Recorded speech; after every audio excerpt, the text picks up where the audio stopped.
ಸುಚೇಂದ್ರ ಪ್ರಸಾದ್ ಅವರು ಅಂದ್ರೆ ಕನ್ನಡ ಅಂದ್ರೆ ಸುಚೇಂದ್ರ ಪ್ರಸಾದ್ ಅಂತ ಅಷ್ಟೇ ನಿಮಗೆ ಗೊತ್ತಿದೆ.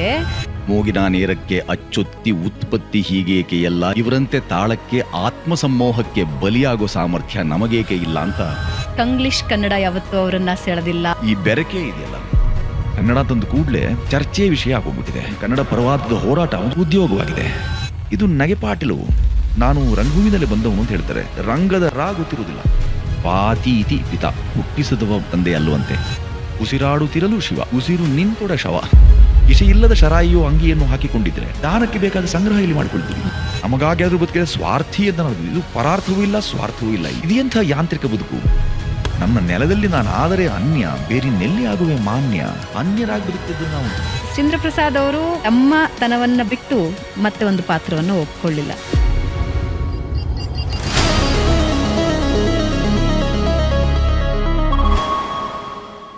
ನಮಸ್ಕಾರ ವೀಕ್ಷಕರೇ, ಬೆಂಗಳೂರು ಬಸ್ಗೆ ಸ್ವಾಗತ. ನಾನು ಭಾವನಾ ನಾಗಯ್ಯ. ಪ್ರತಿ ವಾರ ಒಬ್ಬ ಗಣ್ಯ ಅತಿಥಿಗಳನ್ನು ನಾನು ನಿಮಗೆ ಪರಿಚಯ ಮಾಡ್ತಿರ್ತೀನಿ. ನಮ್ಮ ಉದ್ದೇಶ, ಈ ಇಡೀ ಬೆಂಗಳೂರು ಬಸ್ನ ಉದ್ದೇಶ ಒಂದೇ, ಬರುವ ಗಣ್ಯ ಅತಿಥಿಗಳ ಜೀವನ ನಮಗೆ ಮಾರ್ಗದರ್ಶನ ಆಗಲಿ ಅಂತ. ಜೀವನದ ಹಲವಾರು ಸವಾಲುಗಳನ್ನು ನಾವು ಎದುರಿಸ್ತಾ ಇರ್ತೀವಿ. ಆಗ ಇಂತಹ ಒಂದು ಪಾಡ್ಕಾಸ್ಟ್, ಇಂತಹ ಒಬ್ಬ ಗಣ್ಯ ವ್ಯಕ್ತಿಯ ಒಂದು ಮಾತು ನಮ್ಮ ಜೀವನದಲ್ಲಿ ಹಲವಾರು ಬದಲಾವಣೆಗಳನ್ನು ತಂದುಬಿಡಬಹುದು. ಹಾಗಾಗಿ ಬೆಂಗಳೂರು ಬಸ್ನಲ್ಲಿ ಪ್ರತಿ ವಾರ ಒಬ್ಬ ಗಣ್ಯ ಅತಿಥಿ ಅವರ ಜೀವನ ನಿಮ್ಮ ಮುಂದೆ ತೆರೆದಿಡ್ತಾರೆ. ಇವತ್ತು ನಮ್ಮ ಜೊತೆ ಇರುವಂತಹ ಗಣ್ಯ ಅತಿಥಿಗಳನ್ನು ನಾನು ಯಾವ ರೀತಿ ಪರಿಚಯ ಮಾಡಬೇಕು ಅನ್ನೋದೇ ಒಂದು ದೊಡ್ಡ ಪ್ರಶ್ನೆ ಆಗಿತ್ತು ನನಗೆ. ನಾನು ಅವರನ್ನು ನೋಡಿದಾಗ ಸಾಮಾನ್ಯವಾಗಿ ಒಂದು ಬೆಟ್ಟ ನೋಡ್ತಿದ್ದೀನೇನೋ ಅಂತ ಅನಿಸುತ್ತೆ. ಯಾಕಂದರೆ ಈ ಬೆಟ್ಟ ಇದೆಯಲ್ಲ, ಎಂತಹ ಮಳೆ, ಗಾಳಿ, ಬಿರುಗಾಳಿ, ಎಂತಹ ಸಿಡಿಲು ಬಡಿದ್ರೂ ಕೂಡ ಅದು ತನ್ನ ಆಕಾರ ಬದಲಾವಣೆ ಮಾಡಿಕೊಳ್ಳೋದಿಲ್ಲ, ಅದು ತನ್ನ ಗುಣನ ಬದಲಾವಣೆ ಮಾಡಿಕೊಳ್ಳೋದಿಲ್ಲ. ಇವತ್ತು ನಮ್ಮ ಜೊತೆ ಇರುವಂತಹ ಗಣ್ಯ ಅತಿಥಿಗಳು ಹಾಗೇನೆ. ನೆಲ, ಜಲ, ಭಾಷೆಯ ಬಗ್ಗೆ ಅವರಿಗಿರುವ ಪ್ರೀತಿ ಗುಲಗಂಜಿಯಷ್ಟು ಕಡಿಮೆಯಾಗಿಲ್ಲ. ಹಾಗೆ ಅವರನ್ನು ಎಂಥದ್ದೇ ಪರಿಸ್ಥಿತಿ ಬದಲಾವಣೆ ಮಾಡೋದಕ್ಕೆ ಸಾಧ್ಯ ಆಗಿಲ್ಲ. ಕನ್ನಡ ಅಂತ ಹೇಳಿದ್ರೆ ಅವರ ಹೆಸರು ಮುಂಚೂಣಿಗೆ ಬರುತ್ತೆ. ಸುಚೇಂದ್ರ ಪ್ರಸಾದ್ ಅವರು ನಮ್ಮ ಜೊತೆ ಇದ್ದಾರೆ. ಸರ್ ನಮಸ್ಕಾರ, ಕಾರ್ಯಕ್ರಮಕ್ಕೆ ಸ್ವಾಗತ. ಶುಭಾಶಂಸನೆ. ಹೇಗಿದ್ದೀರಿ? ಎಂದಿನಂತೆ ಬೆಂಗಳೂರು ಮತ್ತು ಅದಕ್ಕೆ ದೊಡ್ಡ ಇಲ್ಲಿರುವಂಥ ಸುದ್ದಿ ಅಂತ ಹೇಳ್ತಿದ್ದೀರಿ, ಮತ್ತು ಗಣ್ಯ ಅಂತ ಕರೆದಿದ್ದೀರಿ. ಹಾಗಾಗಿ ಅಂಜಿಕೆಯಿಂದಲೇ ಎರಡು ಭಾವನಾ ಜೀವಿಗಳು.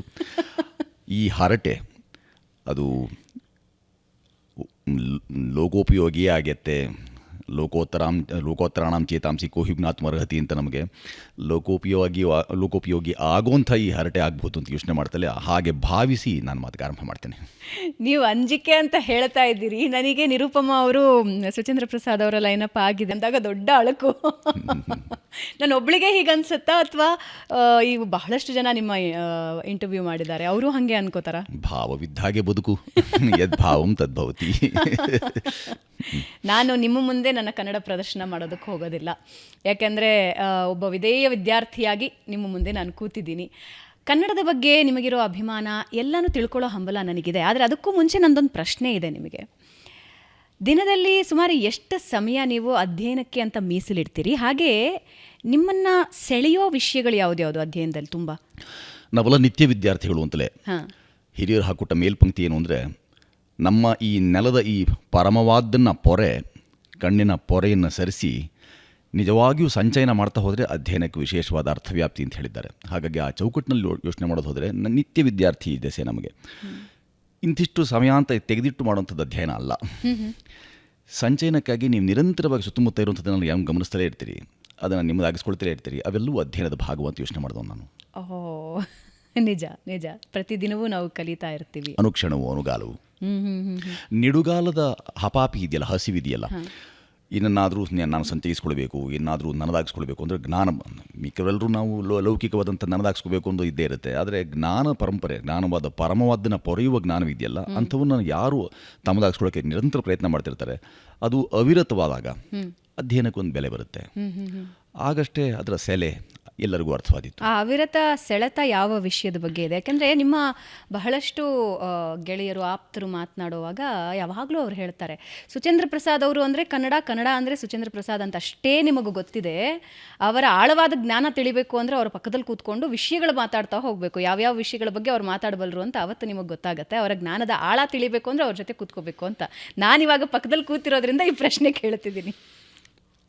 ನಾನಾಗಲೇ ಹೇಳಿದ ಹಾಗೆ ಅವರವರ ಭಾವಕ್ಕೆ ಮೂಗಿನ ನೇರಕ್ಕೆ ಅಚ್ಚೊತ್ತಿ ಉತ್ಪತ್ತಿ ಹೀಗೇಕೆ ಎಲ್ಲ ಇವರಂತೆ ತಾಳಕ್ಕೆ ಆತ್ಮಸಮ್ಮೋಹಕ್ಕೆ ಬಲಿಯಾಗೋ ಸಾಮರ್ಥ್ಯ ನಮಗೇಕೆ ಇಲ್ಲ ಅಂತ ಈ ಹಿಂದೆ ಗೀಚ್ಕೊಂಡಿದ್ದು ನೆನಪಾಗುತ್ತೆ ನನಗೆ. ಆತ್ಮಸಮ್ಮೋಹ ಒಳ್ಳೆಯದಲ್ಲ, ಆದರೆ ಪಾಪ ಅವ್ರಿಗೆ ಅದು ಬೆಳಕಾಗಿ ಕಂಡಿದೆ. ಭಾರತ ಇದ್ದ ಹಾಗೆ, ಭಾರತದಲ್ಲಿಯೂ 2 ಪದ ಅದು ಭಾ. ಈ ಬೆಳಕನ್ನು ಯಾರು ರೂಢಿಸ್ಕೊಂಡಿರ್ತಾರೆ, ಅಳವಡಿಸ್ಕೊಳ್ತಿರ್ತಾರೆ, ಅದು ಭಾರತದ ಎಲ್ಲರೂ ಭಾರತೀಯರೇ ಆಗಿಬಿಡ್ತಾರೆ. ಹಾಗಾಗಿ ಪ್ರತ್ಯೇಕಿಸಿ ತಾರತಮ್ಯವನ್ನು ಹುಡುಕಿ ಇದು ಇದಕ್ಕಾಗಿ ಇವರಿಗಾಗಿ ಇದು ಶ್ರೇಷ್ಠ ಇದು ಕನಿಷ್ಠ ಅಂತ ಹೇಳೋ ಮಾತೇ ಸಲ್ಲ. ನಾನು ನಿಮ್ಮನ್ನು ಬೆಟ್ಟಕ್ಕೆ ಯಾಕೆ ಹೋಲಿಸಿದೆ ಅಂತ ಹೇಳಿದ್ರೆ, ಪರ್ವತ ಹಿರಿದಾದಿತ್ತು ಅಂತ ಆಗಲ್ಲ, ಹೌದು. ಆದರೆ ವಾತಾವರಣಕ್ಕೆ ತಕ್ಕ ಹಾಗೆ ಜೀವಿಗಳು ಬದಲಾಗ್ತಾ ಹೋಗ್ತಾರೆ, ಭಾಷೆನೂ ಹಾಗೆ. ಕೆಲವೊಂದು ಸುತ್ತಮುತ್ತಲಿನ ವಾತಾವರಣ ನಮ್ಮ ಜೀವನದ ಮೇಲೂ ಪ್ರಭಾವ ಬೀರುತ್ತೆ, ಅದರ ಒಂದು ಛಾಯೆ ನಮ್ಮ ಮೇಲೆ ಬಂದ್ಬಿಡುತ್ತೆ. ಇವಾಗ ಯಾರೋ ನಮ್ಮ ಜೊತೆ ಮಾತಾಡ್ತಾ ಇದ್ದಾರೆ ಅಂದರೆ ಅವರಲ್ಲಿ ಕೆಲವು ಗುಣಗಳನ್ನು ನಾವು ಅಳವಡಿಸ್ಕೊಳ್ತೀವಿ, ಅವರ ಭಾಷೆಯನ್ನು ನಾವು ಅಳವಡಿಸ್ಕೊಳ್ತೀವಿ. ಆದರೆ ಸುಚೇಂದ್ರ ಪ್ರಸಾದ್ ಅವರ ವ್ಯಕ್ತಿತ್ವ ಹೇಗೆ ಇದೆ ಅಂತ ಹೇಳಿದ್ರೆ, ಅವರಿಗೆ ಭಾಷಾ ಪರಿಚಯಗಳು ಬಹಳ ಇದೆ, ಬಹಳ ಭಾಷೆಗಳ ಪರಿಚಯ ಇದೆ. ಆದರೆ ಅವರು ಕನ್ನಡ ಬಿಟ್ಕೊಡ್ಲಿಲ್ಲ. ಆಮೇಲೆ ಇನ್ನೂ ಒಂದೇನೆಂದರೆ, ಈ ಕಂಗ್ಲೀಷ್ ಕನ್ನಡ ಯಾವತ್ತೂ ಅವರನ್ನು ಸೆಳೆದಿಲ್ಲ, ಅಥವಾ ಅದರ ವ್ಯಾಪ್ತಿಗೆ ಅವರು ಹೋಗಲಿಲ್ಲ. ಅಥವಾ ಕಂಗ್ಲೀಷ್ ಕನ್ನಡನ ನೀವು ಎಷ್ಟು ಬೇಕೋ ಮಾತಾಡ್ಕೊಳ್ಳಿ, ಅಥವಾ ಈ ಬೇರೆ ಕನ್ನಡಗಳೇನಿದೆಯೋ ನೀವು ಎಷ್ಟು ಬೇಕೋ ಮಾತಾಡ್ಕೊಳ್ಳಿ, ನಾನು ಇಷ್ಟೇ ಮಾತಾಡೋದು ಒಂದು ಗಟ್ಟಿಯಾಗಿ ನಿಂತಿದ್ದೀರಿ. ಯಾಕೆ ಈ ಪ್ರಶ್ನೆ ಕೇಳ್ತಾ ಇದ್ದೀನಿ ಅಂತ ಹೇಳಿದ್ರೆ, ಇವತ್ತು ಇದು ಜೀವನಕ್ಕೂ ಅಳವಡಿಕೆ. ಜೀವನದಲ್ಲಿ ಹೋರಾಟಗಳೆಲ್ಲರೂ ಮಾಡ್ತಾ ಇರ್ತಾರೆ, ಆದರೆ ಆಗಾಗ ಬೀಸೋ ಬಿರುಗಾಳಿಗೆ, ಆಗಾಗ ಬಡಿಯೋ ಸಿಡಿಲಿಗೆ ಎಲ್ಲರೂ ಬದಲಾಗ್ತಾ ಹೋಗ್ತಾರೆ. ಆದರೆ ಸುಚೇಂದ್ರ ಪ್ರಸಾದ್ ಅವರು ಬದಲಾಗಲಿಲ್ಲ, ಗಟ್ಟಿ ಇದ್ದೀರಿ. ಹೇಗದು? ಬದಲಾವಣೆ ಜಗದ ನಿಯಮ, ಅದು ಪರಿವರ್ತನೆ.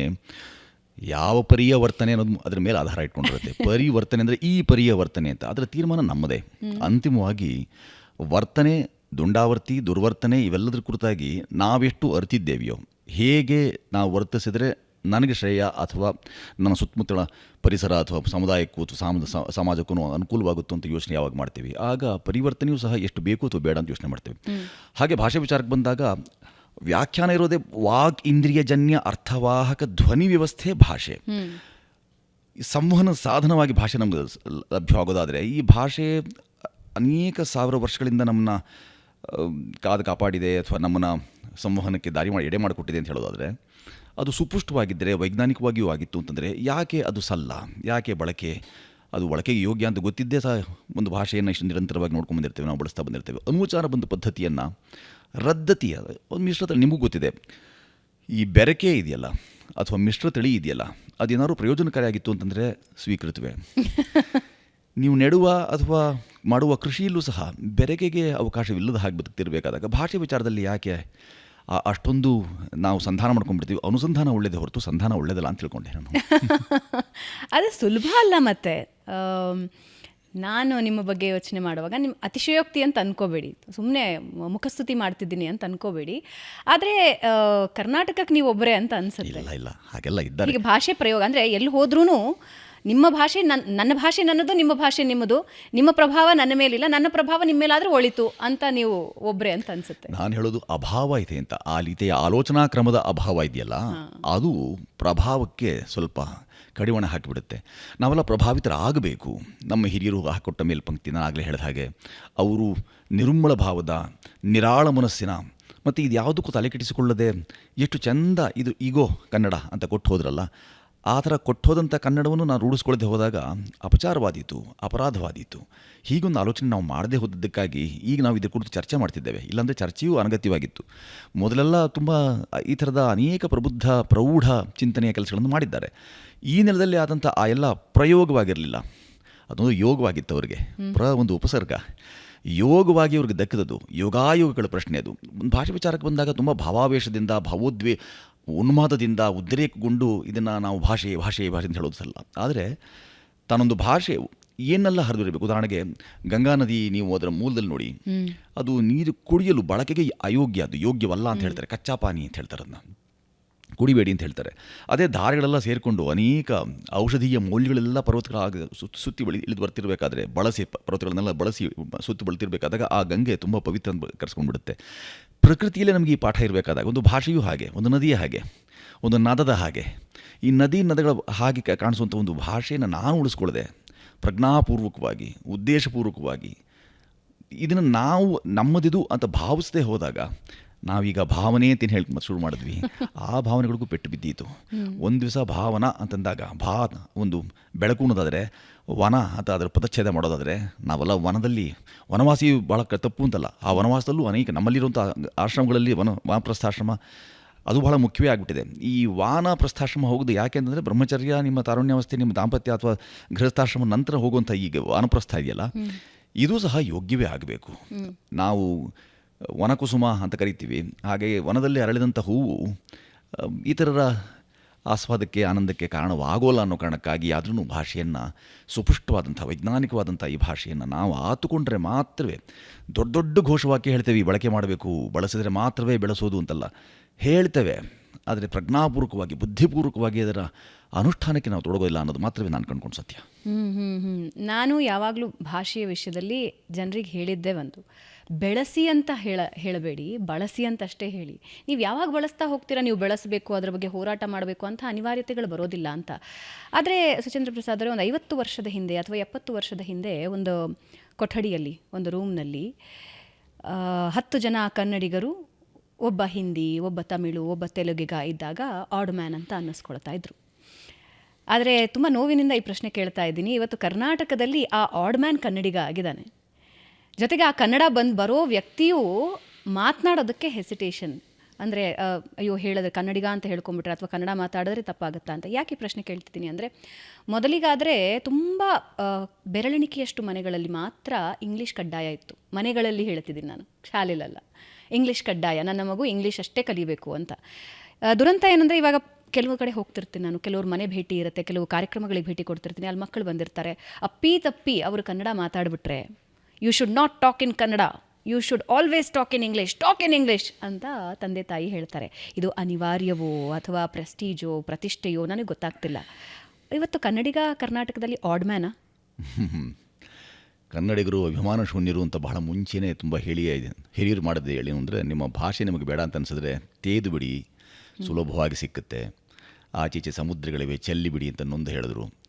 ನಾವು ಅದನ್ನು ಹೇಳಿಕೆಯಾಗೂ ತಗೊಳ್ಳಿಲ್ಲ. ಅಂದರೆ ಕೇವಲ ಒಂದು ಭಾಷೆ ನನ್ನದು ಶ್ರೇಷ್ಠ ಅಂತ ಶ್ರೇಷ್ಠತೆಯ ವ್ಯಸನ ಇದಲ್ಲ. ನಮಗೆ ಒಂದು ಭಾಷೆ ಆಸನದ ಹಾಗೆ ಕೆಲಸ ಮಾಡುತ್ತೆ. ಆಸನವನ್ನು ಇರದೇ ಬಹಳ ಕಷ್ಟ, ಬದುಕು ಸಾಗಿಸೋದು ಬಹಳ ಕಷ್ಟ.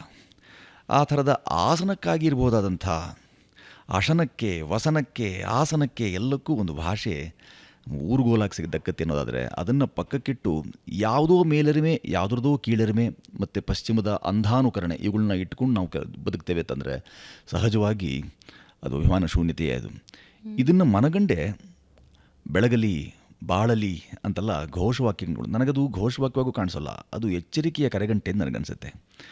ಬಾಳ್ಗೆ, ಗೆಲ್ಗೆ ಅಂತ ಹೇಳಿದ್ರೆ ಗೆಲ್ಲಲಿ, ಬಾಳಲಿ ಅಂತ ಹೇಳಿದ್ದು ಇದು ಮುಂಗಾಣಿಕೆ ಇತ್ತು ಹಿರಿಯರಿಗೆ ಅಂತ ಅನ್ಸುತ್ತೆ ನನಗೆ. ಆ ಕಾರಣಕ್ಕೆ ಇವರು ಅದನ್ನೆಲ್ಲ ಹೀಗೆ ಮಾಡ್ತೀರಿ ನೀವು ಅಂತ ನನಗೆ ಗೊತ್ತಿದೆ, ಆ ಕಾರಣಕ್ಕೆ ನೀವು ಹೀಗೆಲ್ಲ ಅದನ್ನು ಬಳಸ್ಕೊಳ್ಳಿ ಅಥವಾ ಅಭಿಮಾನವನ್ನು ಉಳಿಸ್ಕೊಳ್ಳಿ ಅಂತ ಹೇಳುವಂಥ ಪ್ರಯತ್ನವನ್ನು ಹಿರಿಯರು ಮಾಡಿದ್ರೇನೋ, ನಾವು ಅದಕ್ಕೆ ಕಿವಿ ಆನಿಸ್ಲಿಲ್ಲ, ಅದಕ್ಕೆ ಕಿವಿಗೊಡಲಿಲ್ಲ. ಯಾಕೆ ಅಂತ ಅಂದರೆ, ಮತ್ತೊಂದು ಸಲ ನೋವಿನಿಂದನೇ ಈ ಪ್ರಶ್ನೆ ಕೇಳಿ, ನೂರಾರು ಕಾರಣಗಳಿವೆ. ಒಂದೆರಡು ಉದಾಹರಣೆಗಳನ್ನು ಕೊಟ್ಟು ಮುಂದುವರಿಸ್ತೀನಿ, ಕ್ಷಮಿಸಿ ಮಧ್ಯಕ್ಕೆ ಬಾಯಿ ಹಾಕ್ತಿದ್ದೀನಿ. ತಮಿಳುನಾಡಿಗೆ ಇವತ್ತಿಗೂ ಹೋದಾಗ ನೀವು ತಮಿಳು ಮಾತಾಡಿಲ್ಲ ಅಂದರೆ ಅಲ್ಲಿ ಬೆಲೆ ಇಲ್ಲ. ನೀವು ಇವನ್ ಕೇರಳಕ್ಕೆ ಹೋದಾಗ ಒಂದು 2 ಮಾತುಗಳು ಕೇರಳದ ಭಾಷೆಯಲ್ಲಿ, ಮಲಯಾಳಂನಲ್ಲಿ ಮಾತಾಡ್ಬಿಟ್ರೆ ಬಹಳ ಕೆರಳ್ತಾರೆ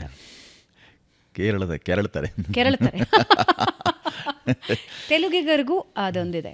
ಆದರೆ ನಾನು ಕರ್ನಾಟಕದಲ್ಲಿ ಬೆಂಗಳೂರಿನಂತಹ ನಗರಗಳಲ್ಲಿ ನೋಡಿರೋದು, ನಮಗೆ ನಾವು ಕನ್ನಡಿಗರಾಗಿದ್ದರೂ ಕೂಡ ನಾವು ಬೇರೆ ಭಾಷೆಗೆ ಹೆಚ್ಚಿನ ತಪ್ಪು ಅಂತ ನಾನು ಹೇಳ್ತಿಲ್ಲ. ಹೌದು, ನಾವೆಲ್ಲ ಭಾಷೆಗಳನ್ನು ಗೌರವಿಸಬೇಕು, ಅವರ ಸಂಸ್ಕೃತಿನ ಗೌರವಿಸಬೇಕು. ಆದರೆ ಎದುರಿಗಿರೋ ವ್ಯಕ್ತಿಗೆ ನಾವು ಕನ್ನಡ ಕಲಿಸೋ ಪ್ರಯತ್ನನೂ ಮಾಡೋದಿಲ್ಲ ಅಂತ. ನಮ್ಮ ಇಷ್ಟು ಶೂನ್ಯಾಭಿಮಾನ, ಇದು ಅಭಿಮಾನ ಕಡಿಮೆ ಅಂತ ನಾನು ಹೇಳಲ್ಲ, ಶೂನ್ಯ ಇದೆ. ಆದರೆ ಕನ್ನಡ ಭಾಷೆ ಅಂತ ಯಾವುದೋ ಒಂದು ಪ್ರೊಟೆಸ್ಟ್ ಬಂದಾಗ, ಪ್ರತಿಭಟನೆಗಳು ಬಂದಾಗ ಜೈ ಜೈ ಅಂತ 2 ದಿನಕ್ಕೆ ಮುಗಿದು ಹೋಗ್ಬಿಡುತ್ತೆ. ಆದರೆ ಯಾಕೆ ನಮ್ಮಲ್ಲಿ ಅಭಿಮಾನ ಇಷ್ಟು ಕೊರತೆ ಇದೆ ಕನ್ನಡದ ಬಗ್ಗೆ? ವಿಕೃತಿಯನ್ನು ತೊಡೆಯೋದು ಸಂಸ್ಕೃತಿ. ಸಂಸ್ಕೃತಿ ಅಂತಂದರೆ ಹಿರಿಯರೊಬ್ಬರು ಕುಲಾಚಾರ ಅಂತ ಕರೆದಿದ್ದಾರೆ. ಈ ಆಚಾರವಿದೆಯಲ್ಲ, ಅದು ಕುಲ ಸಂಹಿತೆಯಾಗಿ ನಮಗೆ ದಕ್ಕಬೇಕು. ಹಾಗಾಗಿ ವಿಕೃತಿಗಳನ್ನು ತೊಡಿಬೇಕು ಅಂತ ಪ್ರಾಯ ನಮ್ಮ ಈ ನೆಲದಲ್ಲಿ ಔದಾರ್ಯವೇ ಮೂರ್ತಿವೆತ್ತೋರು ನಾವು. ಆದ್ದರಿಂದ ಕನ್ನಡಿಗರು ಎಲ್ಲದಕ್ಕೂ ನಾವು ರಿಯಾಯಿತಿ ಕೊಟ್ಟು ಬಿಡ್ತೇವೆ. ಅತಿಯಾದ ನಮ್ಮ ರಾಜಿ ಮತ್ತು ಸಂಧಾನಗಳಿವೆಯಲ್ಲ, ಅದು ಈ ಸಂಧಾನ ಪ್ರಕ್ರಿಯೆ ಅದನ್ನು ಕೈಂಕರ್ಯ ಅಂತ ಭಾವಿಸ್ಕೊಂಡಿದ್ದೇವೆ ನಾವು. ನಮ್ಮದನ್ನು ನಮಗೆ ಉಳಿಸ್ಕೊಳ್ಳುವಂಥದ್ದು ಒಂದು ಪ್ರಮೇಯ. ಅದು ಈ ಥರದೊಂದು ಕೆಲಸವನ್ನು ಈ ಥರದೊಂದು ಕೈಂಕರ್ಯಕ್ಕೆ ನಾವು ಬಹಳ ಕಾಲದಿಂದ ಮನಸ್ಸು ಮಾಡಿಲ್ವಾದ್ದರಿಂದ ನಮ್ಮನ್ನು ಆಳುವವರು ಒಡೆದು ಬಹಳ ಕಾಲದಿಂದ ಇದು ಹೀಗೆ ಪ್ರದೇಶವಾರು ಭಾಷಾವಾರು ಪ್ರದೇಶವಾರು ಅಂತೆಲ್ಲ ಹೇಳಿ ಬೇರೆ ಬೇರೆ ಥರದ ಗಣತಿ ಬೇರೆ ಬೇರೆ ಥರದ ಸಮೀಕ್ಷೆ ಇವೆಲ್ಲವೂ ನಮಗೆ ಕೊಟ್ಟಿರುವಂಥದ್ದು. ಹಾಗೆ ನೋಡಿಕೊಂಡ್ರೆ ವೈವಿಧ್ಯವೂ ಜಾಸ್ತಿ ಇದೆ ನಮ್ಮ ನೆಲದಲ್ಲಿ, ಉಪಭಾಷೆಗಳು ಅನೇಕವಿವೆ. ಅದರಲ್ಲೂ ಕಣ್ಮರೆ ಆಗ್ತಿರುವಂಥದ್ದಕ್ಕೂ ಭಾಳ ಸ್ಪಷ್ಟವಾದ ದೃಷ್ಟಾಂತಗಳು ನಮ್ಮ ಕಣ್ಮುಂದೆ ಇವೆ. ಅಂಥವೆಲ್ಲೂ ಆಗಿದ್ದಾಗ್ಯೂ ಯಾರದೋ ಹೇಳಿಕೆ ಮತ್ತು ಭ್ರಾಂತಿ ಇದರಿಂದ ಏನೋ ಸಾಧಿಸಿಬಿಡ್ತೇವೆ, ಇದರಿಂದ ಏನೋ ಆಗಿಬಿಡುತ್ತೆ. ಯಾವುದೋ ಒಂದು ಪರಕೀಯ ಭಾಷೆಯನ್ನೋ ಅಥವಾ ಸ್ವಕೀಯವಲ್ಲದ್ದನ್ನು ನದಾಗಿಸ್ಕೊಂಡ ತಕ್ಷಣ ಅದು ಭಾಷಾ ಆಗಿರಲಿ ವೇಷ ಆಗಿರಲಿ, ಅದು ಹಾಗೆ ಮಾಡಿದಾಗ ಮಾತ್ರವೇ ನನಗೆ ಶ್ರೇಯ ಅಂತ ಹೆಂಗೆ ಭ್ರಮಿಸ್ತೇವಲ್ಲ, ಆ ಭ್ರಾಮಕ ಸ್ಥಿತಿ ಈ ನೆಲದಲ್ಲಿ ತಾಂಡವವಾಡ್ತಿದ್ದೆ ಅನ್ನೋದರಿಂದ ನಾವು ಪ್ರೇತ ನೃತ್ಯ ಹೆಚ್ಚು ಮಾಡ್ತಿದ್ದೇವೆ ಅಂತ ದೊಡ್ಡವರು ಹೇಳಿದ್ದಾರೆ.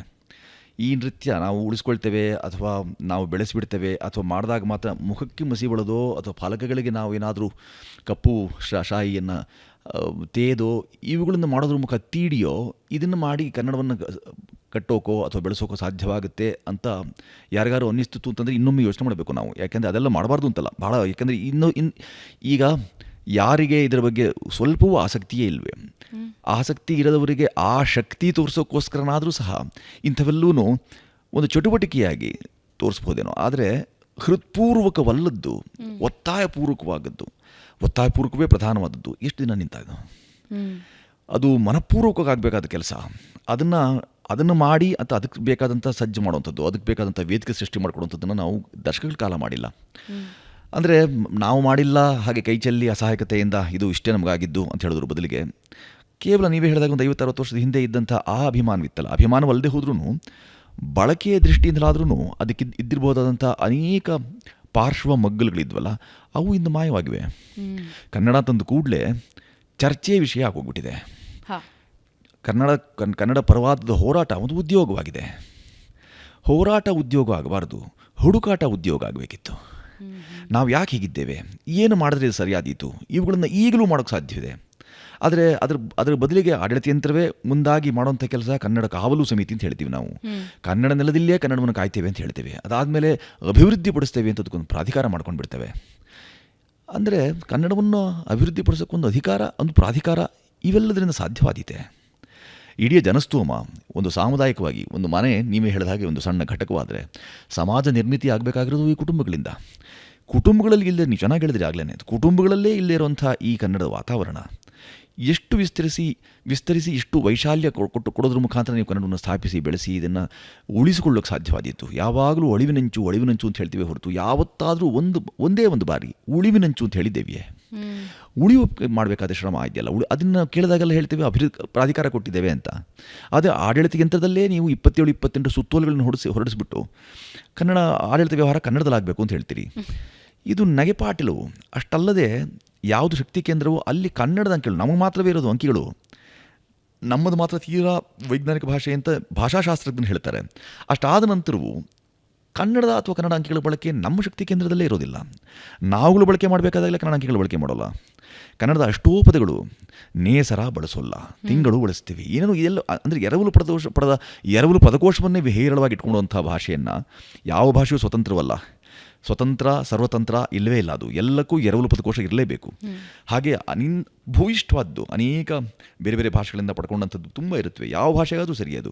ಹಾಗೆ ಪಡ್ಕೊಂಡಂಥ ಭಾಷೆಯೊಂದನ್ನು ನನ್ನದು ಅಂತ ಅಭಿಮಾನವನ್ನು ನಾವು ಮೇರೆಗೆ ಸಾಧ್ಯವಾಗದೆ ಹೋಯಿತು ಅಂತಂದರೆ ಇನ್ನು ಮುಂದಿನ ಬರುವ ತಲೆಮಾರುಗಳಿಗೆ ನೀವೇನು ಹಸ್ತಾಂತರಿಸ್ತೀರಿ?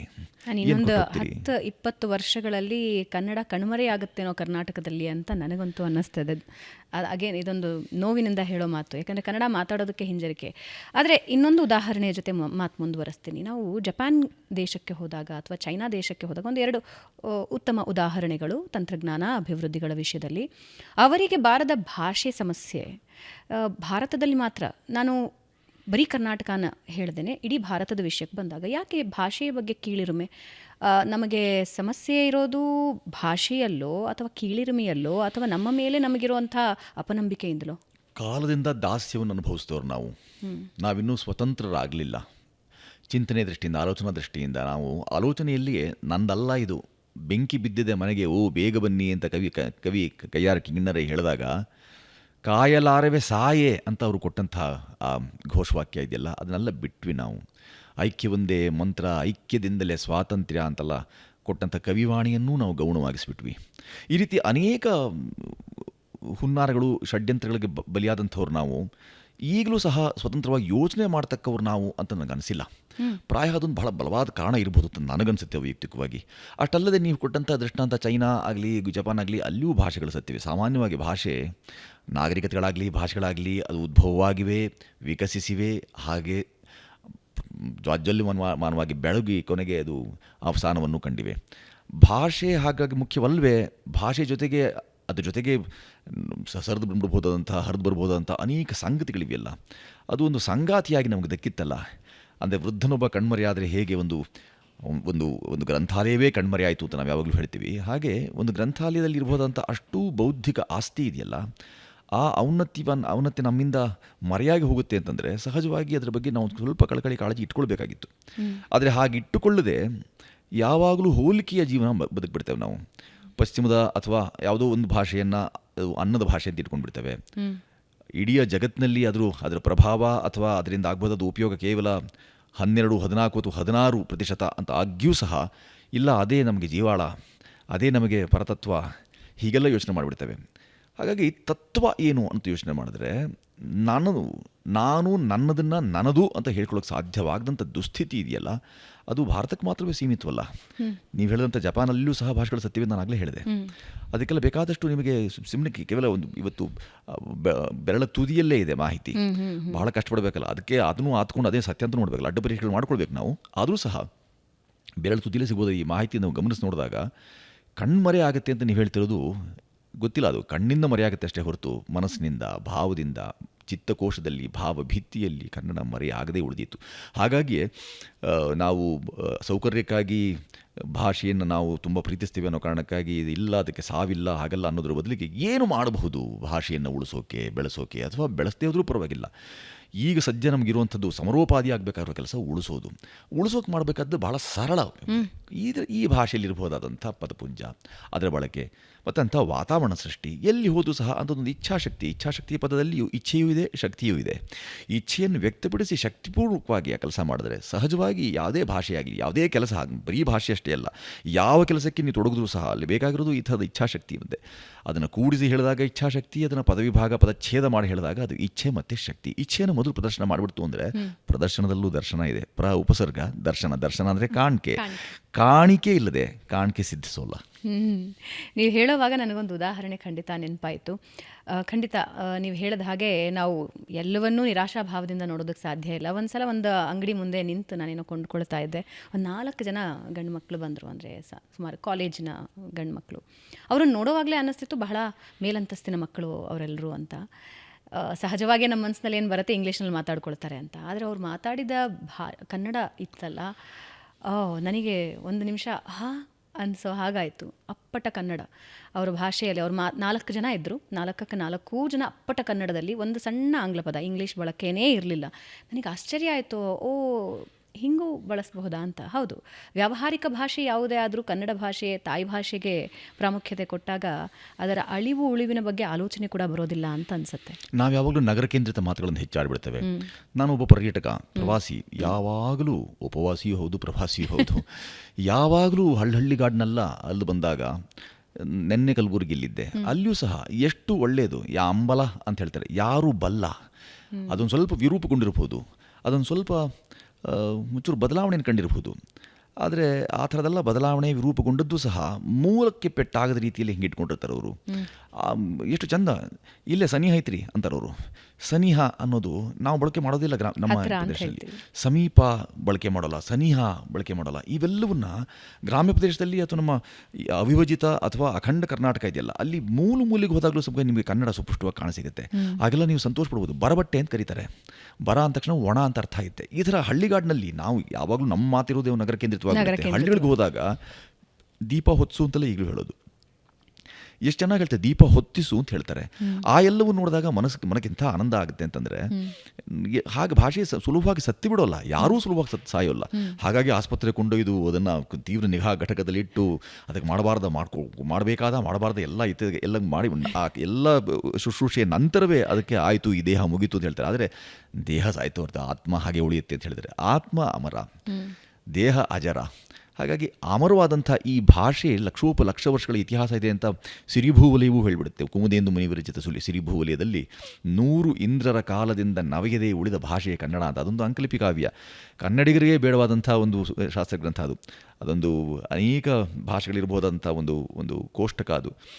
ಆ ಥರದ ಅಂಕಲಿಪಿ ಕಾವ್ಯದಲ್ಲಿ ಸಹ ಇಂಥವೆಲ್ಲವೂ ತುಂಬ ಢಾಳಾಗಿ ವರ್ಣಿತವಾಗಿದೆ ಅನ್ನೋ ಕಾರಣಕ್ಕಾಗಿ ಒಂದು ಭಾಷೆ, ಈ ಭಾಷೆ ಕುರಿತಾಗಿ ಈ ಹರಟೆನಲ್ಲಿ ಇಲ್ಲ ಅದೇನೋ ಆಗ್ಬಿಡ್ಬೋದು ಅನ್ನೋ ಆತಂಕ ವ್ಯಕ್ತಪಡಿಸೋದು ಸರಿಯಾಗೋದಿಲ್ಲ. ಅದು ಆಗುವ ತನಕ ನೋಡೋಣ. ಆ ತನಕಕ್ಕೆ ಒಂದು ನಾ ಸೇರಿಸ್ಕೊಂಡ್ಬಿಡೋಣ, ಒಂದು ಅನುಸ್ವರ ತೆಗೆದು ನಾ ಸೇರಿಸ್ಕೊಂಡ್ಬಿಡೋಣ.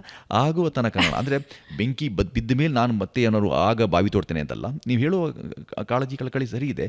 ನಾವುಗಳು ಒಂದಿಷ್ಟು ನಮ್ಮಲ್ಲಿ ನೀವೇ ಹೇಳಿದ ಹಾಗೆ ದೃಷ್ಟಾಂತಗಳು ಕಂಡ ಹಾಗೆ ಒಂದಷ್ಟು ಜನರು ಈಗ ಇಲ್ಲ ಇದನ್ನು ನಾವು ಹೋಗೋ ಕೊಡಬಾರ್ದು, ಬರುವ ತಲೆಮಾರುಗಳಿಗಾರು ಇದನ್ನು ದಾಟಿಸೋಬೇಕು, ನನ್ನ ದಾಯಿತ್ವ, ಅದು ಜವಾಬ್ದಾರಿ, ಅದು ಜವಾಬು ನಾನು ಬರುವ ತಲೆಮಾರಿಗೆ ಕೊಡಬೇಕು. ಮತ್ತು ದಾರಿ, ದಾರಿ, ಆ ದಾರಿಯನ್ನು, ಆ ಪಥವನ್ನು ಸುಪಥವಾಗಿಸಬೇಕು ಅಂತ ತುಂಬ ಜನರು ಅನ್ಕೊಳ್ಳೋದು ನೋಡ್ತೀನಿ ನಾನು. ನೀವು ಹೇಳಿದಾಗೆ ತುಂಬ ಜನ ನಂಗೆ ಲೇವಡಿ ಮಾಡ್ತಾರಲ್ವ ಅಂತ ಹೇಳಿದ್ರೆ, ಲೇವಡಿ ಮಾಡುವವರ ಸಂಖ್ಯೆ ಒಂದು ಕಡೆ ಒತ್ತೊಟ್ಟಿಗೆ ಉಳಿದ್ರೆ, ಇನ್ನೊಂದು ಭಾಗದಲ್ಲಿ ನನಗೆ ಪ್ರೇರಣೆ ಅಂತ ಹೇಳಿದಂಥವ್ರ ಸಂಖ್ಯೆ ದೊಡ್ಡದಿದೆ. ನಾನು ಎಲ್ಲೆಲ್ಲಿ ಪ್ರಯಾಣ ಮಾಡ್ತೀನಿ ಈ ಥರದ್ದು ಅನೇಕರಿಗೆ ಆ ಥರದೊಂದು ಇದ್ದೇ ಇರುತ್ತೆ. ನೀವು ಈ ಥರದ ಸುಪುಷ್ಟವಾದಂಥ ಶುದ್ಧ ರೂಪದ ಪ್ರಯೋಗ ಇದೆಯಲ್ಲ, ಇದು ನಮಗೂ ಬರಲಿ ಅಂತ ನಾವು ಕಾತರದಿಂದ ಕಾಯ್ತಿದ್ದೇವೆ. ನಾವು ಅದನ್ನು ಪ್ರಯತ್ನ ಮಾಡ್ತೇವೆ. ನಾವು ಪ್ರಯೋಗಶೀಲರಲ್ಲ, ಆದರೆ ಪ್ರಯತ್ನಶೀಲರು ನಿಜವಾಗಿ ಅಂತ ಹೇಳುವಂಥ ಮಾತಲ್ಲಿ ಸಹಜವಾಗಿ ಭಾಷೆಗೆ ನಿಜವಾಗಿ ಆ ಥರದೊಂದು ಇದೆ, ಕೊರತೆ ಆಗಲಾರದು ಅನ್ನೋ ಒಂದು ಆಶಾಭಾವ ಇದೆ. ನಾನು ದುಬೈಗೆ ಹೋಗಿದ್ದಾಗ ಅಲ್ಲಿ ಕನ್ನಡ ಶಾಲೆ, ಉಚಿತ ಕನ್ನಡ ಶಾಲೆ ನಡೆಸ್ತಾ ಇದ್ದಾರೆ ಶಶಿಧರ ನಾಗರಾಜಪ್ಪ ಮತ್ತು ತಂಡ. ಅವರು ಹೇಳಿದ್ರು, ನಮ್ಮ ಮಕ್ಕಳು ಕನ್ನಡ ಭಾಷೆಯಲ್ಲಿ, ತಾಯಿ ಭಾಷೆಯಲ್ಲಿ ಅನಕ್ಷರಸ್ಥರಾಗಬಾರ್ದು ಅನ್ನೋ ಕಾರಣಕ್ಕೆ ನಾವು ಶಾಲೆ ನಡೆಸ್ತಾ ಇದ್ದೀವಿ ಅಂತ. ಬಹುಶಃ ಇಂಥ ಪ್ರಯತ್ನಗಳಿಂದಲೇ ಎಲ್ಲವೂ ಸರಿ ಇದೆ ಅನ್ನೋ ನೆಮ್ಮದಿ ಭಾವ ಅನಿಸುತ್ತೆ. ವಿದೇಶಿಗರಿಗೆ ಜಾಸ್ತಿ ಪರದೇಶಿಯಾದ ಭಾವ ಇರುತ್ತೆ. ಪರದೇಶಿ ಎರಡರ ಅರ್ಥದಲ್ಲಿ ನಮ್ಮ ಬಳಕೆ ಆಗುತ್ತೆ. ಪರದೇಶಿ ಆದಾಗಲೂ ಸಹ ವಿದೇಶಿಗರಿಗೆ ನಾನು ನನ್ನ ಮಣ್ಣಿಂದ ವಿಹಿತನಾಗ್ಬಿಟ್ಟೆ ಅಂತ ಅವ್ರಿಗೆ ಅನ್ನಿಸಿ ಈ ಥರದೆಲ್ಲ ಪ್ರಯತ್ನಗಳು ಅನೇಕ ಮಾಡ್ತಿರ್ತಾರೆ. ಅದೆಲ್ಲ ಗಮನಿಸ್ಕೊಂಡಾಗ ಸಹಜವಾಗಿ ನಮ್ಮಲ್ಲಿ ಅಕಸ್ಮಾತ್ ಕಳ್ಕೊಂಡ್ಬಿಟ್ರು ಸಹ ಅದೊಂದು ಸೆಲೆ, ಹಾಗಾಗಿ ಒಂದು ಚಿಗುರು ಅಥವಾ ಒಂದು ಕಿಡಿ ಎಲ್ಲೂ ಕಾಪಾಡ್ತಿದ್ದಾರೆ. ಅದು ಖಂಡಿತವಾಗಿಯೂ ಜಾಜ್ವಲ್ಯಮಾನವಾಗಿ ನಾಳೆ ಬೆಳಗುತ್ತೆ. ಒಂದು ಬಣವೆಯನ್ನು ಹೊತ್ಸೋದಕ್ಕೆ ಬೇಕಾಗಿರುವಂಥದ್ದು ಕೆಲವೊಂದು ಸಣ್ಣ ಕಿಡಿ, ಆ ಕಿಡಿ ಎಲ್ಲೋ ಉಳಿದಿದೆ ಅನ್ನೋದೊಂದು ಭಾವ ನಂದು. ನಿಮ್ಮ ಸ್ನೇಹಿತರು ಹೀಗೆ ಮಾತನಾಡುವಾಗ ನಿಮ್ಮ ಗುಣಗಳಲ್ಲಿ ಮತ್ತೊಂದು ಗುಣ ಅವರು ಹೇಳಿದ್ದು, ನೀವೊಂದು ಸಂಪರ್ಕ ಸೇತುವೆ ಅಂತ. ಹಾಗೆ ಒಬ್ಬ ವ್ಯಕ್ತಿಯ ಜೊತೆ ಸಂಪರ್ಕ ನಿರಂತರ ಇರುತ್ತೆ ನಿಮ್ಮದು ಅಂತ. ಅಂದರೆ ಸಮಯ ಬಂದಾಗ ಮಾತ್ರ ಮಾತನಾಡಿಸೋದು, ಅವಕಾಶ ಏನಾದರೂ ಬೇಕು ಅಂದಾಗ ಮಾತ್ರ, ಹಾಗಲ್ಲ ನಿಮ್ಮ ಸ್ನೇಹ ಅಂತ. ಎಲ್ಲರ ಜೊತೆ ಸಂಪರ್ಕದಲ್ಲಿರ್ತೀರಿ. ಜೊತೆಗೆ ಹೊಸ ಹೊಸ ರಂಗ ಪ್ರಯೋಗಗಳು ಈ ಹಿಂದೆ ಮಾಡಿದ್ದು, ಮುಂಬೈನಿಂದ ಹಿರಿಯ ಕಲಾವಿದರನ್ನು ಕರೆಸಿ ಇಲ್ಲಿಗೆ ಪರಿಚಯಿಸಿದ್ದು, ರಂಗಭೂಮಿ ಒಂದು ಸಲ ಸುಮ್ಮನೆ ನೆನಪಿಸ್ಕೊಂಡ್ರೆ ಹೇಗಿತ್ತು ಅಂದಿನ ದಿನಗಳು? ರಂಗಕ್ಕೆ ಭೂಮಿ ಅನ್ವಯ ಆಗೋದು ಕೇವಲ ರಂಗಕ್ಕೆ ಮಾತ್ರ, ಬೇರೆ ಯಾವ ವಿಭಾಗಕ್ಕೂ ಭೂಮಿಯ ತೂಕ ಇಲ್ಲ. ಹಾಗಾಗಿ ಅದನ್ನು ರಂಗಭೂಮಿ ಅಂತ ಕರೆದಿದ್ದೀವಿ. ಆ ರಂಗಭೂಮಿಯ ನಂಟು ಇಟ್ಕೊಂಡಷ್ಟು ದಿನ ಈ ಎಲ್ಲ ಗೆಳೆಯರು ಮತ್ತು ಅವಕಾಶವಾದ ಸಲ್ಲ, ನೀವೇ ಹೇಳಿದ್ರಿ, ಅವ್ರನ್ನ ಯಾಕೆ ನಿರಂತರತೆಯನ್ನು ಕಾಪಾಡ್ಕೊಳ್ಬೇಕು ನಾವು ಅಂತಂದರೆ, ಗೆಳೆತನ ಅನ್ನೋದು ಕೇವಲ ಸಾಂದರ್ಭಿಕವಲ್ಲ. ನಾವು ಸ್ನೇಹ ಸಂಪಾದನೆ ಮಾಡ್ತೇವೆ ಅಥವಾ ಯಾರಲ್ಲೇ ಆದರೂ ನಾವು ಸೇತು ನಿರ್ಮಾಣ ಮಾಡ್ಕೊಳ್ತೇವೆ, ಅದರದ್ದು ಸೇತು ಬಂಧ, ಅದು ಭಾವಯಾನ ಇದೆಯಲ್ಲ, ಅದೊಂದು ಸೇತು ನಿರ್ಮಾಣವಾದ ಮೇಲೆ ಅದನ್ನು ಮುರಿದು ಹಾಕೋದಾದರೂ ಹೇಗೆ? ಯಾಕೆ ಮುರಿದು ಹಾಕಬೇಕು? ಸೇತು ನಿರ್ಮಾಣ ಮಾಡಿದ್ದೇ ಸಂಪರ್ಕಕ್ಕಾಗಿ. ನೀವು ಆ ಸಂಪರ್ಕ ಕಡಿತಗೊಳಿಸೋದ್ರಲ್ಲಿ ಅರ್ಥವೇ ಕಾಣಿಸಲ್ಲ ನನಗೆ. ಆ ಥರದ ವ್ಯರ್ಥ ಸ್ನೇಹವನ್ನು ಎಂದು ನಾನು ಮಾಡ್ಕೊಳ್ಳಿಲ್ಲ, ಅದರಿಂದ ಯಾರೂ ಮಾಡ್ಕೊಳ್ಳಲ್ಲ. ಹಾಗೆ ಅವಕಾಶವಾದಿತನ, ಅದ್ರ ಬದಲು ಮುತ್ಸದ್ದಿತನ ಇಟ್ಕೊಂಡಾಗ ನೀವು ಯಾಕೆ ಮಾಡ್ತಿದ್ದೀರಿ ಇದನ್ನು ಅನ್ನೋದೊಂದು ಸ್ಪಷ್ಟತೆ ನಮ್ಮ ರಂಗಭೂಮಿ ಹೇಳ್ಕೊಟ್ಟೋದೆ. 3 ಮೂಲಭೂತ ಪ್ರಶ್ನೆಗಳನ್ನು ಯಾವಾಗಲೂ ಇಟ್ಕೊಳ್ಳಪ್ಪ. ಯಾರಿಗಾಗಿ ಮಾಡ್ತಿದ್ದೀನಿ, ಏನನ್ನು ಮಾಡ್ತಿದ್ದೀನಿ, ಹೇಗೆ ಮಾಡ್ತೀನಿ, ಏತಕ್ಕಾಗಿ ಮಾಡ್ತೀನಿ ಅನ್ನೋ ಒಬ್ಬ ಪ್ರಶ್ನೆ. ಈ ಪ್ರಶ್ನೆಗಳಿಗೆ ಮೂಲಭೂತ 3 ಅಥವಾ 4 ಪ್ರಶ್ನೆಗಳೇನಿಲ್ಲ, ಇವಕ್ಕೆ ಸಂಬದ್ಧ ಉತ್ತರ ಕಂಡುಕೊಂಡ್ಬಿಟ್ರೆ ಈ ಬದುಕು ಸಮಂಜಸವಾಗಿಬಿಡುತ್ತೆ ಅಂತ. ಸಾಮಂಜಸ್ಯ ಉಳ್ಳಂಥ ಇಂಥ ಬದುಕಿಗೆ ಇಂಥ ಸ್ನೇಹಿತರ ಊರುಗೋಲಿನ ಆಸರೆ ಬೇಕೇ ಬೇಕು. ಆ ಕಾರಣಕ್ಕಾಗಿ ಈ ನಡಿಗೆ ಕೈ ಸೋಲುತ್ತೆ, ಕಾಲುಗಳು ಕೆಲವು ಸಲ ಕಂಪಿಸುತ್ತವೆ. ಆ ಥರದ ಕಂಪನ ಉಂಟಾಗಿ ನಿಮ್ಗೆ ಬೇಕಾಗಿರೋದೇ ಸ್ನೇಹಿತರ ಈ ಸಾಂಗತ್ಯ, ಸಾಹಚರ್ಯ. ಬೇರೆ ಬೇರೆ ಕಾರಣಗಳಿಗಾಗಿ ನಾವು ಎಷ್ಟೋ ದಿವಸ ಮಾತನಾಡದೆ ಉಳಿಬಹುದು, ಅಥವಾ ನಮ್ಮ ಸಿದ್ಧಾಂತ, ನಮ್ಮ ಪ್ರಕೃತಿಗಳು, ವಿಕೃತಿಗಳು ಇವೆಲ್ಲದರ ಅಡಿಯಲ್ಲಿ ಕೆಲವು ಸತಿ ನಾವು ಸಂಪರ್ಕ ಇಟ್ಕೊಳ್ಳೋಕೆ ಆಗಿದೆಯಲ್ಲ, ಅದು ಮನಸ್ಸಲ್ಲಿ ನಿರಂತರವಾಗಿ ಹಸಿರನ್ನ ಇಟ್ಕೊಂಡಿರ್ತೇವೆ. ಆ ಥರದ ಹಸಿರು ಒಂದು ಸೇತುವಾಗಿ ನಮ್ಗೆ ಸಿಗ್ತಿರ್ಬೇಕಾದಾಗ ಅದನ್ನು ನಾವು ಬೇರೆ ಬೇರೆ ಭಾಷೆಗಳಲ್ಲಿ ಹೇಳ್ಕೊಳ್ಳೋದು ಅಂದರೆ, ನಿಮ್ಮ ಸೇತುವೆಯನ್ನೆಂದು ನೀವು ಕೆಡವಬೇಡಿ, ನಿಮ್ಮ ಸೇತುವೆಗೆ ಬೆಂಕಿ ಹಚ್ಚದಿರಿ ಅಂತೆಲ್ಲ ಮಾತಾಡ್ಕೊಳ್ತೀವಿ ನಾವು. ಆ ಥರ ಬೆಂಕಿ ಹಚ್ಚುವ ಕಾಯಕಕ್ಕೋಸ್ಕರ ನಾವು ಆ ಥರದ ಪ್ರಕಾರಕ್ಕೋಸ್ಕರ ನಾವು ಸೇತು ನಿರ್ಮಾಣ ಮಾಡ್ಕೊಂಡಿರಲ್ವಾದ್ದರಿಂದ ರಂಗಭೂಮಿ ನಿಮಗೆ ಮೂಲತಃ ನಿಮ್ಮನ್ನು ನೀವಾಗಿ ಉಳಿಸ್ಕೊಳ್ಳೋಕ್ಕೆ ಅವಕಾಶ ಮಾಡಿಕೊಡುತ್ತೆ. ಮತ್ತು ಬಹಳ ಒಳ್ಳೆಯ ಕಾಣಿಕೆಯನ್ನು, ಬದುಕನ್ನು ಕುರಿತಾದಂಥ, ಈ ಪ್ರಯಾಣ ಕುರಿತಾದ ಅದ್ಭುತವಾದಂಥ ಒಂದು ಕಾಣಿಕೆಯನ್ನು ಕೂಡ ಮಾಡುತ್ತೆ. ಕಾಣಿಕೆ ಅಷ್ಟೇ ಅಲ್ಲದೆ, ಈ ಬದುಕು ಯಾಕೆ, ನಾನು ಹೇಗೆ ಬಂದಿದ್ದೀನಿ, ಇಲ್ಲಿ ಹೇಗೆ ಬದುಕಬೇಕು, ನನ್ನ ವ್ಯವಹಾರ ಹೇಗಿತ್ತು ಅಂತಂದರೆ ಅದು ದುರ್ವ್ಯವಹಾರವೇ, ಅದು ಬಹಳ ಒಳ್ಳೆಯದೇ. ಇತರರಿಗೆ ಅದರಿಂದ ನಮಗೇನು ಬೇಕು ಅಂತ ಗೊತ್ತಿರುತ್ತೆ, ಅದು ಪರಿಜ್ಞಾನ ಅಂತ ಕರಿತೀವಿ. ಇತರರಿಗೆ ಏನು ಬೇಕು ಅಂತ ಗೊತ್ತಾಗಬೇಕಾಯಿತು ಅಂದರೆ ಅದಕ್ಕೆ ಇಂಗಿತ ಜ್ಞಾನ ಬೇಕು ಅಂತ ಗುಂಡಪ್ಪನವ್ರು ಹೇಳ್ತಾರೆ. ಹಾಗಾಗಿ ಇತರರಿಗೆ ಏನು ಬೇಕು ಅಂತ ಅರ್ಥ ಮಾಡಿಸುವುದೇ ರಂಗಭೂಮಿ. ನಮ್ಮ ಕಾರಂತರು ಯಾವಾಗಲೂ ಹೇಳ್ತಾರೆ, ಇದ್ದದ್ದನ್ನು ಇದ್ದಾಗ ತೋರಿಸೋದು ಮಾತ್ರವೇ ರಂಗಭೂಮಿ ಅಂತ. ಇದ್ದದ್ದನ್ನು ಇಲ್ಲದನ್ನೂ ಹಿರಿದಾಗಿ ತೋರಿಸೋದು ನಮಗೆ ಚಿತ್ರ. ಅದು ಒಂದು ಚಲನಚಿತ್ರವಾಯಿತು ಅಂತಂದರೆ ಇದ್ದದ್ದನ್ನು ಕಿರಿದಾಗಿ ತೋರಿಸುವಂಥದ್ದು ನಮಗೆ ಕಿರುತೆರೆ ಆಗಿಬಿಡುತ್ತೆ ಅಂತಲ್ಲ. ಆತೊಂದು ವಿಶ್ಲೇಷಣೆ ಇತ್ತು, ಅದು ಬಹಳ ಸರಿ ಅಂತ ಅನ್ಸುತ್ತೆ ನನಗೆ. ಇದ್ದದ್ದನ್ನು ಇದ್ದ ಹಾಗೆ ಪ್ರತ್ಯಕ್ಷ ಸಂವಹನ, ಅದು ಆ ಥರದ ಪ್ರತ್ಯಕ್ಷ ಸಂವಹನಕ್ಕಿರ್ಬೋದಂಥ ರಂಗಭೂಮಿ ನಿಮ್ಮ ಬದುಕಿಗೆ ನಿಜವಾದ ಅರ್ಥದಲ್ಲಿ ಆಸರೆ. ಆ ನನ್ನ 20-30 ನಿರಂತರವಾಗಿ ಈಗಲೂ ಕೈಂಕರ್ಯ ಮುಂದುವರೆದಿದೆ. ಆದರೆ ಆ ಎಲ್ಲ ಕೈಂಕರ್ಯಗಳಲ್ಲಿ ರಂಗ ಕೊಡಮಾಡುವಂಥ ಸುಖ ಇದೆಯಲ್ಲ, ಅದು ಇನ್ಯಾವ ವಲಯಗಳಲ್ಲಿ ನೀವು ತೊಡ್ಕೊಂಡಾಗೂ ಸ್ವಲ್ಪ ಕೀರಿದು ಸ್ವಲ್ಪ ಕಡಿಮೆ ಅಂತಲೇ ಅನಿಸುತ್ತೆ. ಇದು ಕ್ಷಣ ಫಲ ಕೊಟ್ಟುಬಿಡುತ್ತೆ, ಪರಿಣಾಮ ಮತ್ತು ಪ್ರತಿಫಲ, ಫಲಶ್ರುತಿ ಅಲ್ಲಿಯೇ.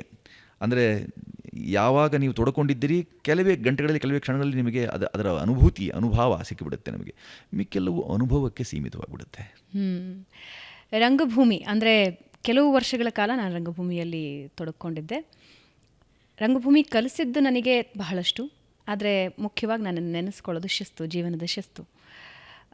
ಅದನ್ನು ನಾನು ನೆನೆಸ್ಕೊಳ್ತೀನಿ. ಹಾಗೆ ನನ್ನ ಸುತ್ತಮುತ್ತ ಇದ್ದವರು ಬಹಳಷ್ಟು ಜನ ರಂಗಭೂಮಿ ಕಲಾವಿದರಿದ್ದರು ಅಂತ ಯಾಕೆ ಹೇಳ್ತಿದ್ದೀನಿ ಅಂದರೆ, ಕಾಲಾಂತರದಲ್ಲಿ ನಮ್ಮ ಜೀವನದ ಜಂಜಾಟದಲ್ಲಿ ಅದರಿಂದ ದೂರ ಬಂದುಬಿಡ್ತೀವಿ. ಆದರೆ ರಂಗಭೂಮಿ ಜೀವನ ಆಗಿರೋದು ಬಹಳಷ್ಟು ಜನರಿಗೆ ಕಮ್ಮಿ. ಆದರೆ ನಿಮಗೆ ಜೀವನ ಆಗಿದೆ. ಸುಚೇಂದ್ರ ಪ್ರಸಾದ್ ಅವರು ರಂಗಭೂಮಿಗೆ ಕಾಲಿಡೋದಕ್ಕೆ ಮುನ್ನ ಮತ್ತು ರಂಗಭೂಮಿ ನಿಮ್ಮ ಜೀವನವಾದ ನಂತರ ಏನು ಬದಲಾವಣೆ ಆಯಿತು? ರಂಗಭೂಮಿ ನಿಮ್ಮ ಜೀವನದಲ್ಲಿ ಏನು? ಅದೇ ನೀವು ಹೇಳಿದ ಹಾಗೆ ನಾವ್ಯಾರು ಅನ್ನೋದರ ಉತ್ತರವನ್ನು ಅದು ಕೊಡ್ತಾ ಹೋಯಿತು. ಜೊತೆಗೆ ಏನನ್ನು ಮಾಡಬಾರ್ದು ಅನ್ನೋದನ್ನು ನಾವು ನಟನೆ ಅಂದಾಗ ಎಲ್ಲೆಲ್ಲಿ ಪಾಠ ಮಾಡ್ತೇನೆ ಅಥವಾ ಉದ್ಬೋಧನ ಇರುತ್ತೆ ಅಲ್ಲಲ್ಲೂ ಹೇಳೋಕೆ ಏನು ಅಂತಂದರೆ, ಏನನ್ನು ಮಾಡಬಾರದು ಅನ್ನೋ ತಿಳುವಳಿಕೆ ಇದೆಯಲ್ಲ, ಅದುವೇ ನಟನೆ ಅಂತ. ಒಂದು ಉದಾಹರಣೆ ಕೊಡಿ. ಬಹಳ ಸರಳವಾಗಿ, ಈಗ ನಾನು ಇಲ್ಲಿ ಕಾಲು ಅಲ್ಲಾಡಿಸಬಾರದು, ಅಥವಾ ಕೇಳಿದ ಪ್ರಶ್ನೆಗಳನ್ನು ಬಿಟ್ಟು ಬೇರೆ ಯಾವುದಕ್ಕೂ ಉತ್ತರ ಕೊಡಬಾರ್ದು, ಬೇರೆ ಯಾವುದೋ ಬಗ್ಗೆ ಉತ್ತರ ಕೊಡಬಾರ್ದು, ಅಥವಾ ನಾನು ರಂಗಭೂಮಿಲಿ ಇದ್ದೇ ಈಗಿಲ್ಲ ಅಂತ ಹೇಳಿದಾಗೂ ಅದು ನಿಜವೇ ಅಂತ ಹುಬ್ಬೇರಿಸಿ ಅವ್ರನ್ನ ಕಂಗೆಡಿಸಬಾರ್ದು. ಇಂಥವೆಲ್ಲವೂ ಸಹ ಅದು ರಂಗಭೂಮಿ ಕಲಿಸುವಂಥದ್ದೇ. ಅದು ಸಾಧ್ಯವೇ ಆಗೋದಿಲ್ಲ. ಒಮ್ಮೆ ಶಿಸ್ತನ್ನು ಕಲಿಸಿದೆ ಅದನ್ನೂ ಒಪ್ಕೊಳ್ಳೋಕ್ಕಾಗೋಲ್ಲ. ರಂಗಭೂಮಿ ನಿಮಗೆ ಶಿಸ್ತನ್ನು, ಸಮಯ ಪರಿಪಾಲನೆ ಕಲಿಸಿತು, ಶಿಸ್ತನ್ನು ಕಲಿಸೋಲ್ಲ. ಅಶಿಸ್ತೇ ನಮಗೆ ರಂಗ. ನಾವು ಯಾವಾಗಲೂ ಹೇಳುವಂಥದ್ದು, ರಂಗಭೂಮಿನಲ್ಲಿ ಇದಮಿತ್ತಮ್ ಅಂತ ಇದೇ ಸತ್ಯ, ಇದೇ ಸರಿ, ನಾನು ಹೇಳ್ತಿದ್ದೀನಿ ಅಷ್ಟು. ಇದು ಹೇಳಿ ಕೇಳಿ ಕಲಾವಿದನ ಮಾಧ್ಯಮ, ನಿರ್ದೇಶಕರ ಮಾಧ್ಯಮ ಅಲ್ವೇ ಅಲ್ಲ. ಆದರೆ ಬೇರೆ ಯಾವ ವಿಭಾಗವನ್ನು ನೀವು ತೊಗೊಂಡ್ರು ಸಹ ಅದನ್ನು ನಿರ್ದೇಶಕರ ಮಾಧ್ಯಮ. ಈ 4 ಅಲ್ಲ 10 ಬಾರಿ ಆದರೂ ಅದನ್ನು ಮರಳಿ ಮಾಡಿಸಿ ಕೊನೆಗೆ ಅದು ಅವ್ರಿಗೆ ಇಷ್ಟವಾಗುವ ರೀತಿಯಲ್ಲಿ ಅದು ಇಲ್ಲದೆ ಹೋಯಿತು ಅಂತಂದರೆ ಅದನ್ನು ಮರಳಿ ಬಾರಿ ಮಾಡಿಸುವಂಥದ್ದು ಅದೊಂದು ಉಪಕ್ರಮ ಅವ್ರದ್ದು. ಆದರೆ ರಂಗಭೂಮಿಯಲ್ಲಿ ಹಾಗಲ್ಲ. ಒಮ್ಮೆ ನೀವು ವೇದಿಕೆ ಹತ್ತಿಬಿಟ್ರೆ 2 ತಾಸು 3 ತಾಸು ಅರ್ಧ ತಾಸು ಎಷ್ಟು ಗಂಟೆ ಇದೆಯೋ ಅಷ್ಟರಲ್ಲಿ ಏನನ್ನು ನೀವು ಒಂದು ತಾಲೀಮಾಗಿ ನಡೆಸಿದ್ದೀರಿ, ತರಬೇತಿಯಿಂದ ಪಡೆದಿದ್ದೀರಿ, ಅದಕ್ಕೆ ಅಕಸ್ಮಾತ್ ವ್ಯತಿರಿಕ್ತವಾಗಿ ನೀವಿದ್ದೀರಿ ಅಂತಂದರೆ ಅದು ನಿರ್ದೇಶಕರ ಜವಾಬ್ದಾರಿಯೂ ಅಲ್ಲ, ಪ್ರೇಕ್ಷಕರ ಅವರ ಅನುಭೂತಿ ಅಷ್ಟೇ ಅದು. ಹಾಗಾಗಿ ಶಿಸ್ತು ಕಲಿಸುತ್ತೆ ಅಂತ ಅಂದ್ಕೊಳ್ಳಲ್ಲ ನಾನು. ಆದರೆ ಸಮಯ ಪರಿಪಾಲನೆ ಹಾಗಂತ ಅಶಿಸ್ತನ್ನು ಬೋಧಿಸುತ್ತೆ ಅಲ್ಲ. ಅದು ರಂಗಶಿಸ್ತು ಇದೆಯಲ್ಲ ಅದನ್ನು ಒಪ್ಕೊಳ್ಬೋದು. ಬದುಕಿನ ಕುರಿತಾದ ಶಿಸ್ತನ್ನು ರಂಗ ಕೊಡೋದಿಲ್ಲ. ಹಾಗೆ ಶಿಸ್ತುಬದ್ಧವಾದ ರಂಗಭೂಮಿಯಲ್ಲಿ ತೊಡಗಿಕೊಳ್ಳುವಿಕೆ ಇದೆಯಲ್ಲ, ಅಂದರೆ ಒಂದು ಚೌಕಟ್ಟಿನ ಆಚೆಯ ಆಲೋಚನೆಗೆ ಅದು ಸಾಧ್ಯವೇ ಆಗೋದಿಲ್ಲ. ಅದು ಸಹಕಾರಿಯಾಗಿರಬೇಕು ಅಂತ ಹೇಳಿದ್ರೆ ಚೌಕಟ್ಟಿನ ಆಚೆ, ರಂಗಭೂಮಿ ಯಾವಾಗಲೂ ಚೌಕಟ್ಟಿನ ಆಚೆ ನಮ್ಮನ್ನು ಆಲೋಚನೆ ಮಾಡೋ ಹಾಗೆ ಅದನ್ನು ಪ್ರೇರೇಪಿಸುತ್ತೆ. ಆ ಥರದ ಪ್ರೇರೇಪಣೆಗೆ ರಂಗ ಎತ್ತಿದ ಕೈ. ಈ ಥರದ ಸಮಯ ಪರಿಪಾಲನೆ ಇತ್ಯಾದಿಗಳನ್ನು ಹೇಳೋದು, ಮತ್ತು ಬದ್ಧತೆ, ಶಿಸ್ತಿಗಿಂತ ಹೆಚ್ಚು ಬದ್ಧತೆ, ಮತ್ತು ನಿಯಮಾನುಸಾರ. ಅದು ಈಗ ನಿಯಮಾವಳಿ ನಾವೇ ಹಾಕ್ಕೊಂಡಿದ್ದೀವಿ, ಅದರ ಅನುಸರಣೆ, ಇದರ ಪುನಶ್ಚರಣೆ. ಬಾರಿ ನೀವು ಏನೇ ನಿಯಮ ಇರಲಿ, ಒಂದು ವೃತ್ತದಲ್ಲಿ ಕೂತ್ಕೊಂಡು ಅದನ್ನು ನಾವೇನೋ ಮಾತಾಡ್ಕೊಳ್ತೀವಿ ಅಂದರೆ ಆ ವೃತ್ತದಲ್ಲಿ ಯಾಕೆ ವೃತ್ತ ಅನ್ನೋದನ್ನೆಲ್ಲ ತುಂಬ ತೀವ್ರ ಸ್ಪಷ್ಟತೆ. ಅದು ಈ ಥರದ ಸ್ಪಷ್ಟತೆಯನ್ನು ಇರಿಸಿಕೊಂಡು ಮಾಡ್ಬೋದಾದಂಥ ರಂಗಕಿಂಕರ್ಯ ಇದೆಯಲ್ಲ, ಅದು ನಮಗೆಂದಿಗೂ ಸಹಕಾರಿಯಾಗಿದ್ದಕ್ಕೆ. ಇದನ್ನು ಧಿಕ್ಕರಿಸಿ ಕೆಲವೇ ಕ್ಷಣ ಅಥವಾ ಕೆಲವೇ ದಿನಗಳು, ಕೆಲವೇ ವರ್ಷಗಳು ನಾನು ರಂಗಭೂಮಿಯನ್ನು ಮಾಡಿ ಮರಳಿ ಎಲ್ಲೆಲ್ಲೋ ಬಂದುಬಿಟ್ಟಿದ್ದೀನಿ ಅಂತಂದರೆ ಅದು ನಾನೊಬ್ಬ ರಂಗಕರ್ಮಿ ಅಂತ ಹೇಳಿಕೊಳ್ಳೋಕ್ಕೆ ಅದು ಅಷ್ಟೇ ಸೀಮಿತವಾಗಿರುತ್ತೆ ಹೊರತು ಅವು ನಿಜವಾದ ಅರ್ಥದಲ್ಲಿ ರಂಗಕರ್ಮಿ ಆಗಲ್ಲ. ನಾನು ಅದಕ್ಕೆ ರಂಗಕರ್ಮಿ ಅಂತ ಹೇಳ್ಕೊಳ್ಳೋದು ಇಲ್ಲ. ಯಾಕೆಂದರೆ ಇಲ್ಲ ಯಾಕೆಂದರೆ ಅದೊಂದು ನನ್ನ ಪ್ರಕಾರ ರಂಗಭೂಮಿ ಅನ್ನೋದೊಂದು ತಪಸ್ಸು. ನಾವೆಲ್ಲ ಅಲ್ಲಿ ಒಳಗಡೆ ಹೋಗಿ ಬಂದಿದ್ದೀವಿ ಅನ್ನೋದು ತೃಪ್ತಿ ಅನ್ನೋದು ಬಿಟ್ಟರೆ ನಾವು ರಂಗಕರ್ಮಿ ಅಂತ ಹೇಳ್ಕೊಳ್ಳೋದಕ್ಕೆ ಅರ್ಹರಲ್ಲ. ಹೀಗೆ ಹೇಳೋಣ, ನಾವು ಕೆಲವರು ಹೋಗಿ ಬಂದುಬಿಡ್ತಾರೆ, ಕೆಲವರು ಅಲ್ಲೇ ಉಳಿತಾರೆ. ಹಾಗಾಗಿ ರಂಗದಲ್ಲಿ ಉಳಿದವರು ರಂಗ ಕರ್ಮವನ್ನು ಮಾಡ್ತಾ ಹೋಗ್ತಿರ್ತಾರೆ, ಮಿಕ್ಕವರೆಲ್ಲರೂ ರಂಗದಿಂದ ಹೊರಬಂದ ಕರ್ಮ ಅವ್ರದ್ದಾಗಿರುತ್ತೆ ಅಂತ ಅನ್ಕೊಳ್ಳೋಣ. ಇಲ್ಲಿವರೆಗಿನ ರಂಗಭೂಮಿಯ ಜೀವನದಲ್ಲಿ ಅತಿಯಾಗಿ ತೃಪ್ತಿ ಕೊಟ್ಟ ವರ್ಷಗಳು ಯಾವ್ದ್ಯಾವುದು? ರಂಗಕ್ಕೆ ಒಮ್ಮೆ ಬಂದಾದ ಮೇಲೆ ನೀವು ಅತೃಪ್ತಾತ್ಮರೇ.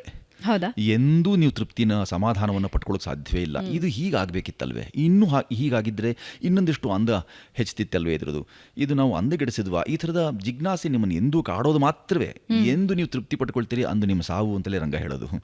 ಅಂದರೆ ನೀವು ಕೊನೆಯ ಉಸಿರು ಎಳೆಯೋದೇ ನಾವು ತುಂಬ ಅದ್ಭುತವಾದಂಥದ್ದು ಮಾಡಿಬಿಟ್ಟಿದ್ದೀವಿ ಅಂತ. ನಮ್ಮಲ್ಲಿ ನಾವು ಹಾಗೆ ಸಾಂದರ್ಭಿಕವಾಗಿ ಹೇಳ್ಕೊಳ್ಳೋದಾದರೆ, ಇವತ್ತು ಎಷ್ಟು ತಪ್ಪು ಮಾಡಿದೆ ನೀನು, ಅಷ್ಟು ತಪ್ಪು ಮಾಡಿದರೆ ಮಾತ್ರವೇ ನೀನು ರಂಗಕರ್ಮಿ ಅಂತ ಕರೆಸ್ಕೊಳ್ಳೋದು, ಅಥವಾ ರಂಗಕರ್ಮ ಇಲ್ಲಿಗೆ ಪೂರ್ಣವಾಯಿತು ಅಂತ. ಪೂರ್ಣಮಿದಂ ಪೂರ್ಣ ಮುಂದಚ್ಚಿತ್ತೆ ಎಂದಾಗೆ ಪೂರ್ಣತೆ ಸಾಧ್ಯ ಆಗೋದೇ ಇಲ್ಲ ರಂಗದಲ್ಲಿ. ನಿರಂತರವಾದ ಹುಡುಕಾಟ ಅಲ್ಲಿ. ನಾನು ಇನ್ನು ಏನು ಮಾಡ್ಬೋದಾಗಿತ್ತು, ಇನ್ನು ಹೀಗಾದರೆ ಚೆನ್ನಾಗಿರ್ತಾ ಇತ್ತಾ, ಈ ಥರ ನಿರಂತರವಾಗಿ ನಿಮ್ಮನ್ನು ನೀವು ಒಡ್ಡುಕೊಳ್ಳುವಂಥದ್ದು. ಅದಕ್ಕೆ ಒಡ್ಡು ನಿರ್ಮಾಣ ಇಲ್ಲ. ರಂಗಭೂಮಿ ಯಾವಾಗಲೂ ಒಡ್ಡನ್ನು ಸಡಿಲುಗೊಳಿಸುವಂಥದ್ದು ಮತ್ತು ಬಯಲು ಆಲಯ ಅಂತ ಯೋಚನೆ ಮಾಡುವಂಥದ್ದು. ಆ ಥರದ ಬಯಲಿನ ಕೆಲಸ ರಂಗಭೂಮಿ. ಆದ್ದರಿಂದ ತೃಪ್ತಿ ಕೊಡುವಂಥ ಕೆಲಸ ಅಂತಿರೋದಿಲ್ಲ. ಸಂತೋಷ ಕೊಡುತ್ತಾ ಅಂತ ಕೇಳಿದ್ರೆ ಹೇಳ್ತೀನಿ, ನಿರಂತರ ನಿತ್ಯ ಯಾವ ದಿನದಿಂದ ನಾವು ಯಾವ ದಿನ ನಾನು ಬರೆದಿಟ್ಕೊಂಡು ಆರಂಭ ಮಾಡಲಿಲ್ಲ, ಇಂಥ ದಿನಕ್ಕೆ ಪದಾರ್ಪಣೆ ಮಾಡ್ತೇನೆ ಅಂತ ಪೀಠಕ್ಕೆ ಬಂದೆ ಅಂತಲ್ಲ. ಅದಕ್ಕೂ ರಂಗಕ್ಕೆ ಅಂತ ರಂಗ ಕೈಂಕರ್ಯಕ್ಕೆ ಯಾವಾಗಿಂದ ಬಾಲ್ಯದಿಂದ ಆರಂಭವಾಯಿತು, ಯಾರು ಅದರ ನಿಜವಾದ ದೀಕ್ಷೆ ಕೊಟ್ಟವರು ಯಾರಿಗೂ ಗೊತ್ತಾಗೋದಿಲ್ಲ ಅದು. ಆದರೆ ತುಂಬ ಘನವಾಗಿ ನೀವು ಗಹನ ಸಂಗತಿಗಳನ್ನ ಇಟ್ಟುಕೊಂಡು ರಂಗ ಅಂತ ಮಾಡ್ತಿರ್ಬೇಕಾದಾಗ, ರಂಗ ಕೈಂಕರ್ಯ ಅಂತ ಮಾಡ್ತಿರ್ಬೇಕಾದ್ರೆ ಆ ಎಲ್ಲ ಕ್ಷಣಗಳು ನಿಮಗೆ ಆನಂದವನ್ನು ಅನುಭೂತಿಯನ್ನು ತಂದುಕೊಡುತ್ತೆ. ಅದು ಎಂಥ ಮಹದಾನಂದ ಅಂತ ಹೇಳಿದ್ರೆ, ಎಷ್ಟೋ ಜನರಿಗೆ ಇದೊಂದು ಗೀಳಾಗಿ ವ್ಯಸನವಾಗಿ ಕೂಡ ಅದಿಲ್ಲ ಅಂತಂದರೆ ಇವತ್ತು ಆಗೋದಿಲ್ಲ. ಇವತ್ತು ಎಷ್ಟೋ ಜನ ಹೇಳೋದು ಕೇಳಿರ್ಬೋದು ನೀವು, ನಾನು ನಟಿಸ್ತಾ ರಂಗದ ಮೇಲೆ ಸಾಯುವ ಇಚ್ಛೆ ಪಡ್ತೇನೆ. ಇದೆಲ್ಲ ಹೇಳೋದು ಗೀಳು ಮತ್ತು ವ್ಯಸನ. ಅದು ಆ ಥರದ ವ್ಯಸನಕ್ಕೂ ಕಾರಣವಾಗಿ ಬಂತು ಕೇವಲ. ಇನ್ಯಾರಾದರೂ ಹಾಗೆ ಹೇಳಿದ್ರು, ನಾನು ಮೇಲಿಂದ ಬಿದ್ದು, ಈಗ ನಾನು ಚಿತ್ರೀಕರಣ ಮಾಡ್ತಿರ್ಬೇಕಾದ್ರೆ ಮೇಲಿಂದ ಬಿದ್ದು ಸಾಯುವ ಮನಸ್ಸು ಅಂತ ಯಾರೂ ಹೇಳಿಲ್ಲ. ಆದರೆ ರಂಗದವ್ರು ಮಾತ್ರ ರಂಗದ ಮೇಲೆ ನಟಿಸ್ತಾ ಪ್ರಾಣ ಬಿಡಬೇಕು ಅಂತೆಲ್ಲ ವಾಂಛೆ ಇಟ್ಕೊಂಡಿರ್ತಾರಲ್ಲ, ಆ ಎಲ್ಲ ಇಚ್ಛೆ, ಆ ಎಲ್ಲ ಬಯಕೆ ಯಾಕಾಗುತ್ತೆ ಅಂದರೆ ಉತ್ಕಟ. ಅದು ಕೊಡ್ಬೋದಾದಂಥ ಅನುಭೂತಿ ಇದೆಯಲ್ಲ, ಅದು ಸಾರ್ವಕಾಲಿಕವಾದ್ದು, ಸಾರ್ವಭೌಮವಾದ್ದು. ಒಂದು ಭಾಗಕ್ಕೆ, ಒಂದು ವರ್ತನೆಗೆ ಅಥವಾ ಒಂದು ಮಗ್ಗಲಿಗೆ, ಒಂದು ಪಾರ್ಶ್ವಕ್ಕೆ ಸೀಮಿತವಾದ್ದಲ್ಲ ರಂಗ. ನಿಮ್ಮ ಬದುಕಿನಾದ್ಯಂತ ನಿಮ್ಗೆ ಅನೇಕ ಸಂಗತಿಗಳನ್ನು ಅದರ ಅನುರಣನೆಗೋಸ್ಕರ, ಅದು ಪುನಶ್ಚರಣೆಗೋಸ್ಕರ, ಮತ್ತು ಅದು ಕೊಡ್ಬೋದಂಥ ಅನುಭವ ಮತ್ತು ಅನುಭವಕ್ಕೆ ನೀವು ನಿರಂತರ ಒಡ್ಕೊಳ್ತಾನೇ ಇರ್ತೀರಿ. ಹಾಗೂ ಒಡ್ಡುಕೊಂಡ ಸಮಯದಲ್ಲಿ ರಂಗ ಕೊಡ್ಬೋದಾದಂಥ ಸಂಗತಿಗಳು ಏನು ಅಂತ ನೀವು ಪಟ್ಟಿ ಮಾಡೋಕ್ಕೂ ಸಾಧ್ಯವಾಗೋದಿಲ್ಲ. ಅಗಾಧವಾದದ್ದು. ಆ ಥರ ಅಗಣಿತ ಮತ್ತು ಅಗಾರವನ್ನು ಬಣ್ಣಿಸಲಾಸದಳ. ಅದು ವರ್ಣನಾತೀತವಾದದ್ದು. ಆ ಥರದ್ದೆಲ್ಲ ವರ್ಣನೆಗೆ ಕೂತ್ಕೊಂಡು ಇಡೀ ಒಂದು ತಾಸಿನ ಕಾರ್ಯಕ್ರಮ ಸಾಕಾಗಲಾರದು.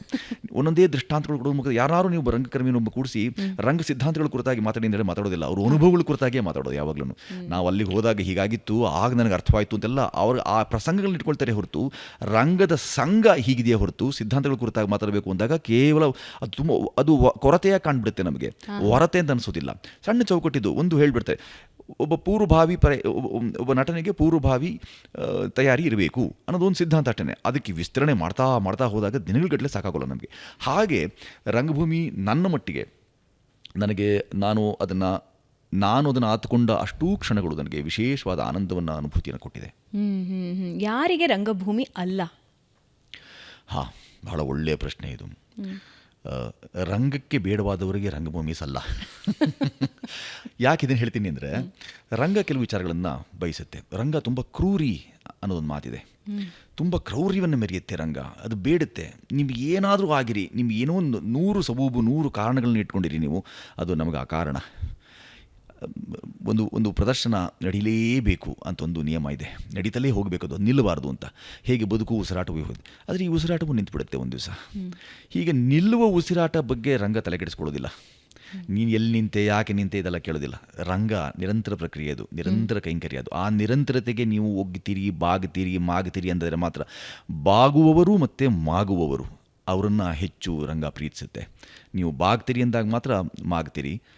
ಹಾಗೆ ಬಾಗಿ ಮಾಗುವಂಥವ್ರನ್ನ ಹೆಚ್ಚು ಸೆಳ್ಕೊಳ್ಳುತ್ತೆ. ಕಲಾದೇವಿ, ರಂಗದೇವಿ ಎಲ್ಲರನ್ನೂ ಕೈ ಬೀಸಿ ಕರೀತಾಳೆ. ಕೆಲವರನ್ನು ಮಾತ್ರ ಒಪ್ಪಿಕೊಳ್ತಾಳೆ, ಇನ್ನು ಕೆಲವೇ ಮಂದಿಯನ್ನು ಅಪ್ಪಿಕೊಳ್ತಾಳೆ. ಅಪ್ಪಿಕೊಳ್ಳೋದು ಬಹಳ ಕಡಿಮೆ ಅದು. ಹಾಗೆ ಅಪ್ಪಿಕೊಂಡಿದ್ದಾಳೆ ಅಂತಂದರೆ ಸಹೃದ ಪ್ರೇಕ್ಷಕರು, ನೋಟಕರೇ ಮಾಟಕರು ನಾವು ಹೇಳ್ತೀವಿ. ನಾವೇನು ಮಾಡ್ತೀವಿ ಅದು ಅಂತಿಮವಲ್ಲ. ನೋಟಕರು ಅದನ್ನು ಅವರೇ ಜಾದೂಗಾರರು. ಅವರೇ ನೋಡಿ ಇದು ಸತ್ಯ, ಇದು ಸರಿ ಇದೆ, ನನ್ನ ಮನಸ್ಸಿಗೆ, ನಮ್ಮ ಹೃದಯಾಂತರಾಳಕ್ಕೆ ಕೈ ಹಾಕಿದರೆ ನೀವು ನನಗೆ ವಿಫುಲವಾಗ್ಬಿಡ್ತು ಮನಸ್ಸು, ಪ್ರಫುಲ್ಲವಾಯಿತು ಮನಸ್ಸು ಅಂತ ಅವ್ರು ಏನು ಭಾವಗಳನ್ನು ಎಷ್ಟೋ ಬಾರಿ ವ್ಯಕ್ತಪಡಿಸೋಕ್ಕೂ ಸಾಧ್ಯವಾಗದಂಥ ಅನೇಕ ಭಾವಗಳಿರ್ತವರು. ನಾವು ಅಷ್ಟರಸಗಳ ಬಗ್ಗೆ ಭರತನಾಟ್ಯ ಶಾಸ್ತ್ರದಲ್ಲಿ ಹೇಳ್ತೇವೆ ನಾವು. ಅದನ್ನು ನಾವು ಸಂಸ್ಕಾರ ಭಾರತೀಯರಂತೂ ಯಾವಾಗಲೂ ಹೇಳ್ಕೊಳ್ತಿರ್ತೇವೆ. ಅದನ್ನು ಭರತಮುನಿಯ ನಾಟ್ಯಶಾಸ್ತ್ರ ಇದೆಯಲ್ಲ, ಅದು ಬಹಳ ಪ್ರಮುಖವಾದ್ದು. ಮುಖ ನೆನಪಿಟ್ಕೊಳ್ಳಿ, ಮುಖ ಇದೆ ಅದಕ್ಕೆ. ಒಂದು ಉಪಸರ್ಗ, ಮತ್ತು ಮುಖವಿರದ ಮನುಷ್ಯ ಅವನು ತನ್ನ ಭಾವ ಭಾವಾಭಿವ್ಯಕ್ತಿಯನ್ನು ಮಾಡಲಾರಾಗಿದೆಯಲ್ಲ, ಹಾಗಾಗಿ ಮುಖ ನಮಗೆ ಈ ಥರದ ಸಿದ್ಧಾಂತಗಳು, ಈ ಥರದ ಅದಕ್ಕೊಂದು ವ್ಯಾಕರಣ ಅಂತಿದೆ. ಆ ಎಲ್ಲ ಸಿದ್ಧಾಂತ ವ್ಯಾಕರಣಗಳನ್ನ ಇಟ್ಟುಕೊಂಡು ನಾವು ಕೆಲಸ ಮಾಡೋಕ್ಕೆ ಅಂತ ಹೊರಟಾಗ ಸಹಜವಾಗಿ ಅದು ಏನನ್ನೂ ಅರಿಯದೆ ಯಾರಾದರೂ ನಾನು ರಂಗಭೂಮಿ ರಂಗಕರ್ಮಿ ಅಂದ್ಕೊಂಡು ಬಂದ್ಬಿಡ್ತು ಅಂತಂದರೆ ಅದನ್ನು ರಂಗ ಅಥವಾ ರಂಗ ಈ ಚೌಕಟ್ಟು ಒಪ್ಪೋದಿಲ್ಲ. ಹಾಗಾಗಿ ಅವರಿಗೆ ಇದು ಅಲ್ಲ. ಸಾಹಿತ್ಯ ಎಲ್ಲರಿಗೆ ಎಲ್ಲ ಅಂತ ಸರ್ವಜ್ಞ ಭಾಳ ಹೇಳಿದ್ದಾನೆ. ಭಾಳ ಹಿಂದಿನೇ 17ನೇ ಶತಮಾನದಲ್ಲಿ ಹೇಳ್ಬಿಟ್ಟು ಹೋಗಿದ್ದಾನೆ, ಎಲ್ಲ ಬಲ್ಲವರಿಲ್ಲ, ಬಲ್ಲಿದರೂ ಬಹಳಿಲ್ಲ, ಸಾಹಿತ್ಯ ಎಲ್ಲರಿಗಿಲ್ಲ, ಹಾಗೆ ರಂಗಭೂಮಿ ಎಲ್ಲರಿಗೆ ಅಲ್ಲ. ಯಾಕಂದರೆ ನಾವೆಲ್ಲರೂ ರಂಗಭೂಮಿಯನ್ನು ಮುಟ್ಟು ವಾಪಸ್ ಬಂದಿರ್ತೀವಿ. ಭೋರ್ಗರಿಯೋ ಮಳೆಯಲ್ಲಿ ಬೊಗಸೆಯಲ್ಲಿ ಎಷ್ಟು ನೀರು ಉಳಿಯುತ್ತೋ ಅಷ್ಟೇ ನಮಗೆ ದಕ್ಕತ್ತೆ ಅಂತ. ರಂಗಭೂಮಿನೂ ಅಷ್ಟೇ, ಅಲ್ಲಿ ಗಟ್ಟಿಯಾಗಿ ನಿಂತವರಿಗೆ ಮಾತ್ರ ರಂಗಭೂಮಿ ಅಂತ ಅನಿಸುತ್ತೆ. ಎಲ್ರಿಗೂ ಪರಿಚಯ ಇರುತ್ತೆ, ಆದರೆ ಅದರಲ್ಲಿ ಮಿಂದೇಳೋದಕ್ಕೆ ಕೆಲವರಿಗೆ ಮಾತ್ರ ಸಾಧ್ಯ ಆಗುತ್ತೆ ಅಂತ. ಆದರೆ ರಂಗಭೂಮಿ ಮತ್ತು ಈ ಸಿನಿಮಾ ಇದೆಯಲ್ಲ, ಇದು ಅವಿನಾಭಾವ ನಂಟು. ರಂಗಭೂಮಿಯಲ್ಲಿದ್ದವರು ಬಹಳಷ್ಟು ಕಲಾವಿದರನ್ನು ಸೆಳ್ಕೊಳ್ಳುತ್ತೆ. ಪಾತ್ರಕ್ಕೆ ತಕ್ಕ ಹಾಗೆ ಬದಲಾವಣೆ ಆಗ್ತಾ ಇರ್ತಾರೆ, ಪಾತ್ರಕ್ಕೆ ತಕ್ಕ ಹಾಗೆ ಡೈಲಾಗ್ಗಳನ್ನು ಬದಲಾವಣೆ ಮಾಡ್ಕೊಳ್ತಾ ಇರ್ತಾರೆ. ಆದರೆ ಸುಚೀಂದ್ರ ಪ್ರಸಾದ್ ಅವರು ತಮ್ಮ ತನವನ್ನು ಬಿಟ್ಟು ಮತ್ತೆ ಒಂದು ಪಾತ್ರವನ್ನು ಒಪ್ಕೊಳ್ಳಿಲ್ಲ. ಸಿನಿಮಾ ಒಂದು ರೀತಿ ಅದೊಂದು ಮಾಯಾಪಟ್ಟಿಗೆ ಅಂತ ಹೇಳ್ತಾರಲ್ಲ, ಅದು ಬಹಳಷ್ಟು ಬದಲಾವಣೆಗಳನ್ನು ತಂದುಬಿಡುತ್ತೆ. ನಾನು ನ್ಯಾಷನಲ್ ಕಾಲೇಜ್ ಜಯನಗರ್ನ ವಿದ್ಯಾರ್ಥಿನಿ. ಅಲ್ಲಿ ನಿಮಗೆ ಹೆಚ್ಚಿನ ಕಲಾಕ್ಷೇತ್ರದಲ್ಲಿ ಎಷ್ಟು ಪ್ರತಿಭೆಗಳು ಉದ್ಭವ ಆಗಿದ್ದಾರೆ ಹೇಳೋದಕ್ಕೆ ಲೆಕ್ಕಗಳಿಲ್ಲ. ಮುಚ್ಚಿಯೂ ಹೋಯ್ತು ಈಗ ಅದು. ಮುಚ್ಚೋಯ್ತು, ಬೇರೆ ಏನೋ ಕಟ್ತಾ ಇದ್ದಾರೆ. ನಾನು ಕೊನೆಯ ಬಾರಿ ಹೋಗಿ ಕೂತು ನೋಡಿ ಬಂದೆ. ನಿಮ್ಮನ್ನು ಬದಲಾವಣೆ ಯಾಕೆ ಆಗಲಿಲ್ಲ ಅಂದರೆ ಪಾತ್ರಗಳಿಗೆ ತಕ್ಕ ಹಾಗೆ ಡೈಲಾಗ್ಗಳು ಬದಲಾವಣೆಗಳಾಗ್ತಾ ಇರುತ್ತೆ. ಆದರೆ ಸುಚೀಂದ್ರ ಪ್ರಸಾದ್ ಅವರೇ ಕಲಾವಿದರಾಗಿ ತೊಗೊಳ್ತೀರಾ, ನನ್ನನ್ನು ನೀವು ಬೇಕು ಅಂತೀರಾ, ನನ್ನ ಈ ಸಿನಿಮಾದಲ್ಲಿ ನಾನು ಬೇಕು ಅಂತ ಹೇಳಿದ್ರೆ ಅದು ನನ್ನ ರೂಲಿನ ಮೇಲೆ. ಹೇಗದು? ಹಾಗೇನಿಲ್ಲ, ಸ್ಪರ್ಶಿಸಿ ದರ್ಶಿಸಿ ಬಂದ್ಬಿಡೋಂಥವ್ರಿಗೆ ಪ್ರಾಯ ಈ ಥರದ ಅಪಾಯ ಒದಗಿತು. ನಾನು ಸ್ಪರ್ಶಿಸಿ ಕೇವಲ ದರ್ಶಿಸಿ ಬಂದವನಲ್ಲ, ತಳಸ್ಪರ್ಶಿ ಅಧ್ಯಯನಕ್ಕೆ ನಿಂತವನು. ನಾನು ರಾಷ್ಟ್ರೀಯ ನಾಟಕ ಶಾಲೆಯ ಭಾಗವಾಗೂ ಇದ್ದವನು. ಹಾಗಾಗಿ ನಿಮ್ಮ ಕಾಣಿಕೆ ಸ್ವಲ್ಪ ವಿಸ್ತಾರವಿದ್ದಾಗ, ಅದಕ್ಕೆ ವೈಶಾಲ್ಯ ಸಿಕ್ಕಾಗ ಸಹಜವಾಗಿ ನೀವೇನು ಮಾಡ್ತಿದ್ದೀರಿ ಅನ್ನೋದ್ರ ಬಗ್ಗೆ ನಿಮಗೆ ತೀವ್ರವಾದ ಅರಿವು ಇರುತ್ತೆ. ಅದರ ಹರಿವು ಸಹ ಹೋದಂತೆಲ್ಲ ಹೋಗಿಬಿಟ್ಟಾಗ ಸಹಜವಾಗಿ ನೀವು ಕಲಿತ ವಿದ್ಯೆ ಇದೆಯಲ್ಲ ಅದು ಅಬದ್ಧವಾಗಿಬಿಡುತ್ತೆ, ಅಪಸವ್ಯ ಆಗುತ್ತೆ. ಅಪ್ರಾಮಾಣಿಕ, ಅಪ್ರೌಢ ಮತ್ತು ಅಪ್ರಬುದ್ಧ, ಅಸಂಗತ ನಡೆ ಇದೆಯಲ್ಲ ಅದು ಕಲಾವಿತ್ ಅಂದರೆ ಕಲೆಯನ್ನು ಬಲ್ಲವ ಅಂತ ಅರ್ಥ. ಕಲಾವಿದ ಆಗಬೇಕು ಅಂತಂದರೆ, ಕಲೆಯನ್ನು ಬಲ್ಲವನು ಆಗಿ ಉಳಿಬೇಕು ಅಂತಂದರೆ ಕಲೆಯ ಮೂಲ ಸೆಲೆಯನ್ನು ಅವನು ಅರ್ಥ ಮಾಡ್ಕೊಂಡಿರಬೇಕು. ಈ ಕಾರಣಕ್ಕಾಗಿ ಯಾರು ಆ ಥರದ ಕಲೆಯನ್ನು ನಿಜವಾದ ಅರ್ಥದಲ್ಲಿ ಓದಿಕೊಂಡು ಬಂದಿರ್ತಾರೋ, ಯಾರಿಗೆ ಅದು ಕೇವಲ ದರ್ಶಿಸಿಯೋ ಸ್ಪರ್ಶಿಸಿಯೋ ಅಲ್ಲಿ ಮುಟ್ಟಿ ಓಡಿ ಬರ್ತೇನೆ ಗೋಡೆ, ನನಗೆ ಸಾಧ್ಯ ಆಗಿಲ್ಲ ಬಂದುಬಿಟ್ಟೆ ಅಂತ ಹೇಳ್ತಾರೋ ಅಂಥವ್ರಿಗೆ ಅದು ಕಷ್ಟಕರ ಅಂತ ಅನಿಸಿತು. ಆದರೆ ಅಲ್ಲಿ ನಿಂತು ಅಲ್ಲಿ ಬರುವಂಥ ನೀವು ಹೇಳಿದಂಥ ಆಗಿನ ಬಿರುಗಾಳಿ, ಭೋರ್ಗರದ ಸಮುದ್ರ, ಮತ್ತೊಂದು ಅಲೆಗಳು, ಎಡೆ ತೊಡೆಗಳು, ಆ ತಡೆ ಏನೇನು ಎಡೆ ತಡೆ ಇದ್ದಾಗ್ಯೂ ಸಹ ನೀವು ಸಂತೆಯಲ್ಲಿ ನೀವು ನಿಂತಿದ್ದೀರಿ ಕಬೀರರಾಗಿ, ನೀವು ಸಮುದ್ರದಲ್ಲಿ ಮಾಡಿದ್ದೀರಿ, ಸಮುದ್ರ ತಟದಲ್ಲಿ ಮಾಡಿದ್ದೀರಿ ಮನೆ, ಬೆಟ್ಟದ ಮೇಲೊಂದು ಮನೆ ಮಾಡ್ಕೊಂಡಿದ್ದೀರಿ. ಇದೆಲ್ಲವೂ ನಮಗೆ ವಚನ ವಾಂಗ್ಮಯ, ವಚ ಧಾತುವಿನಲ್ಲಿ ಎಲ್ಲವೂ ಅಡಗಿದೆ. ಅಲ್ಲಿ ಅಂಜಿ ಸಾಕಿದು ಅಂತ ಓಡಿ ಹೋದಂಥವ್ರನ್ನ ನಾವು ಪಲಾಯನವಾದಿಗಳು ಅಂತ ಕರೆಯೋದು. ಆದರೆ ಅವಕಾಶವಾದವನ್ನು ಪಲಾಯನವಾದವನ್ನು ಪಕ್ಕಕ್ಕಿರಿಸಿ ಇಲ್ಲಿ ಏನಾದರೂ ಸಾಧನೆ ಮಾಡಿಬಿಡ್ತೀನಿ, ಹೆಸರು, ಅಂತಸ್ತು, ಹಣ, ಅದಕ್ಕೊಂದು ಮತ್ತೇನೋ ಶ್ರೇಯ, ಈ ಎಲ್ಲ ಗರಿಗಳನ್ನು ಪಕ್ಕಕ್ಕಿಟ್ಟು ನಾನು ಕಂಡುಕೊಳ್ತೀನಿ, ಇದರ ಮುಖಾಂತರ ಸಂವಹನ ಪ್ರಕ್ರಿಯೆ ಇದೆಯಲ್ಲ ಅದನ್ನು ಇನ್ನಷ್ಟು ಮೊನಚಾಗಿಸ್ತೀನಿ ಅದಕ್ಕೆ ಅಂತ ಯಾವಾಗ ಯೋಚನೆ ಮಾಡ್ತಿರೋ ಆವಾಗ ಈ ಕಲಾದೇವಿಯು ಸಹ ಬೇರೆ ರೀತಿಯಲ್ಲಿ ಅದಕ್ಕೆ ವ್ಯತಿರಿಕ್ತವಾಗಿ ಆಕೆ ವ್ಯವಹರಿಸೋಲ್ಲ, ಕೈ ಹಿಡಿದು ನಡೆಸುವಂಥ ಕೆಲಸವನ್ನು ಮಾಡ್ತಾಳೆ. ಮಿಕ್ಕವರೆಲ್ಲರೂ ಪ್ರಾಯ ಹಾಗೆ ಮಾಡ್ತಾರೆ ಅಂತ ಅನಿಸುತ್ತೆ. ಇಲ್ಲಿ ದಿಢೀರ್ ಶ್ರಮರಾಹಿತ್ಯವಾದಂಥ ದಿಢೀರ್ ಯಶವೋ, ಹಣವೋ, ಕೀರ್ತಿಯೋ, ಹೆಸರೋ ಎಲ್ಲ ಆಗ್ಬಿಡಬೇಕು ಅಂತ ಯಾರು ವಾಂಛೆ ಇಟ್ಕೊಂಡು ಬರ್ತಾರೆ ಅವ್ರಿಗೆ ಸಹಜವಾಗಿ 8 ವರ್ಷ ಸತತವಾಗಿ 10 ವರ್ಷ ಎಣಿಕೆಗಾಗಿ ಮಾಡುವಂಥ ಕೆಲಸವಲ್ಲ ಅದು. ಇಷ್ಟು ವರ್ಷ ಅದೊಂದು ಬೌದ್ಧಿಕ ಕೈಂಕರ್ಯ, ಅದೊಂದು ಬೌದ್ಧಿಕ ಔನ್ನತ್ಯಕ್ಕಾಗಿ ನಿಮ್ಮನ್ನು ನೀವು ಕಂಡುಕೊಳ್ಳೋದಕ್ಕಾಗಿ ಮತ್ತು ಇತರರಿಗೆ ನೀವೇನೋ ಅಂತ ಹೇಳೋದಕ್ಕೆ ಮಾಡುವಂಥ ಒಂದು ಸೇತು ಇದೆಯಲ್ಲ, ಆಗಲಿ ನೀವು ಹೇಳಿದಂಥದ್ದು, ಆ ಸೇತು ನಿರ್ಮಾಣಕ್ಕಾಗಿ ನೀವು ಕೆಲಸ ಮಾಡ್ತಿರಬೇಕಾದಾಗ ಸಹಜವಾಗಿ ನಿಮಗೆ ಸೋಲಾಗೋಲ್ಲ. ತುಂಬ ಜನರು ಅರ್ಧದಲ್ಲಿ ಮರಳಿ ಹೋಗಿಬಿಟ್ಟು ಇಲ್ಲ ತುಂಬ ದೂರ ಆಯಿತು ಅಂತ ಜರಿಯುವ ಕೆಲಸ, ಕೈಗೆಟಕದ ದ್ರಾಕ್ಷಿ ಹುಳಿ, ಯಾವಾಗ ಎಗಿರಿ ಕೊನೆಗೆ ಆಗಲಿಲ್ವೋ, ನನಗೆ ಸಿಕ್ಕಲಿಲ್ವೋ, ಚೆನ್ನಾಗಿಲ್ಲ ಅದು ಹುಳಿಯೋದು, ಯಾವಾಗ ದಾಟರು ಸಾಧ್ಯ ಆಗಿಲ್ವಾ ಅದು ಮಧ್ಯದಲ್ಲಿ ಎಲ್ಲ ಕಿತ್ತು ಹೋಗಿದೆ. ಅಲ್ಲಿ ಹೋದ್ಮೇಲೆ ನಾನು ಅಂದ್ಕೊಂಡೆ ಅಲ್ಲಿ ತನಕ ಹೋದ್ಮೇಲೆ ಏನು ಮಾಡೋದು, ಹೋಗ್ಬಿಡ್ತೀನಿ, ಹೋದ ನಂತರದ ಸ್ಥಿತಿ ಏನು, ಅಲ್ಲಿನ ಗತಿ ಏನು, ಅದ್ರ ಬದಲು ಇಲ್ಲೇ ಇರ್ಬೋದಲ್ಲ. ಈ ಥರದ ಸಬೂಬು ವೀರರು ಸಮಜಾಯಿಷಿ ಶೂರರು ನಾವು ಆದಾಗ, ಎಲ್ಲಕ್ಕೂ ಸಬೂಬು ಕೊಡುವಂಥ ಸಮಜಾಯಿಷಿ ವೀರರು ನಾವು ಆಗ್ಬಿಟ್ಟಾಗ ಸಹಜವಾಗಿ ಅದು ಅವರಿಗೆ ನೋಡಿ, ಹಣ್ಣು ಬಿಡುವ ಮರಕ್ಕಷ್ಟೇ ಕಲ್ಲು ಹೊಡೆಯೋದು ಯಾರಾದರೂ, ಹಣ್ಣು ಬಿಡದ ಮರಕ್ಕೆ ಯಾರೂ ಕಲ್ಲು ಹೊಡೆಯೋಲ್ಲ. ಹಾಗಾಗಿ ಈ ಥರದ್ದೆಲ್ಲ ಕೆಲವು ಸಂಗತಿಗಳು ನಮಗೆ ಕಾಣಿಕೆಯಾಗಿ ಉಪಜವಾಗಿ ಮತ್ತು ಈ ರಂಗ ನಮಗೆ ಕೊಡಮಾಡಿದಂಥ ಉಡುಗೊರೆಯಾಗಿ ಬಳುವಳಿಯಾಗಿ ದಕ್ತಾ ಹೋಗುತ್ತೆ. ಅದನ್ನು ಯಾರು ತಮ್ಮದಾಗಿಸ್ಕೊಳ್ತಾರೆ ಅವ್ರಿಗೆ ಒಂದು ಹಿರಿತನ ಸಿಕ್ಕುತ್ತೆ, ಅವ್ರಿಗೊಂದು ಶ್ರೇಯ ಸಿಕ್ಕುತ್ತೆ. ಅವರು ಬಯಸಿದ ಶ್ರೇಯ ಅದಾಗಿರಬಾರ್ದು, ಇತರರು ಕೊಡಮಾಡಿದಂಥ ಉಪಾಧಿ ಆಗಬೇಕದು. ಬಯಸಿದ್ದಲ್ಲ ಅದು ಯಾಚಿಸಿ ಬಯಸಿ ಆಗಬಾರ್ದಲ್ಲ, ಅದಾಗಬಾರ್ದು. ಅದು ಇತರರು ಕೊಡ್ಬೋದಾದಂಥ ಉಪಾಧಿ ಅದು. ಅದು ನಾವು ನಿಮ್ಮನ್ನು ನೋಡಿದಾಗ ಹಾಗೆ ಅನಿಸುತ್ತೆ, ನಿಮ್ಮನ್ನು ನೋಡಿದಾಗ ನಿಮ್ಮ ಮಾತು ಕೇಳಬೇಕು ಅನಿಸುತ್ತೆ, ನಿಮ್ಮ ನಟನೆ ನೋಡಬೇಕು ಅನಿಸುತ್ತೆ ಅಂತ ಇತರರು ಹೇಳಿದಾಗ, ನೀವೇ ಹೇಳಿದಾಗ ಬದಬಳಕೆ ಮಾಡಿದ ಮುಖ ಸ್ತುತಿ ಇದೆಯಲ್ಲ, ಆ ಸ್ತುತಿ ಇರಬೇಕು. ಅದು ಸ್ತುತ್ಯಂತರವಾದ, ಸ್ಥಿತ್ಯಂತರವಾದಂಥ, ಲಿಪ್ಯಂತರವಾದಂಥ, ತಲತಲಾಂತರ ಬರ್ಬೋದಂಥ ಕೆಲಸ ಆಗ್ಬೋದು ಅದು. ಅದು ಎಲ್ಲರೂ ಹೇಳ್ದಂಗೆ ನನಗೆ ಕಲೆ ರಕ್ತಗತವಾಗಿತ್ತು, ರಕ್ತಗತವಾಗಿ ಏನೂ ಇರೋದಿಲ್ಲ, ರೂಢಿಗತವಾಗಬೇಕದು. ಕಲೆ ಯಾವತ್ತೂ ರಕ್ತಗತವಾಗಿ ಬಂದುಬಿಡೋಲ್ಲ ನಿಮಗೆ. ಇದಕ್ಕೆಲ್ಲ ಈ ಹಿಂದಿನ ಪರಿಶ್ರಮ ಇದೆಯಲ್ಲ, ಇದನ್ನು ನಾವು ಸಾಧಿಸಿ, ಒಂದು ವಿಕ್ರಮ ಸಾಧಿಸಿ ನಂತರ ಅದನ್ನು ದಾಟಿಸಿ ಕೊನೆಗೆ ಅದಕ್ಕೆ ಪರೀಕ್ಷೆ, ನೀವು ತುಂಬ ವಿಧೇಯ ವಿದ್ಯಾರ್ಥಿಯಾಗಿ ಪರೀಕ್ಷೆ ಬರೆದು ನಿಮ್ಮ ಫಲಿತಾಂಶಕ್ಕಾಗಿ ಕಾಯ್ತಾ ಇರಬೇಕು. ಇಂಥವೆಲ್ಲವೂ ನಾವು ಈ ಹರಟೆಯಲ್ಲಿ ಮಾತಾಡ್ಕೊಳ್ಳಿಲ್ಲ ಅಂತಂದರೆ ತುಂಬ ಜನರು, ಎಷ್ಟೋ ಜನರನ್ನು ನೋಡ್ತೀವಿ, ಎಳೆಯರು, ಅವ್ರ ಧಾರ್ಷ್ಟ್ಯವೇ ನಾನು ರಂಗಭೂಮಿನಲ್ಲಿ ಬಂದವನು ಅಂತ ಹೇಳ್ತಾರೆ. ರಂಗದ ರಾ ಗೊತ್ತಿರೋದಿಲ್ಲ, ಅನುಸ್ವಾರ ನಂತರದ್ದು. ರಂಗದ ರಾ ಗೊತ್ತಿಲ್ಲದೆ ಗಾತಂಕ ಬರೋದಾದರೂ ಹೇಗೆ? ಮೊದಲನೇ ಅನುಸ್ವಾರ ಬೇರೆ ಇದೆ. ಸ್ವರದಲ್ಲಿ ಅನೇಕ ಪ್ರಭೇದಗಳಿವೆ ಅಂತಲೂ ಗೊತ್ತಿದೆ ನಿಮಗೆ. ಆ ಥರದ 7 ಸ್ವರ ಎಲ್ಲ ಇಟ್ಕೊಂಡು ಅದೇನೂ ಇಲ್ದಂಗೆ ಅನುಸ್ವಾರದಲ್ಲಿ ಸ್ವರ ಸಾಧನೆಯೇ ಆಗಿಲ್ಲ ಅಂತಂದರೆ ರಂಗ ಅಂತ ಹೇಳೋದಾದರೂ ಹೇಗೆ? ಈ ಥರ ಯಾವುದೇ ವಿಭಾಗಕ್ಕೆ, ಅದು ಕೇವಲ ರಂಗಕ್ಕಷ್ಟೇ ಅಲ್ಲ, ನಿಮ್ಮ ವಿಭಾಗದಲ್ಲಿ ಏನು ಕೆಲಸ ಮಾಡ್ತೀರಿ ನೀವು, ನಿಮ್ಮ ವೃತ್ತಿ ಸಂಬಂಧಿ, ಅಲ್ಲೆಲ್ಲವೂ ಈ ಥರದ ಶ್ರದ್ಧೆ ಬಹಳ ಮುಖ್ಯವಾಗಿ ಕೆಲಸ ಮಾಡುತ್ತೆ. ಇವತ್ತಿನ ಜನ್ಜಿ ವಿಷಯಕ್ಕೆ ಬರೋದಾದರೆ, ಜನ್ಜಿಗಳ ಮನಸ್ಥಿತಿ ಹೇಗಿರುತ್ತೆ ಅಂತ ಹೇಳಿದ್ರೆ, 35-40 ವರ್ಷಕ್ಕೆ ನಾನು ರಿಟೈರ್ಡ್ ಆಗಿಬಿಡಬೇಕು, ತುಂಬ ದುಡ್ಡು ಮಾಡಬೇಕು, ನಾನು ಮುಂದಕ್ಕೆ ದುಡಿಬಾರ್ದು. ಈಗ ಬಹಳಷ್ಟು ಜನ ಈ ಮಾತನ್ನು ಹೇಳ್ತಾ ಇರ್ತಾರೆ. ನೀವು ಸಿನಿಮಾ ರಂಗದಲ್ಲಿ ಇರುವವರು, ಸೆಳೆತ ಸಿನಿಮಾ ರಂಗದಲ್ಲಿ ಕಲೆ ಹೌದು, ಆದರೆ ಅದಕ್ಕಿಂತ ಹೆಚ್ಚಿನ ಸೆಳೆತ ಹಣದ ಬಗ್ಗೆ ಇರುತ್ತೆ, ಪ್ರಖ್ಯಾತಿಯ ಬಗ್ಗೆ ಇರುತ್ತೆ. ಎಷ್ಟಾಗುತ್ತೋ ಅಷ್ಟು ಜನ ಬಂದು ನಿಂತ್ಕೋಬೇಕು, ಹಾಗೆ ಹೀಗೆ ಅಂತೆಲ್ಲ ಸಿನಿಮಾ ರಂಗದ ಬಹಳಷ್ಟು ಜನ ಮಾತಾಡ್ತಾರೆ. ನಾನು 5 ವರ್ಷದಲ್ಲಿ ಈ ಲೆವೆಲಲ್ಲಿ ಇರಬೇಕು, 10 ವರ್ಷದಲ್ಲಿ ಈ ಲೆವೆಲಲ್ಲಿ ಇರಬೇಕು, ಇಷ್ಟು ಬ್ಯಾಂಕ್ ಬ್ಯಾಲೆನ್ಸ್ ಇರಬೇಕು ಅಂತ. ಸುಚೇಂದ್ರ ಪ್ರಸಾದ್ ಅವರಿಗೆ ಯಾವ ಸೆಳೆತಗಳು ಯಾವತ್ತೂ ಕಾಡಲೇ ಇಲ್ವಾ? ಅದು ಕೊಳೆತ ಅನುಭವ ಅಂತ ಗೊತ್ತಾದಕ್ಕಿಂತ ಅದು ಕೊಳೆತ ಅನುಭವ, ಅದು ಅಂದರೆ ಕೊಳೆತ ವಾಂಛೆ ಅದು. ಹಾಗಾಗಿ ಸೆಳೆತಕ್ಕೆ ಅದು ಸೆಳೆತಾನೇ ಅಲ್ಲ, ಮೊದಲು ಅದು ಅಪರಿಹಾರ್ಯ. ಅದೇನು ಅಂದರೆ ಅದರಲ್ಲಿ ಬದ್ಧತೆಯೇ ಇಲ್ಲ. ನೋಡಿ, ನಾವು ಪಾಪ ಅವ್ರನ್ನ ಜರಿಯೋದು ಬೇಡ. ಅದು ಬರುವ ತಲೆಮಾರುಗಳು, ಅವರು ಈಗಿನ ತಲೆಮಾರು ಅಥವಾ ಈಗ ಮುಂದಿನ ತಲೆಮಾರು ಆಗೋದಕ್ಕೆ ಸಿದ್ಧವಾಗಿರುವಂಥ ಇದೊಂದು ಪೀಳಿಗೆ, ಈ ಥರದ್ದು ಏನೂ ಅವ್ರು ಜರಿಬೇಕಾದಿಲ್ಲ. ನಾವೇ ಅವ್ರಿಗೆ ಕೊಡಮಾಡಿದಂಥ ವಾತಾವರಣ ಅದು.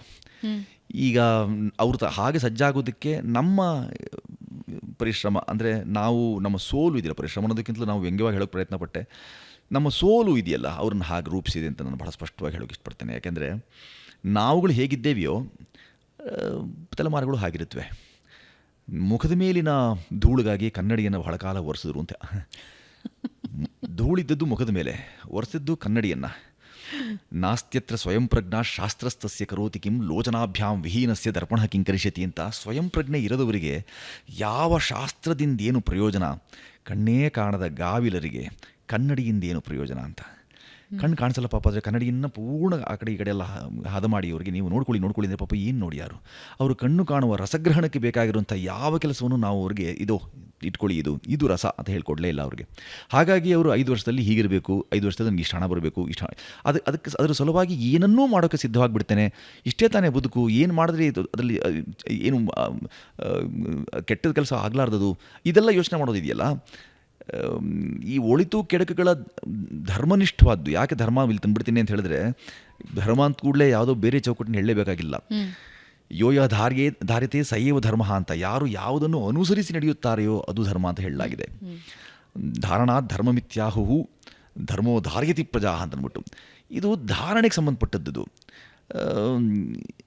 ಈ ಥರದ ಧರ್ಮ ಅಂದಾಗ ನಮಗೆ ವಾದ್ಯ ಧರ್ಮ, ಮನೋಧರ್ಮ, ಪ್ರಜಾಧರ್ಮ, ಈ ಥರದ್ದೇ ನಮ್ಮ ವೃತ್ತಿ ಧರ್ಮ, ಎಲ್ಲದಕ್ಕೂ ಧರ್ಮ ಬೇಕೇ ಬೇಕು ನಿಮಗೆ.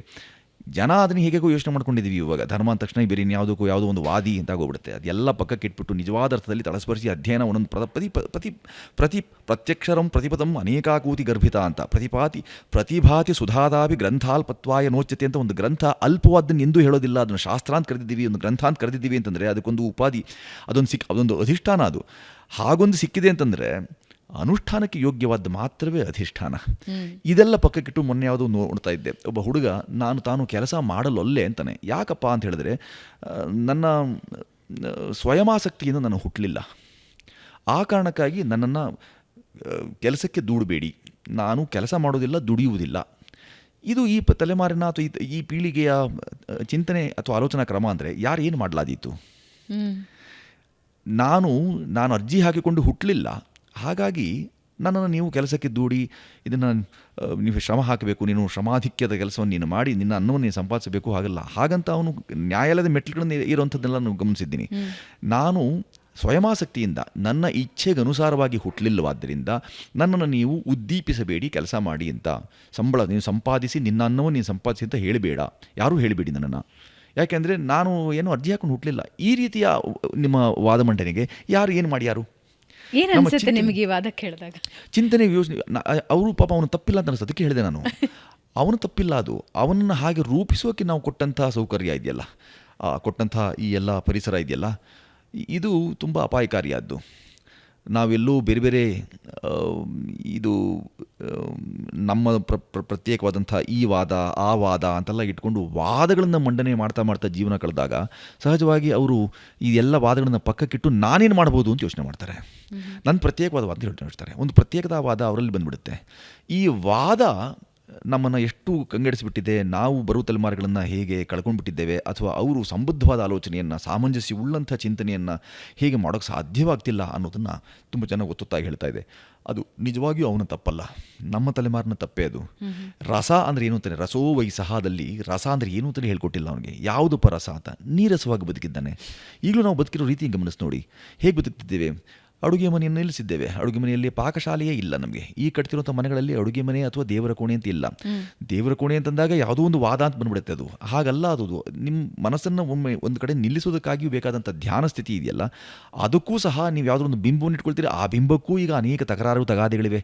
ಇಂಥ ಎಲ್ಲ ತಕರಾರುಗಳ ನಡುವೆ ನೀವು ಒಂದು ಸಮಚಿತ್ತವಾದ ಸಮದೃಷ್ಟಿ ಇರುವಂಥ ಸಮಭಾವದ ಬದುಕನ್ನು ಹೇಗೆ ಬದುಕೀರಿ? ಸಮಾಜ ಅಂತೆಲ್ಲ ಸುಮ್ಮನೆ ಹೇಳ್ತೇವೆ, ಸಮತೆ ಎಲ್ಲಿದೆ? ಈ ಥರದ್ದೆಲ್ಲ ಸಂಗತಿಗಳನ್ನು ಹಿಡ್ಕೊಂಡು ನಾವು ಎಷ್ಟು ಚರ್ಚೆ ಮಾಡಿದ್ರೂ ಅಹೋರಾತ್ರಿ ಚರ್ಚೆ ಮಾಡ್ತಲೇ ಹೋಗ್ಬೋದು. ನಿಮ್ಮ ಪ್ರಕಾರ ಸಮಾಜ ಅಂದ್ರೇನು? ಯಾವುದು ಸಮತೆಯನ್ನು ಬೋಧಿಸುತ್ತದೋ, ಎಲ್ಲಿ ತರತಮವಿಲ್ಲವೋ ಅದು ಸಮಲ್ವೇ. ತಾರತಮ್ಯವನ್ನು ಚಿಂತನೆಯಲ್ಲಿಯೂ ಸಹ ಕೇವಲ ಯಾವುದೋ ಮೇಲು ಕೀಳು ಅದನ್ನೆಲ್ಲ ಪಕ್ಕಕ್ಕಿಟ್ಟು ಚಿಂತನೆಯಲ್ಲೇ ಎಷ್ಟೊಂದು ತಾರತಮ್ಯ ಇಟ್ಕೊಂಡ್ರೆ, ಅಷ್ಟೊಂದು ತಾರತಮ್ಯ ಇಟ್ಕೊಂಡ್ಬಿಟ್ರೆ ಸಮ ಹೇಗೆ? ಮತ್ತೆ ಭಾವವೂ ಸಮವಿರಬೇಕು, ಚಿತ್ತವೂ ಸಮವಿರಬೇಕು, ದೃಷ್ಟಿಯೂ ಸಮ ಇರಬೇಕು. ಎಲ್ಲಿ ಸಮ ಇರುತ್ತೋ ಅದು ಸಮಾಜ ಅಲ್ವೇ? ಸಮಾಜ ಅಂದ್ರೇನು? ಒಂದು ಕುಟುಂಬ ಒಂದು ಸಣ್ಣ ಸಮಾಜದ ಒಂದು ಸಣ್ಣ ಘಟಕ. ಆ ಘಟಕದಲ್ಲಿ ಸಮತೆಯೇ ಇಲ್ಲ ಅಂತಂದರೆ, ಚಿಂತನೆಯಲ್ಲೇ ಸಮತೆ ಇಲ್ಲ, ದೃಷ್ಟಿಯಲ್ಲಿ ಸಮತೆ ಇಲ್ಲ, ಭಾವನೆಯಲ್ಲಿ ಸಮತೆ ಇಲ್ಲ ಅಂತಂದಾಗ ಸಮಾಜದ ನಿರ್ಮಾಣ ಆದರೂ ಹೇಗಾದೀತು? ಸಮ ಅಂತಂದ ಕೂಡಲೇ ವಿಷಮವಲ್ಲದ ಆಗಬೇಕಲ್ವೇ? ನಮ್ಮ ಚಿಂತನೆಯಲ್ಲೂ ವಿಷಮತೆ ಇಷ್ಟೊಂದಿತ್ತು ಅಂತಂದರೆ, ಇಷ್ಟೊಂದು ವಿಷ, ಇಷ್ಟೊಂದು ವಿಮುಖತೆ ಇದು ಬಿಡ್ತು ಅಂತಂದರೆ ನೀವು ಮುಖವನ್ನಾದರೂ ಹೇಗೆ ಉಳಿಸ್ಕೊಳ್ತೀರಿ? ಕಲಾವಿದರಾಗಿ ನಾವು ಮುಖಮೌಲ್ಯ ಅಂತ ಕರಿತೀವಿ ನಾವು. ಈ ಮೌಲ್ಯ ಬೇರೆ ಇನ್ಯಾವುದಕ್ಕೂ ನೀವು ಮಾಧ್ಯಮವೊಂದನ್ನು ಉದ್ಯಮ ಮಾಡಿಕೊಂಡ್ರೆ, ಕೇವಲ ಉದ್ಯಮ ಅದಿಲ್ಲದೆ ಆಗೋದೇ ಇಲ್ಲ ಅಂತ ಯೋಚನೆ ಮಾಡಿದಾಗ ಸಹಜವಾಗಿ ನೀವು ಕೇಳುವಂಥ ಪ್ರಶ್ನೆಗಳಿಗೆ ಈ ಥರದೆಲ್ಲ ಉತ್ತರಗಳನ್ನು ಹುಡುಕ್ತಲೇ ಹೋಗ್ಬೇಕು. ನಾವು ಯೋಚನೆ ಮಾಡಿದ್ದು ಇದು ಉದ್ಯಮವಾಗಿ ಅಲ್ಲ, ಇದು ನಮಗೆ ಸಂವಹನ ಮಾಧ್ಯಮ ಅಂತ ಯೋಚನೆ ಮಾಡಿದ್ವಿ. ಬದುಕಿಗೆ ಉದ್ರಂಭರಣಕ್ಕೆ ಬೇಕಾಗಿತ್ತು, ಅದಕ್ಕೆ ಇಷ್ಟೋ ಅಷ್ಟು. ಆದರೆ ಅದಕ್ಕೆ ಪ್ರಾಧಾನ್ಯತೆ ಕೊಟ್ಬಿಟ್ವಲ್ಲ ನಾವು. ಅಂಥ ಪ್ರಾಧಾನ್ಯತೆ ಕೊಟ್ಟ ದಿನದಿಂದ ನಮ್ಗೆ ಆರಂಭವಾಯಿತು ಈ ಎಲ್ಲ ಸಂಕಷ್ಟಗಳು. ಅದು ಎಲ್ಲ ಕ್ಷೇತ್ರಗಳಲ್ಲಿದೆ ಅಂತ ಅನ್ಸುತ್ತೆ. ಯಾವ ಕ್ಷೇತ್ರಕ್ಕೂ ಅನ್ವಯ. ನಾನು ಹೇಳ್ತಿರೋದು ಕೇವಲ ಒಂದು ಕ್ಷೇತ್ರ ಅಲ್ಲ, ನೀವು ಯಾವ ವಿಭಾಗ, ಯಾವ ವಲಯ, ಯಾವ ವೃತ್ತಿಯಲ್ಲಿ ತೆಕ್ಕೊಂಡ್ರೂ ಈ ಸಮತೆ ಇದೆಯಲ್ಲ, ಅದು ಬಹಳ ಮುಖ್ಯ. ಯಾರೋ ಇದರನ್ನು ತುಂಬ ಪ್ರೀತಿಯಿಂದ ಕಾಣಬಹುದಾದಂಥ ಒಂದು ಪರಿಸರವನ್ನು ಅವರು ಹೆದರಿ ನಡುಗುವ ಅಥವಾ ಒತ್ತಡಕ್ಕೆ ಮಣಿದು ತಮ್ಮ ಆತ್ಮಹತ್ಯೆ ಮಾಡಿಕೊಳ್ಳುವ, ಆತ್ಮವನ್ನು ಹತ್ಯೆ ಮಾಡ್ಕೊಳ್ಳೋದು ಹೇಗೆ? ಆತ್ಮ ಅಮರವಲ್ವೇ? ಹತ್ಯೆ ಮಾಡೋಕ್ಕೆ ಸಾಧ್ಯವಿದೆಯೇ? ಇಂಥ ಕ್ವಚಿತ್ ಬುದ್ಧಿ, ಇಂಥ ಕನಿಷ್ಠ ಬುದ್ಧಿ ಇಲ್ದಿರೋಂಥವ್ರು, ದೇಹಕ್ಕೆ ಮಾತ್ರ ಸಾವು ಅಂತ ಗೊತ್ತಿಲ್ಲದಂಥವ್ರು ಹೋಗಿ ತಮ್ಮನ್ನು ತಾವು ಅರ್ಪಿಸ್ಕೊಂಡು ಬಿಡ್ತೇವೆ, ಅದನ್ನು ಸಮರ್ಪಣೆ ಅಂತ ಕರಿಕೊಳ್ತೇವೆ. ಅವ್ರನ್ನ ಹುತಾತ್ಮ ಅಂತ ಕರೆಯೋಕ್ಕೆ ಸಾಧ್ಯವಿದೆಯೇ? ಯಾರೋ ಕೊಟ್ಟ ಈ ಜೀವನ, ಯಾವ ಕಾರಣದ ಶಕ್ತಿ, ಅಗೋಚರ ಶಕ್ತಿ ನಮಗೆ ಕರುಣಿಸಿದಂಥ, ದಯಪಾಲಿಸಿದಂಥ ಈ ಜೀವನವನ್ನು ನಾನು ವನದಲ್ಲಿ ಕಳಿತೀನಿ ಅಂದಾದರೂ ಪರವಾಗಿಲ್ಲ, ಇಲ್ಲ ಇನ್ನಿಲ್ಲವಾಗ್ತೀನಿ ಅಂತಂದರೆ ಅದನ್ನು ಏನಂತ ಕರೆಯೋಣ? ಈ ತಲೆಮಾರು ಹಾಗೆಲ್ಲ ಮಾಡ್ತಿರೋದನ್ನು ಗಮನಿಸಿದ್ರೆ ಏನು ದಿನ ಬೆಳಗಾದ್ರೆ ನೀವು ತೆಗೆದು ನೋಡಿ, ಸಣ್ಣ ಪುಟ್ಟ ವಯಸ್ಸು 16, 17, 18, 20 ಅಂಥವರು ಯಾವ ಕಾರಣಗಳಿಗಾಗಿ ತಮ್ಮ ಆತ್ಮಾಹುತಿ ಇದು ಅರ್ಪಣೆ ಮಾಡ್ಕೊಂಡು ಬಿಡ್ತಾರೆ ಬದುಕನ್ನು. ಏನು ಆಹುತಿನ ಅದು? ಹತ್ಯೆ ಯಾಕೆ ಮಾಡಬೇಕು? ಇಂಥವೆಲ್ಲ ಗಮನಿಸಿದಾಗ ಅಂಥವೆಲ್ಲದಕ್ಕೂ ಉತ್ತರವಾಗಿ ನಮಗೆ ಈ ಕಲೆ ಅಥವಾ ಈ ಸಂಸ್ಕೃತಿ ಇದೆಯಲ್ಲ, ನಮಗೆ ಅದಕ್ಕೆ ವಿಕೃತಿಗಳನ್ನು ತೊಡೆಯುವಂಥದ್ದಕ್ಕೆ ಸಂಸ್ಕೃತಿ ಸಹಕಾರಿ ಅಂತ ಹೇಳ್ತೇನೆ ನಾನು. ಅದನ್ನು ನಾವು ಪರ್ಯಾವರಣದಿಂದ ಹಿಡಿದು ಕುಟುಂಬ ಪ್ರಬೋಧನದವರೆಗೆ ಇದೆಲ್ಲವೂ ಬಹಳ ಮುಖ್ಯವಾಗಿ ನಮಗೆ ನಮ್ಮ ಎದೆಯಾಳಕ್ಕೆ ಅಥವಾ ಮನಸ್ಸಿನಾಳಕ್ಕೆ ಇಳಿದೇ ಹೋಯಿತು ಅಂತಂದರೆ ಸಹಜವಾಗಿ ಬರುವ ತಲೆಮಾರುಗಳು ನೀವೀಗೇನು ಹೇಳ್ತಿದ್ದೀರಿ ಹಾಗೆಲ್ಲ ಆಗ್ತದೆ, ಮುಂದಿನ ತಲೆಮಾರುಗಳು ಪೀಳಿಗೆಗಳು ಹೀಗೆ ಯೋಚನೆ ಮಾಡ್ತಾರೆ, ಅದಕ್ಕೆ ಯಾರು ಹೊಣೆಗಾರರು? ನಾವೇ ಹೊಣೆಗಾರರು.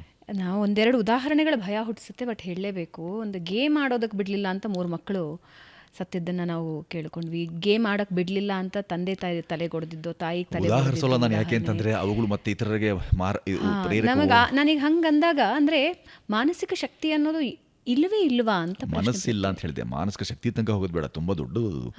ಮನಸ್ಸಿಲ್ಲದ ಹಾಗೆ ಬದುಕ್ತಿದ್ದೀವಿ ನಾವು, ನಿರ್ಮಾನಸ ಸ್ಥಿತಿಗೆ ಬಂದುಬಿಟ್ಟಿದ್ದೇವೆ ನಾವು. ಮನಸ್ಸಿಟ್ಟುಕೊಳ್ಬೇಕು. ಮನಸ್ಸಿಟ್ಟು ಯಾರು ಹೇಳಿದಾಗ ಮನಸ್ಸಿಟ್ಟು ಬರೀ ಅಂತ ಮೊದಲು ಹೇಳ್ತಿದ್ರು ಹಿರಿಯರು. ಇವಾಗ ಎಲ್ಲಿದೆ ಮನಸ್ಸು? ವಿಚಲಿತ ಮನಸ್ಸುಗಳು ಇಟ್ಟುಕೊಂಡು ಅದು ಅದಕ್ಕೆ ಚಲಿತಕ್ಕೆ ಅವಕಾಶ ಮಾಡಿಕೊಟ್ಟು ನಾವು ಆಚೀಚೆ ಇಷ್ಟೊಂದು ವಿಭ್ರಮ ಇದೆ, ಅಷ್ಟೊಂದು ಆಕರ್ಷಣೆ ಇದೆ, ಆ ಎಲ್ಲ ಆಕರ್ಷಣೆಗಳೊಟ್ಟಿಗೆ ಬದುಕನ್ನು ಕಟ್ಕೊಳ್ಬೇಕು ಅನ್ನೋ ನವಿರೇ ಇಲ್ಲ. ಆ ಥರ ಆಲೋಚನೆಗೆ ಬೇಕಾದಂಥ ಬದ್ಧತೆ ಇಲ್ಲ, ಅಡಿಪಾಯ ಇಲ್ಲ, ತಳಪಾಯವೇ ಸರಿಯಾಗಿಲ್ಲದೆ, ಪಂಚಾಂಗ ಸರಿಯಿಲ್ಲದೆ ಕಟ್ಟಡ ಕಟ್ಟೋದಾದರೂ ಹೇಗೆ? ತಂತ್ರಜ್ಞಾನ ಇದಕ್ಕೆ ಕಾರಣನಾ? ತಂತ್ರ ಮತ್ತು ಜ್ಞಾನ ವಿಭಾಗ ಮಾಡಿಕೊಳ್ಳಿ. ಅದು ನಾವು ತಂತ್ರವಾಗಿ ಇದನ್ನು ಬಡ್ಕೊಂಡ್ರೆ ಜ್ಞಾನ ಇದೆ ಅದರಲ್ಲಿ ಸೇರಿಸ್ಕೊಂಡು ಹೇಳಿ. ತಂತ್ರವಾಗಿ ನಾವು ತಂತ್ರಜ್ಞಾನವನ್ನು ಮಾಡಬಾರ್ದು. ಅಂದರೆ ಈ ಕಲಿದವನು ಅಗಸ, ಆಗಸ ನಾನು ಎಂದೂ ಹೇಳೋದಿಲ್ಲ. ಅಗಸ ಆದಮೇಲೆ ಆನೆ ಅಂದ್ಬಿಡ್ತೀನಿ. ಯಾಕೆಂದರೆ ಒಂದೇ ಥರ ಆಗ್ಬಿಡುತ್ತೆ, ಮಗುವಿಗೆ ಎಲ್ಲಿ ಗೊಂದಲ ಆಗ್ಬಿಡುತ್ತೋ ಅಂತ. ಅವನು ಮುಂದೆ ಅವನು ಆಗಸ ಅಂದಾಗ ಅದರ ಅರ್ಥವೇ ಗೊತ್ತಿಲ್ಲದೆ ಬದುಕ್ತಾನೆ. ನಮ್ಮಲ್ಲಿ ಗಮನಿಸಿ ನೋಡಿ, ಆಂಗ್ಲ ಬರೋಲ್ಲ, ಕನ್ನಡ ಗೊತ್ತಿಲ್ಲ, ಮುಂದೆ ಏನು ಮಾಡಬೇಕು ಆತ? ಸಂವಹನಕ್ಕಾಗಿ ಯಾವುದೋ ಒಂದು ಭಾಷೆ ಇರಬೇಕಲ್ಲ, ಹೋಗಲಿ ಅದನ್ನೆಲ್ಲಾದರೂ ನೈಪುಣ್ಯ ಸಾಧಿಸಿದನ, ಕುಶಲಿಯ, ಅದೂ ಗೊತ್ತಿಲ್ಲ. ಕೌಶಲ್ಯವೇ ಇರದೆ ನಾವು ಬದುಕೋದು ಸಾಗಿಸೋದಾದರೂ ಹೇಗೆ? ಈ ಬದುಕು ಕೌಶಲ್ಯ ಪೂರ್ಣವಾಗಬೇಕು, ಅದು ಕೌಶಲ್ಯ ಸಹಿತವಾಗಿರಬೇಕು. ರಹಿತವಾಗಿ ಬದುಕ್ತಿದ್ವಿ, ರಾಹಿತ್ಯ ಕೆಲಸಗಳನ್ನು ಹೆಚ್ಚು ಮಾಡ್ತಿದ್ದೀವಿ. ಸಹಿತ, ಅದರಲ್ಲೂ ಹಿತ ಇದೆ, ಸಹಿತವಾದ್ದನ್ನು ಮಾಡ್ತಿಲ್ಲ. ಸಾಹಿತ್ಯ ಅಂದರೆ ಸಹಿತವಾಗಿರಬೇಕು. ಬರೆದದೆಲ್ಲೂ ಸಾಹಿತ್ಯ ಅಂತ ಹೇಳ್ತೀವಿ, ಭೂಸವನ್ನೂ ಸಾಹಿತ್ಯ ಅಂತ ಅಂದ್ಕೊಳ್ತೀವಿ. ಆಮೇಲೆ ಅದಕ್ಕೆ ಮನ್ನಣೆ ಬೇಕು, ಮಾನ್ಯತೆ ಬೇಕು ಅಂತ ಹೇಳ್ತೀವಿ. ನನ್ನ ನೆಲದಲ್ಲಿ ನಾನು ಆದರೆ ಅನ್ಯ, ಬೇರಿನೆಲ್ಲಿ ಆಗುವೆ ಮಾನ್ಯ. ಅನ್ಯರಾಗಿ ಬದುಕ್ತಿದ್ದೇವೆ ನಾವು, ನಮ್ಮೊಟ್ಟಿಗೆ, ನಮ್ಮೂರೊಟ್ಟಿಗೆ. ಮನೆಯಲ್ಲಿ ನಾನು ಇದು ನನ್ನದು ಅಂತ ನಮಗೂ ಯಾವಾಗ ದೊಡ್ಡವರು ಹೇಳ್ತಿದ್ರು, ಇದು ಈ ಕುರ್ಚಿ ಮೇಲೆ ಕೂತ್ಕೋಬೇಕು ಅಂತ. ಅದು ನನಗದು ತುಂಬ ಮಾನ್ಯ. ಅದು ನನಗೆ ಅದ್ರ ಜೊತೆಗೆ ಒಂದು ಒಂದು ಒಂದು ತಾದಾತ್ಮ್ಯ ಉಂಟಾಗಿದೆ ಅದರೊಟ್ಟಿಗೆ. ನಾನು ಅಲ್ಲೇ ಕೂತ್ಕೋಬೇಕು ಅಂತ. ಆ ಥರದ್ದೊಂದು ದಿನಗಳ ಹಾಗೆ ವೃದ್ಧಾಪ್ಯದಲ್ಲಿ ನಿಮಗೆ ಹಾಗೆಲ್ಲ ಅನಿಸೋದು ತುಂಬ ಸಹಜವಾದ್ದು ಅಂತ ನಮಗೆ ಮನಃಶಾಸ್ತ್ರ ಹೇಳುತ್ತದು. ಈ ಮನೋವಿಜ್ಞಾನ ಹೇಳುವಂಥ ಮಾತುಗಳಿಗೂ ಅನ್ವಯ ಆಗದ ರೀತಿಯಲ್ಲಿ ಬದುಕ್ತಾ ಇದ್ದೇವೆ ನಾವು. ಮನೆಯಲ್ಲಿ ಯಾಕೆ ಹೋಗ್ತೇವೆ ಗೊತ್ತಿಲ್ಲ, ಮನೆಯಲ್ಲಿ ಕುಟುಂಬ ವ್ಯವಸ್ಥೆಯಲ್ಲಿ ಯಾವುದೂ ಸರಿ ಇಲ್ಲ. ನಾವು ಏನು ಊಟ ಮಾಡ್ತೇವೆ, ಯಾಕೆ ತಿಂತಿದ್ದೇವೆ, ಅದು ಅದು ಅದು ಪೃಥಕ್ಕರಣಕ್ಕೊಳಗಾಗ್ಬಿಟ್ಟಿದೆ. ಅದು ಅದು ಸುಪುಷ್ಟವೋ ಅಥವಾ ಅದರಲ್ಲಿ ಪೌಷ್ಟಿಕಾಂಶ ಇದೆಯೋ ಇಲ್ಲವೋ ಅದನ್ನೂ ಏನು ಮಾಡ್ತಾರೆ, ಸುಮ್ಮನೆ ತಿನ್ನಬೇಕು. ಜೀವ ಮಾತ್ರಾಣಿ ಪಶ್ಯಂತಿ ಅನ್ನೋ ಹಾಗೆ ಬದುಕಕ್ಕೆ ತಿನ್ನಬೇಕು. ತಿನ್ನೋಕ್ಕಾಗಿ ಬದುಕ್ತಿದ್ದೇವ್ಯಾ ಅಥವಾ ಬದುಕಕ್ಕಾಗಿ ತಿಂತಾ ಇದೆಯಾ ಅದೂ ಗೊತ್ತಿಲ್ಲ. ಈ ರೀತಿಯ ಅನೇಕ ಉಪಪ್ರಶ್ನೆಗಳನ್ನ ಇಟ್ಕೊಂಡು ಸಂಬದ್ಧವಾದ ಉತ್ತರಗಳನ್ನು ಕಂಡುಕೊಳ್ಳದೆ ನಾವು ಬದುಕ್ತಾ ಹೋಯ್ತು ಅಂದರೆ ಎಲ್ಲಿಗೆ ಹೋಗಿ ನಿಲ್ತೀರಿ? ಅಲ್ಲ, ಇವತ್ತು ಅಷ್ಟು ಸಮಯ ತನಗೆ ತಾನು ಮನುಷ್ಯ ಕೊಟ್ಕೋತಿದ್ದಾನೆ ಅಂತ ಅನ್ಸುತ್ತಾ? ತನಗೇನು ಬೇಕು ನಿಜವಾದ ರೀತಿಯಲ್ಲಿ? ಹಣ, ಅಂತಸ್ತು, ಪ್ರತಿಷ್ಠೆ ಅಲ್ಲ. ನನಗೇನು ಬೇಕು ಅಂತ ಕೂತು ತನ್ನೊಂದಿಗೆ ತಾನು ಮಾತಾಡೋಷ್ಟು ಪುರುಸತ್ತು ಮಾಡ್ಕೊಳ್ತಿದ್ದಾನ ಮನುಷ್ಯ. ಅದರದ್ದು ಸೈಡ್ ಎಫೆಕ್ಟ್ಸ್ ಏನೋ ಇವೆಲ್ಲ? ತನಗೆ ತಾನೇ ಕೊಟ್ಟುಕೊಳ್ಳೋದೆಲ್ಲವೂ ಸುಸಮಯವೇ. ಅದು ಈ ಥರದ ಯಾತನಾಮಯ ಬದುಕು ಇದೆಯಲ್ಲ, ಅದನ್ನು ಕಳಿಬೇಕು ಅಂದರೆ ಅವನಿಗೆ ತನಗೆ ತಾನೇ ಕೊಟ್ಟುಕೊಳ್ಳುವ ಸುಸಮಯ. ಅದು ಗೆಳೆಯರೊಟ್ಟಿನ ಸಂವಾದವಾಗಿರ್ಬೋದು, ಒಂದು ಪುಸ್ತಕದ ಓದಾಗಬಹುದು, ಯಾವುದೋ ಒಂದು ಒಳ್ಳೆಯ ಕಲಾಕೃತಿಯನ್ನು ವೀಕ್ಷಣೆ ಆಗಿರ್ಬೋದು. ಯಾವುದು ನಿಜವಾದ ಅರ್ಥದಲ್ಲಿ ಯಾರನ್ನಾದರೂ ಬೌದ್ಧಿಕ ಔನ್ನತ್ಯ ಕೊಡಬಲ್ಲದೋ ಅಂಥ ಕೆಲಸಗಳಲ್ಲಿ ನಾವು ತೊಡ್ಕೊಳ್ಳೋದ ಹೊರತು. ಹಾಗಾಗಿ ಸಂಸ್ಕೃತಿ ಕಲೆ ಅಂತೆಲ್ಲ ಯಾಕೆ ಹೇಳ್ತೀವಿ ಅಂತಂದರೆ, ಈ ಕಲೆ ಇದಕ್ಕೆಲ್ಲ ಉತ್ತರ. ಕಲಾ ಪ್ರಕಾರಗಳಿವೆಯಲ್ಲ, ಅದು ಬದುಕಿನ ನೆಲೆಯನ್ನು ಗಟ್ಟಿ ಮಾಡುತ್ತೆ ಅನ್ನೋ ಕಾರಣಕ್ಕಾಗಿ. ಈ ಥರದ ಗಟ್ಟಿತನದ ಉಳ್ಳಂಥ ವಿಚಾರ ಇದೆಯಲ್ಲ, ಆ ವಿಚಾರಯೋಗ್ಯ, ದಾಖಲು ಯೋಗ್ಯ, ಸ್ಮರಣಯೋಗ್ಯ ಇಂಥ ಕೆಲಸಗಳು ಯೋಗ್ಯ ಬದುಕಿದರೆ ಮಾತ್ರವೇ ಇದಕ್ಕೊಂದು ಅರ್ಥ. ಇಲ್ಲಾಂದರೆ ವ್ಯರ್ಥ. ಈ ಬದುಕು ವ್ಯರ್ಥ. ಯಾಕೆ? ಅಧ್ಯಾತ್ಮದ ಮೂಲ ಪ್ರಶ್ನೆಯೇ ನಾನು ಯಾರು, ಏಕೆ ಬಂದಿದ್ದೇನೆ ಇಲ್ಲಿಗೆ. ಆ ಪ್ರಶ್ನೆಗಳಿಗೆ ಉತ್ತರ ಕೊಂಡು ನಾನು ಯಾರು ಅಂತಲೂ ಗೊತ್ತಿಲ್ಲ, ಯಾಕೆ ಬಂದಿದ್ದು ಬೇಕಾಗಿಲ್ಲ. ಇದನ್ನೆಲ್ಲ ಇಟ್ಟುಕೊಂಡು ನಿಮ್ಮ ನಿಜವಾದ ಕಲಾವಿದ, ಒಂದು ಕಲಾವಲಯ ನಿಮ್ಗೆ ಆ ಪ್ರಶ್ನೆಗಳಿಗೆ ಉತ್ತರ ಕಂಡುಕೊಳ್ಳೋ ಪ್ರಯತ್ನ ಮಾಡಿಸುತ್ತೆ. ಇದಕ್ಕಾಗಿ ನೀವು ಇದ್ದೀನಿ, ಇದರಿಂದ ಸಹರ್ಷ ಅವ್ರಿಗೂ ಹರ್ಷ ಕೊಡು, ನೀನೂ ಹರ್ಷ ಇಟ್ಟುಕೋ. ತತ್ಕರ್ಮ ಎನ್ನ ಬಂಧಾಯ ಸಾ ಕಲಾ ಯಾ ವಿಮುಕ್ತ, ನಿನಗೆ ವಿಮುಕ್ತಿ ಕೊಡುವಂಥದ್ದೇ ನಿಮ್ಗೆ ಕಲೆ ಅಂತಲ್ಲ, ಹೀಗೆಲ್ಲ ದೊಡ್ಡವರು ಹೇಳ್ಕೊಟ್ಟು ಹೋಗಿದ್ದಾರೆ. ನಮಗದು ಬೇಡ. ಈಗಲೂ ನನಗೆ ಕಾಣುವಂಥದ್ದು ಏನು ಅಂತ ಹೇಳಿದ್ರೆ, ಎಲ್ಲ ಕಡೆಗೂ ತುಂಬ ಕ್ಷುಲ್ಲಕವಾದಂಥ ಯಾವುದೋ ಭಾಷಾದ್ವೇಷ. ಅದು ನನಗೆ ಇಟ್ಟಿಲ್ಲ ಅನ್ನೋದನ್ನು ಪಕ್ಕಕ್ಕೆ ಇಟ್ಬಿಡೋಣಂತೆ. ಅದು ಏನೋ ನನಗೆ ಅರ್ಥವಾಗದೇ ಇರುವಂಥ ಭಾಷೆಯಲ್ಲಿ ನೀವು ಮಾತಾಡ್ತೀರಿ ಅಂತ ಅವ್ರನ್ನ ಜರೆದು ಧರೆಗೆ ದೊಡ್ಡವರಾಗುವ ಇಂಥ ಎಲ್ಲ ಪ್ರವೃತ್ತಿಗಳನ್ನು ನಮ್ಮ ಕಣ್ಣು ನೋಡಿಬಿಟ್ಟು ಅವರಿಗಾಗಿ ಕಣ್ಣೀರು ಸುರಿಸಬೇಕೆ? ಹೊಟ್ಟೆ ಕಿಚ್ಚಿಗೆ ಕಣ್ಣೀರು ಸುರಿಸಿ ಅಂತ ನಮ್ಮ ಕುವೆಂಪು ಹೇಳೋ ಹೋದಾಗೆ ಒಟ್ಟಿಗೆ ಬಾಳುವ ತೆರನಲ್ಲಿ ಹರಸಿ ಅಂದರೆ ಒಟ್ಟಿಗೆ ಬಾಳುವ ತೆರನಲ್ಲಿ ಎಲ್ಲಿದೆ ಹರಸಿ ಅಂತ ಯಾಕೆ ಹೇಳಿದ್ರು ಆ ಕಾಲಕ್ಕೆ ಅವರು? ಇದೆಷ್ಟು ದಶಕಗಳ ಹಿಂದೆ ಹೇಳಿದ್ರು. ಒಟ್ಟಿಗೆ ಬಾಳುವ ತೆರನಲ್ಲಿ ಒಟ್ಟಿಗೆ ಬಾಳ್ತಿದ್ದೇವ್ಯಾ? ಯಾಕೆ ಒಟ್ಟಿಗಿಲ್ಲ ನಾವು? ಹೊಟ್ಟೆಗೂ ಇಲ್ಲ, ಒಟ್ಟಿಗೂ ಇಲ್ಲ. ಇಂಥ ವೈರುಧ್ಯದ, ರಾದ್ಧಾಂತದ, ಧಾವಂತದ ಬದುಕನ್ನು ಬದುಕ್ತಾ ಇರಬೇಕಾದಾಗ ಇದಕ್ಕೆಲ್ಲಿ ಕೊನೆ? ಇವತ್ತಿನ ದಿನದಲ್ಲಿ ಅತಿ ಹೆಚ್ಚು ಬಳಕೆಯಲ್ಲಿರುವಂತಹ 2 ಪದಗಳು, ಒಂದು ಸ್ಟ್ರೆಸ್ಸು, ಇನ್ನೊಂದು ಡಿಪ್ರೆಷನ್ನು. ಇದನ್ನು ಹೆಂಗೆ ನೋಡ್ತೀರಿ? ಸುಚೇಂದ್ರ ಪ್ರಸಾದ್ ಅವರು ಯಾವತ್ತಾದರೂ ಜೀವನದಲ್ಲಿ ಸ್ಟ್ರೆಸ್ಸು, ಡಿಪ್ರೆಷನ್ನು ಇವುಗಳ ಕಾಡಿದ್ದಿದೆಯಾ? ಅಥವಾ ಕಾಡಿಸ್ಕೊಳ್ತಾ ಇರೋರಿಗೆ ಏನು ಹೇಳ್ತೀರಿ? ತಂದುಕೊಂಡ್ರೆ ಮಾತ್ರ ಬರ್ಬೋದಾದ ಮಹಾಮಾರಿಗಳವು. ನೀವು ಪ್ರವೇಶ ಕೊಡದೆ ಅವು ನಿಮ್ಮ ಹತ್ತಿರ ಕೂಡ ಸುಳಿಯೋಲ್ಲ. ಬದುಕಿನ ಹರ್ಷಕ್ಕಾಗಿ ಕಂಡುಕೊಳ್ಳುವಂಥ ದಾರಿಗಳು 100 ಇವೆ. ಆ ಎಲ್ಲ ದಾರಿಗಳಲ್ಲಿ ಪಯಣಿಸುವ ಕೆಲಸವನ್ನು ಮಾಡಬೇಕು. ನೀವು ನಿಂತಲ್ಲಿಯೇ ಎಲ್ಲ ಬಂದು ನನಗೆ ಲಭ್ಯವಾಗಲಿ ಅಂತ ಯೋಚನೆ ಮಾಡ್ತಿದ್ದೇವೆ. ಒಮ್ಮೆ ಸುಮ್ಮನೆ ಪಯಣಿಸಿ ನೋಡಿ. ಒಮ್ಮೆ ನಮಗಿಂತಲೂ ಕಷ್ಟಕರವಾದಂಥ ಪರಿಸ್ಥಿತಿಯಲ್ಲಿರುವಂಥವ್ರನ್ನ ಹೋಗಿ ಉಪಚರಿಸೋದು ಬೇಡ, ಸುಮ್ಮನೆ ದರ್ಶಿಸಿ ಬನ್ನಿ. ಸ್ಪರ್ಶಿಸೋದು ಬೇಕಾಗಿಲ್ಲ. ಒಮ್ಮೆ ಸುಮ್ಮನೆ ನೋಡಿಕೊಂಡು ಬನ್ನಿ.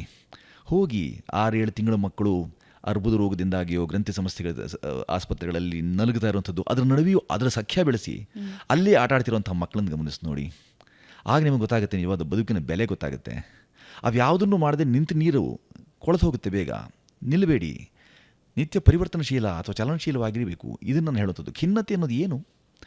ಏನೇನೋ ಹೆಸರುಗಳಿಂದ ನನಗೆ ಹಾಗಾಯಿತು ಹೀಗಾಯಿತು ಅಂತೆಲ್ಲ ಹೇಳ್ತಿರ್ತಾರೆ. ನಾನು ತುಂಬ ಖಿನ್ನಾಗಿದ್ದೀನಿ. ಸಾಧ್ಯವೇ ಇಲ್ಲ ಖಿನ್ನತೆ. ಯಾಕಂದರೆ ಬದುಕು ತುಂಬ ದೊಡ್ಡ ವಿಸ್ತಾರ, ಪ್ರಪಂಚ ತುಂಬ ವಿಶಾಲವಾದ್ದು ಅಂತ ಹೇಳ್ತಾರೆ. ಎಷ್ಟು ಸಂಗತಿಗಳಿವೆ ಇಲ್ಲಿ ಅರಿಯೋಕೆ ಮತ್ತು ನಮ್ಮದನ್ನು ಹರಿಯೇ ಬಿಡೋಕೆ. ಪ್ರತಿ ಮನುಷ್ಯ ಪ್ರತಿಭಾನ್ವಿತ ಅಂತ ದೊಡ್ಡವರು ಹೇಳ್ಬಿಟ್ಟು ಹೋಗಿದ್ದಾರೆ. ಆ ಪ್ರತಿಭೆಯನ್ನು ನೇರ್ಪುಗೊಳಿಸಬೇಕು ಅಂತ ಹೇಳಿದ್ದಾರೆ. ಪ್ರತಿಭೆಯನ್ನು ನೇರ್ಪುಗೊಳಿಸಬೇಕು ಅಂತ ನಮ್ಮಲ್ಲಿರೋದನ್ನು ಅರಿಬೇಕು ಮೊದಲು ನೀವು. ನಾನು ಯಾವುದರಲ್ಲಿ ತುಂಬ ನಂದು ಮೀರು ವ್ಯಕ್ತಿತ್ವ, ನನ್ನಲ್ಲಿ ಏನಿದೆ, ನನ್ನ ಸಾಮರ್ಥ್ಯವೇನು, ನನ್ನ ಶಕ್ತಿಯೇನು ಮತ್ತು ಕೊರತೆಗಳೇನು, ಈ ಕೊರತೆಗಳನ್ನು ನೀಕೊಳ್ಳೋಕೆ ಬೇಕಾಗಿರುವಂಥದ್ದು ನಮಗೆ ಸಾಮರ್ಥ್ಯ. ಅದು ಸಾಮರ್ಥ್ಯವೇ. ಸಮರ್ಥವಾಗಿ ಮಾಡಬೇಕಾದ ಕೆಲಸ ಅದು. ಯಾರಾದರೂ ಅದನ್ನು ಮಾಡಿಕೊಡ್ತಾರೆ. ನಿಮ್ಮ ಹಸಿವಿಗೆ ನೀವು ತಿನ್ನಬೇಕೇ ಹೊರತು ನಿಮ್ಮ ಹಸಿವಿಗಾಗಿ ಇತರರು ತಿನ್ನಲಾರರು. ಇತರರು ತಿಂದರೆ ನಿಮ್ಮ ಹೊಟ್ಟೆ ತುಂಬೋಲ್ಲ. ಹಾಗಾಗಿ ನನ್ನ ಹಸಿವು ಯಾವುದದು, ಎಂಥ ಹಸಿವು ಅದು, ಈ ಹಸಿವಿನಲ್ಲಿ ನಿಜವಾಗಿಯೂ ಪ್ರಬುದ್ಧತೆ ಇದೆಯಾ ಇಲ್ಲವೇ, ಇವುಗಳೆಲ್ಲ ತೀರ್ಮಾನವನ್ನು ಹೇಳಿಸಿಕೊಂಡು ಹೋಗೋದು. ತುಂಬ ಜನರು ಅನೇಕ ಮನೋವಿಜ್ಞಾನಿಗಳ ಹತ್ರ, ಮನಃಶಾಸ್ತ್ರಜ್ಞರ ಹತ್ರ, ಅವರೆಲ್ಲರಲ್ಲೂ ಹೋಗಿ ನನಗೆ ಹೀಗಾಗ್ತಿದೆ ಮಾತ್ರೆ ಕೊಡಿ ಇದೆಲ್ಲ. ಮನಸ್ಸಿನ ಗಾಯಕ್ಕೆ ಎಲ್ಲಿದೆ ಚಿಕಿತ್ಸೆ? ಇಲ್ವಾ? ಮನಸ್ಸಿನ ಗಾಯಗಳಿಗೆ ಚಿಕಿತ್ಸೆ ಮಾಡೋದು ಸಾಧ್ಯವಿದೆ? ಏನು ಮನಸ್ಸಿನ ನಿಮ್ಮ ಗಾಯವೆಂಥದ್ದು ಅಂತ ಕೂಡ ಅದರ ಆಯಾ ಕಡೆ ಗೊತ್ತಾಗ್ತಿರ್ಬೇಕಾದ್ರೆ ಗಾಯ ತನಕ ಎಲ್ಲಿಗೆ ಹೋಗ್ತಿದ್ವಿ ನಾವು. ಗಾಯಕ್ಕೊಂದು ಆಯ ಬೇಕು. ಯಾತರಿಂದ ಹೇಗಾಗ್ತಿದೆ, ನನಗೆ ಏನಾಗ್ತಿದೆ ನನಗೆ ಗೊತ್ತಿಲ್ಲ, ಅದೇ ಮನಸ್ಸು ಮಾತ್ರ ಖಿನ್ನನಿದ್ದೀನಿ ಅಂತಂದರೆ ಅರ್ಥವೇನು? ಹುಡುಕಬೇಕು ತಾನೆ ನಾನು. ಖಿನ್ನನ ಯಾಕೆ ಆಗ್ತಿದ್ದೀನಿ ನಾನು? ನೋಡಿ, ಸಹಜವಾಗಿ ಸಂತೋಷ ಅನ್ನೋದು ಒಂದು ಮನಸ್ಥಿತಿ. ಅದು ಆ ಮನಸ್ಥಿತಿನಲ್ಲಿ ನೀವು ಯಾವ ಸ್ಥಿತಿಯಲ್ಲಿದ್ದುಕೊಂಡು ಅದನ್ನು ಆನಂದ ಅನುಭವಿಸ್ತೀರಿ ಅನ್ನೋದು ಮುಖ್ಯ. ಒಂದು ಯಾವುದೋ ಒಳ್ಳೆ ಚಿತ್ರ ನೋಡಿ ಬಂದೆ. ಪ್ರಥಮ ಬಹುಮಾನ, ಅದೊಂದು ಮಗು ಕೈಯಲ್ಲಿ ಅದು ಪದಕ, ಪ್ರಮಾಣ ಪತ್ರ, ಹೂಗುಚ್ಛ ಎಲ್ಲ ಇಟ್ಕೊಂಡು 2ನೇವರಲ್ಲಿ ಇಲ್ಲವೇ ಇಲ್ಲ, 3ನೇ ಇನ್ನೊಬ್ಬ ಮಗು 3ನೇ ಅದು ಬಂದಾಗ ಜೋರು ಬಾಯಿ ತೆರೆದು ಸಂತೋಷ ಪಡ್ತಾ ಇದೆ. ಅದು ನಾನು ಮೂರನೇ ನಾನು ಕಣ್ಣರಳಿಸಿ 3ನೇ ಬಹುಮಾನ ಅಂತ. ಆದರೆ ಪ್ರಪ್ರಥಮವಾಗಿ ಬಂದಂಥ ಆ ಮಗು 3ನೇ ವ್ಯಕ್ತಿ ನೋಡಿಕೊಂಡು ಸುಮ್ಮನೆ ನೋಡ್ತಾ ನಿಂತಿದೆ. ತಾನು ಸಂಭ್ರಮಿಸಬೇಕು ಅಂತ ಕೂಡ ತಾನು ಮೊದಲು ಬಂದಿದ್ದೇನೆ, ತಾನೇ ಪ್ರಥಮ ಅನ್ನೋದು ಕೂಡ ಪರಿವೇ ಇಲ್ಲ. ಅದು ಅಂಥ ಪರಿವೆಯೇ ಇರದಂಥ ಬದುಕಲ್ಲ. ಯಾರು ಸಂತೋಷವಾಗಿರಬೇಕು ಅಂತ ಬಯಸ್ತಾರೋ ಎಲ್ಲಿಯೂ ಇರ್ತಾರೆ, ಹೇಗೆಯೂ ಇರ್ತಾರೆ. ನೀವು ಗಮನಿಸಿ ನೋಡಿ, ರಸ್ತೆಗಳಲ್ಲಿ ಆಡುವಂಥ ಸಣ್ಣ ಪುಟ್ಟ ಮನೆಯ ಸೂರಿಲ್ಲದಿರುವಂಥ ಮಕ್ಕಳು ಎಷ್ಟು ಆನಂದ ತುಂದಿಲರಾಗಿರ್ತಾರೆ, ಆನಂದ ಭರಿತ ಬದುಕನ್ನು ಬದುಕ್ತಾರೆ. ಆ ಥರದ ಆನಂದ ಭರಿತ ಬದುಕನ್ನು ನಮಗೆ ಬದುಕೋಕೆ ಸಾಧ್ಯವಾಗ್ತಿಲ್ಲ. ಅದು ಕಲಾವಲಯವಾಗಲಿ ಯಾವುದೇ ವಲಯವಾಗಲಿ, ಎಲ್ಲ ಕಡೆಯಲ್ಲೂ ಆಕಾಶವೇ ತಲೆಯ ಮೇಲೆ ಕಳಚಿ ಬಿದ್ದ ಹಾಗೆ ಆಡುವಂಥ ಪ್ರವೃತ್ತಿಗಳಿದ್ದಾರಲ್ಲ, ಅದು ಒಳ್ಳೆಯದಲ್ಲ. ಈ ಬದುಕು ದೊಡ್ಡದು, ಮಾನವ ಜನ್ಮ ಬಲು ದೊಡ್ಡದು, ಇದು ಹಾನಿ ಮಾಡಬೇಡಿರೋ ಹುಚ್ಚಪ್ಪಗಳಿರ ಅಂತಂದರು ದಾಸವಾಣಿ. ಯಾಕಾಗಿ ಹೇಳಿದ್ರು? ಆ ಕಾಲಕ್ಕೆ ಅವ್ರಿಗೆ ಅಂಥ ಕಾಣಿಕೆಗಳಿದ್ವೆ. ಇದನ್ನು ಹಾನಿ ಮಾಡ್ಕೊಳ್ಬೇಡಿ, ಇದು ಊನ ಮಾಡ್ಕೊಳ್ಬೇಡಿ ಇದನ್ನು ಅಂತ ಆಗ ಹೇಳಿ ಹೋದರು ಅವರು. ಇವೆಲ್ಲವನ್ನು ಗಮನಿಸ್ಕೊಂಡ ನನಗನ್ನಿಸೋದು, ಪ್ರಕೃತಿಯಲ್ಲಿ ನಡುವೆ ನಮ್ಮ ಸುತ್ತಮುತ್ತ ಅನೇಕ ವಿಸ್ಮಯಗಳಿವೆ. ಅದನ್ನು ನೋಡಿದಾಗ ಯಾಕೆ ಸೂರ್ಯನಿದೆಯು ಒಂದು ಸಲಿಯೂ ಗುಂಡಪ್ಪನವರೇ ಅನೇಕ ಹೇಳಿದ್ದಾರೆ, ಒಂದು ತುತ್ತೂರಿ ಇಲ್ಲ, ತನ್ನ ಪಾಡಿಗೆ ತಾನು ಸೂರ್ಯ ಉದಯಿಸ್ತಿದ್ದಾನೆ, ಮೊಳಕೆ ಹೊಡಿತಾ ಇದೆ, ಮಳೆ ಬರ್ತಾ ಇದೆ, ಗಾಳಿ ಬೀಸ್ತಾ ಇದೆ. ಅವಕ್ಕೆ ಆಗದೇ ಇರುವಂಥ ಅದಕ್ಕೆ ವಿಶ್ರಾಂತಿ ರಹಿತವಾಗಿ ಮಾಡ್ತಿರುವಂಥ ಕೆಲಸ, ಅದಕ್ಕೇನು ತೊಂದರೆ ಆಗ್ತಾ ಇಲ್ಲ. ಅವು ನಿರಂತರ ಮಾಡ್ತಾ ಇದ್ದಾವೆ. ನಂಗೆ ಒಂದು ಸಲನೂ ಬೇಸರವಿಲ್ಲ ಅದಕ್ಕೆ. ಅಯ್ಯೋ ನೆನ್ನೆನೂ ಬಂದಿದ್ದು ಇವತ್ತು ಯಾಕೆ ಅಂತ ಅನ್ನಿಸಲೇ ಇಲ್ಲ. ಅಂತ ಅನ್ನಿಸಿದ ಪರಿಸ್ಥಿತಿ ನಿಮಗೆ ಯಾಕೆ ಈ ದುಸ್ಥಿತಿ ಅಂತ ತುಂಬ ಜನರು ಹೇಳಿ ಹೋಗಿದ್ದಾರೆ. ಅಷ್ಟೆಲ್ಲದರ ನಂತರ ಓದಿಕೊಳ್ಳೋಲ್ಲ. ನಾವು ಸಾಹಿತ್ಯವೇತರ ಆಗದೆ ಹೋದರೂ ಪರವಾಗಿಲ್ಲ, ಸಹಿತವಾದ್ದನ್ನು ಸಾಹಿತ್ಯವನ್ನಾದರೂ ಓದಿಕೊಂಡ್ರೆ ಇದರ ಅನುಭವವಾದರೂ ನಮ್ಮ ಮಡಿಲಿಗೆ ಸೇರಿತು. ಆದರೆ ನಮ್ಮ ಒಡಲು ನಮ್ಮ ಮಡಿಲು ಯಾವಾಗಲೂ ಬರೆದು ಇಟ್ಟುಕೊಂಡು ಖಾಲಿ ತಲೆಯಲ್ಲಿ ಅಥವಾ ಖಾಲಿ ಕೈಯಲ್ಲಿ ಮೊಳ ಹಾಕ್ತಾ ಹಾಕ್ತಾ ಇದೇ ಅಲಂಕಾರ ಅಂತ ಯೋಚನೆ ಮಾಡೋದು ಸರಿ ಆಗ್ತಿಲ್ಲ. ಅನೇಕ ಸಂಗತಿಗಳಿವೆ, ಹೇಳಿದಷ್ಟು ಸರಳ ಅಲ್ಲ ಅಂತ ಇತರರು ಹೇಳ್ಬೋದು. ಆದರೆ ಆ ಹಂತಕ್ಕೆ ಹೋಗ್ತೇವೇಕೆ ಅನ್ನೋ ಪ್ರಶ್ನೆಯನ್ನು ಇಟ್ಕೊಳ್ಬೇಕು ನಾವು ಮೊದಲು. ಖಿನ್ನತೆ ಅಂದರೆ ಏನು, ಯಾಕೆ ಖಿನ್ನರಾಗ್ತೇವೆ ಮನುಷ್ಯ? ಎಷ್ಟು ಅವಕಾಶಗಳಿವೆ, ಆಕಾಶದ ಮಿತಿ, ಅವಕಾಶಗಳಿಗೆ ಕೊರತೆ ಇಲ್ಲ. ಈಗಂತೂ ಮೊದಲಾದರೆ ನಿಮಗೆ ಏನೂ ಇಲ್ಲದ ಪರಿಸ್ಥಿತಿ ಇಲ್ಲ. ಅವ್ರು ಹೇಗಿದ್ರು ಹಾಗಾದರೆ ಊರಿನಿಂದ ಹೊರ ಹೋಗಬೇಕು ಅಂತಂದರೆ ಕೆಲವು ವರ್ಷಗಳ ಪರ್ಯಂತ ಮನೆಯ ಬಾಗಿಲು ಇಟ್ಕೊಳ್ಳಿಲ್ಲ. ಅವರು ಮನೆಯ ಬಾಗಿಲು ಹಾಕಿ ಬೀಗ ಹಾಕಲಿಲ್ಲ. ಅಂಥವರೆಲ್ಲರೂ ಹೇಗೆ ಭಾಳ ಬದುಕಿದ್ರು? ಒಂದೇ ಒಂದು ಸತಿ ಉಫ್ ಅನ್ನಲಿಲ್ಲ ಅವರು, ಅಯ್ಯೋ ಅಂತ ಅವ್ರ ಬಾಯಲ್ಲಿ ಬರಲಿಲ್ಲ, ನನಗೆ ಬೇಸರವಾಗ್ತಿ ಅಂತ ಹೇಳಲಿಲ್ಲ. ಅವರವರು ಎಷ್ಟು ಚೆನ್ನಾಗಿ ಅವರು ಅನುಸರಿಸಿದ್ರು. ಅವರು ಪತಿ ಸೇವೆಯನ್ನು ಪತ್ನೀದ ವ್ರತಸ್ಥರಾಗಿದ್ದುಕೊಂಡು ಕುಟುಂಬ ಪಾಲನೆ ಮಾಡ್ತಾ ಗೋಪಾಲನೆ ಅಥವಾ ಪ್ರಾಣಿ ಜೊತೆಗಳ ಸಾಂಗತ್ಯ. ಈಗ ಏನು ಮಾಡಿದ್ದೇವೆ ನಾವು? ಬೇಸರಕ್ಕೆ ಕಾರಣವೇ ಇಲ್ಲದ ಹಾಗೆ ಬದುಕಿದ್ರು. ನಮ್ಮ ಹಳ್ಳಿಗಳ ಕೊಟ್ಟಿಗೆ ಮಾಯವಾಗಿಬಿಟ್ಟಿದೆ. ಈಗ ಕೊಟ್ಟಿಗೆಯಲ್ಲಿ 80-90 ರಾಸುಗಳು ಇರ್ತಾ ಇದ್ವು. ಅವುಗಳನ್ನ ಹೊಡೆದಟ್ಟುಕೊಂಡು ಹೋಗೋದು, ಮರಳಿ ಕರ್ಕೊಂಬರೋದು, ಅದಕ್ಕೆ ಹುಲ್ಲಿನ ರಾಶಿ ಒಂದು ಹೊರೆಯನ್ನು ಹೊತ್ಕೊಂಡ್ಬಂದು ಹಾಕೋದು, ಅವುಗಳಿಗೆ ಕೋಡು ಮೂಡ್ತಿದೆ ಅಂತಂದಾಗ ಅದಕ್ಕೆ ಎಣ್ಣೆ ಹಚ್ಚೋದು, ಶೆರ್ರಿ ಮಾಡಿಸಿ ಬಾಯೊಳಗೆ ಪಾಪ ಇನ್ನೂ ಹಲ್ಲು ಮೂಡಿಲ್ಲ ಅಥವಾ ಪಾಪ ಇನ್ನೂ ಕಷ್ಟ ಅಂತ ಹೇಳ್ಬಿಟ್ಟು ಕರುವಿನ ಬಾಯಿನಲ್ಲಿ ಇದ್ದಂತ ಇವೆಲ್ಲವನ್ನು ನಾವು ಕಣ್ಣಾರೆ ಕಂಡವರು. ಯಾರಾದರೂ ಹೇಳಿ ನೋಡಲಿ, ಇಲ್ಲ ಆಗಿಲ್ಲ, ನಾನು ನೋಡೇ ಇಲ್ಲ ಅಂತ. ಹಾಗೆ ನೋಡಿರೋದವರು ಪಾಪಿಗಳು, ಪಾಪದವರು. ಇದನ್ನೆಲ್ಲ ಈಗಲೂ ಜರುಗ್ತಾ ಇದೆ ಸುತ್ತಮುತ್ತ. ಸ್ವಲ್ಪ ಅವರು ಸಿಗುತ್ತೆ ಅಂಥದ್ದೆಲ್ಲ ಹೋಗಿ ಬದುಕು ಇಷ್ಟೊಂದು ವಿಸ್ತಾರ ಇದೆ, ಇಷ್ಟೊಂದು ವೈಶಾಲ್ಯವಿದೆ ಬದುಕಿಗೆ. ನಾವೇಕೆ ಹೀಗೆ ಅಂತ ಒಮ್ಮೆ ಪ್ರಶ್ನಿಸ್ಕೊಂಡ್ರೂ ಸಹ ನಾವು ಹೇಳ್ಕೊಳ್ಳೋಂಥ ಈ ಎಲ್ಲ ಪದಾವಳಿ ಇದೆಯಲ್ಲ, ಇದು ಖಂಡಿತವಾಗಿ ತುಂಬ ಕೃಶ ಆಗಿಬಿಡುತ್ತೆ, ಕೃಪಣವಾಗಿಬಿಡುತ್ತೆ, ಕ್ಷೀಣಿಸ್ಬಿಡುತ್ತೆ. ಇದು ಏನೂ ಅಲ್ಲ. ಎಷ್ಟು ದಿವಸ ಕೊಟ್ಟಿದ್ದಾರೋ ಆಯಸ್ಸು ನಮ್ದು ಎಷ್ಟಿದೆಯೋ, ವಯಸ್ಸು ಮುಖ್ಯ ಅಲ್ಲ ನಮಗೆ, ಆಯಸ್ಸು ಬಹಳ ಮುಖ್ಯ. ಈ ಆಯಸ್ಸನ್ನು ಪೂರ್ಣಗೊಳಿಸ್ತೇನೆ. ಇದರಿಂದ ನನಗೂ ಆನಂದ ಮತ್ತು ಇತರರಿಗೂ ಆನಂದ ಕೊಡುವಂಥದ್ದು. ಕಿಸೆಯೇ ಇಲ್ಲ ಅಂತಂದರೆ, ಕಿಸೆಯಲ್ಲಿ ಸಂಗ್ರಹವೇ ಇಲ್ಲ ಅಂತ ಹೇಳಿದ್ರೆ ದಾನ ಪ್ರಕ್ರಿಯೆ ಹೇಗೆ ಸಾಧ್ಯ? 5 ರೂಪಾಯಿ ಇದ್ದರೆ ಮಾತ್ರವೇ 5 ರೂಪಾಯಿ ದಾನ ಮಾಡ್ತಿಲ್ಲ, 3 ರೂಪಾಯಿ ದಾನ ಮಾಡಿ 2 ರೂಪಾಯಿ ಇಟ್ಕೊಳ್ತೀರಿ. ನೀವು ಕಿಸೆಯನ್ನೇ ಹೊರಿಸಿಕೊಂಡಿಲ್ಲದಿದ್ದರೆ, ಕಿಸೆ ಇಲ್ಲದ ಶರಾಯಿಯೋ ಅಂಗಿಯನ್ನು ಹಾಕಿಕೊಂಡಿದ್ದರೆ ದಾನಕ್ಕೆ ಬೇಕಾದ ಸಂಗ್ರಹ ಇಲ್ಲಿ ಮಾಡಿಕೊಳ್ತೀರಿ. ಇದು ಬಹಳ ಮುಖ್ಯ ನಮಗೆ. ಸಂಗ್ರಹ ಇದೆಯಲ್ಲ, ಅದು ನಿಮ್ಮನ್ನು ಅನ್ಯಗ್ರಹದವರೆಗೆ ಕೊಂಡೊಯ್ಯಬಲ್ಲದು. ಇಲ್ಲವಾದಲ್ಲಿ ಇದೇ ಗ್ರಹವಾಸಿಗಳಾಗಿದ್ದುಕೊಂಡು ದುಃಖಿತರಾಗಿರುವಂಥದ್ದು ಶತಸಿದ್ಧ. ಬಹಳ ಸರಳವಾಗಿ ಜೀವನನ ವಿವರಿಸಿದ್ರಿ ಸರ್. ಆದರೆ ಪ್ರಕೃತಿಯ ಜೊತೆ, ನೆಲದ ಜೊತೆ ಸಂಪರ್ಕ ಇಲ್ಲದೆ ನಾವು ತಹತಹಿಸ್ತೀವಿ ಅಂತ ಅನ್ನಿಸ್ತಾ ಇದೆ. ಸುಚೇಂದ್ರ ಪ್ರಸಾದ್ ಅವರು ವಿಶ್ವ ಪರ್ಯಟಕರ, ಲೋಕ ಪರ್ಯಟಕರ, ಹೆಂಗೆ ನಾನು ನಿಮ್ಮನ್ನು ಸಂಬೋಧಿಸಬೇಕು? ಇದರ ಜೊತೆಗೆ ಅದು ಹೇಗೆ ನಿಮ್ಮನ್ನು ಮತ್ತು ಪ್ರಕೃತಿಯನ್ನು ಸದಾ ಒಟ್ಟಿಗಿಟ್ಟಿದೆ? ನೀವು ಓಡಾಡ್ತಿರ್ತೀರಿ, ಬಹಳ ಪ್ರದೇಶಗಳಿಗೆ ಹೋಗ್ತೀರಿ, ಜನರ ಜೊತೆ ಬೇರಿತೀರಿ, ಅವರನ್ನು ತಿಳ್ಕೊಳ್ತೀರಿ, ಅಲ್ಲಿರೋ ಪ್ರಕೃತಿನ ಸವಿತೀರಿ. ಹೇಗೆ ನಿಮ್ಮನ್ನು ರೂಪಿಸಿದೆ, ಹಾಗೆ ಪ್ರಕೃತಿ ಹೇಗೆ ನಿಮ್ಮಲ್ಲಿ ಒಂದಾಗಿದೆ? ಪ್ರಕೃತಿ ಕಲಿಸಬಹುದಾದ ಪಾಠಗಳು ಹಿರಿದು. ನಾವು ಯಾವುದನ್ನು ಶಾಲೆಯಲ್ಲಿಯೋ ನಮ್ಮ ಸಹಚರರೊಟ್ಟಿಗೆಯೋ ಯಾರ ಸಾಹಚರ್ಯದೊಂದಿಗೋ ನಾವು ಕಲಿಯೋಲ್ವೋ ಅದೆಲ್ಲಕ್ಕೂ ಪ್ರಕೃತಿಯೇ ತುಂಬ ಬಹಳ ಒಳ್ಳೆಯ ಪಾಲಕ. ಈಗ ಪಿತಾ ಅಂತ ಅನ್ನೋ ಶಬ್ದಕ್ಕೆ ಆಗಿದೆ, ಪಾತಿ ಇತಿ ಪಿತಾ. ಯಾರು ಕಾಪಾಡುತ್ತಾರೋ ಅವರು ಪಿತಾ ಅಂತ. ಹುಟ್ಟಿಸಿದವ ತಂದೆ ಅಲ್ಲವಂತೆ, ಕಾಪಾಡುವವನು, ಪೊರೆಯುವವನು, ಕಲಿಸುವವನು ಪಿತಾ ಅನ್ನೋದನ್ನು ನಾವು ಹೇಳುತ್ತೇವೆ. ಆ ಥರ ಭಾಷಾ ವೈವಿಧ್ಯ ನೋಡಿ ಎಷ್ಟು ಚೆನ್ನಾಗಿದೆ ಅದು. ಇದರಲ್ಲಿ ಪ್ರಕೃತಿ ನಮಗೆ ಪಿತಾ, ಅದು ನಮಗೆಲ್ಲವನ್ನೂ ಕಲಿಸಿಕೊಡುತ್ತೆ.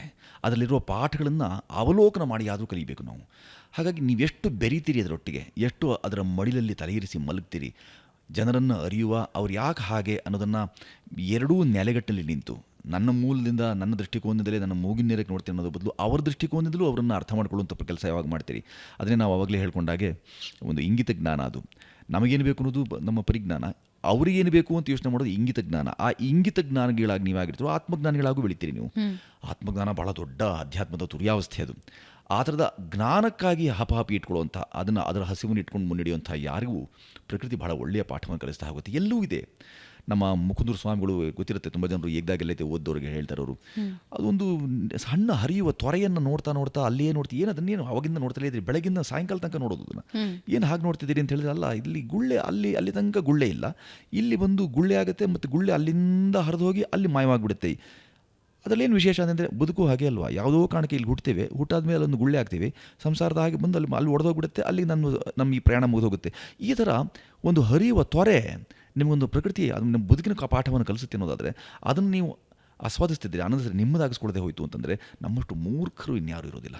ಹಾಗಾಗಿ ಪ್ರಕೃತಿ ಕಲಿಸ್ಬೋದಂಥ ಅಷ್ಟೂ ಪಾಠಗಳು ವಾಯುವಿನ ಕೆಲಸ, ವಾಯು ಮಾಡುತ್ತೆ, ಅಗ್ನಿಯ ಕೆಲಸ, ಪಂಚತತ್ವಗಳು, ಪಂಚಭೂತಗಳು ಇವೆಲ್ಲ ಏನು ಹೇಳ್ತಿದ್ದೀವಿ ನಾವು, ಅವೆಲ್ಲವೂ ಅವವು ಕೆಲಸಗಳನ್ನ ಮಾಡ್ತಲೇ ಇದ್ದಾವೆ, ನಿರಂತರವಾಗಿ ಮಾಡ್ತಾ ಇದ್ದಾವೆ. ಅದು ಬಹಳ ಮುಖ್ಯ, ಇದು ಗಮನೀಯವೂ ಹೌದು.